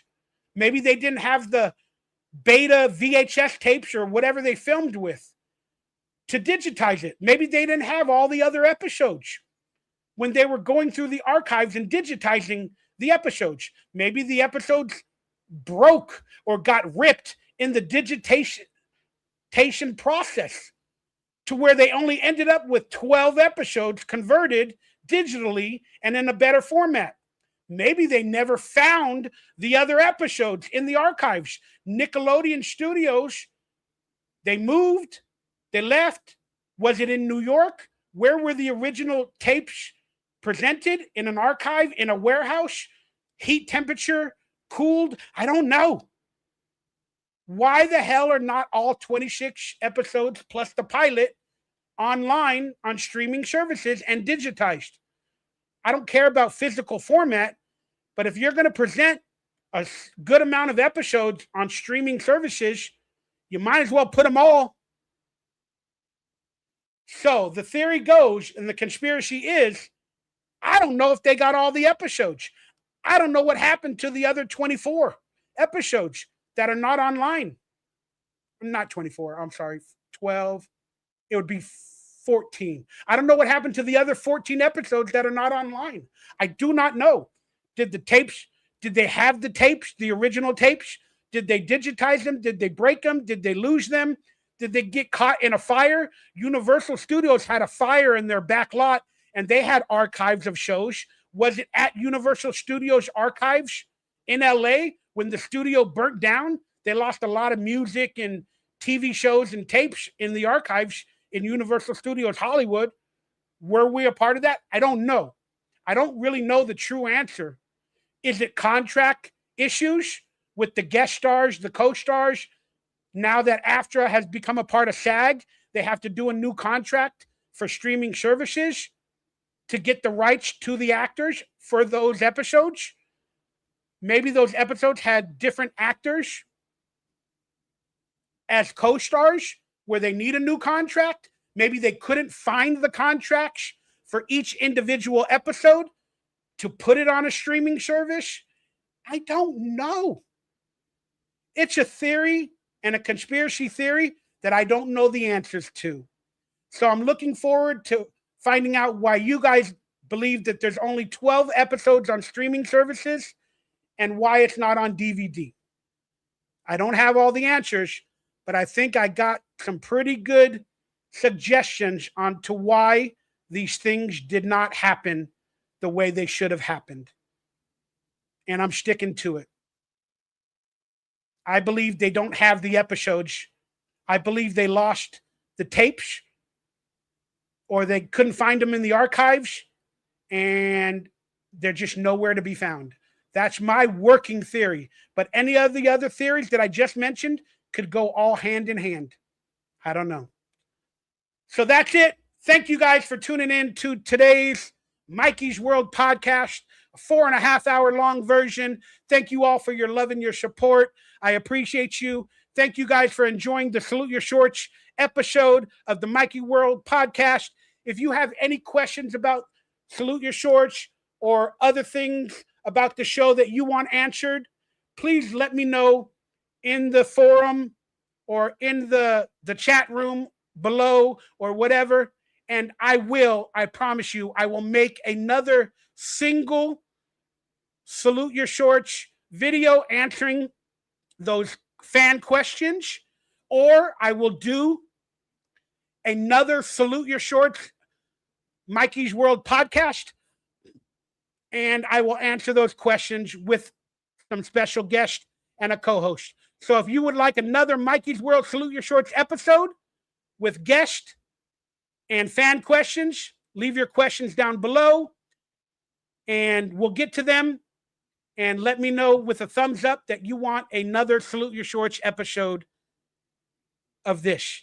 Hopefully a shorter version, but let me know if you want one and we'll do it. Because this is the 35th anniversary of a show that changed my life for the better. And I'm now having to live off of all of its memories, but they're great memories. So let me know if you would like another episode or a part 2 to this, and we can do that. Because this is the 35th year anniversary of Salute Your Shorts, and we're having a Salute Your Shorts summer here on my channel. And I'm so grateful to each and every one of you for your love and your support. Hit that thumbs up, hit that like button, consider becoming a member of the channel for early and future and exclusive content. Check out my merchandise store. You can get some Salute Your Short stuff, autographs, and a lot of other cool things. And if you feel like supporting, PayPal, Venmo, Cash App, as it said below that's right, I had it the entire video. I appreciate you guys. I got cameos available. If you want a DonkeyLips cameo, I will do it in DonkeyLips garb. Just ask me. And I might even shave my face and do a DonkeyLips cameo for you if you ask for it and pay for it. at a later date. I appreciate you all. I love you all. Good night. God bless. And let's get on out of here. And for everybody that stayed this long, in the chat room or in the forum down below, right? I went 420 with DonkeyLips. You get it? 4 hours and 20 minutes. It's also a marijuana reference. I just thought it was funny. All right, y'all. I'm out of here. Thank you for everybody online. And watch the rest of the episode if you haven't watched it, and you'll have a good time. Good night, beautiful people. Thanks for hanging out on Mikey's World. And I'll see you on the next episode of whatever I do.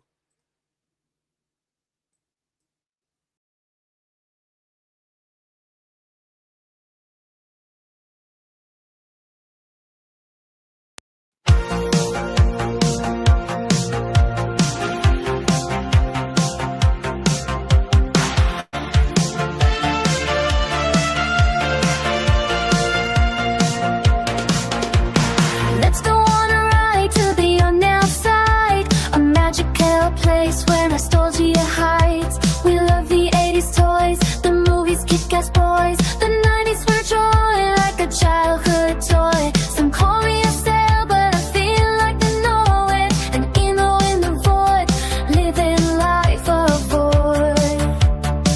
It's time to love. It's time to unwind. Quenching pure sex girls in my mind. Enter the stargate, see the lights twirl. The universe and tide is Mikey World. Start the broadcast, hear the love twirl. The universe is now Mikey's World.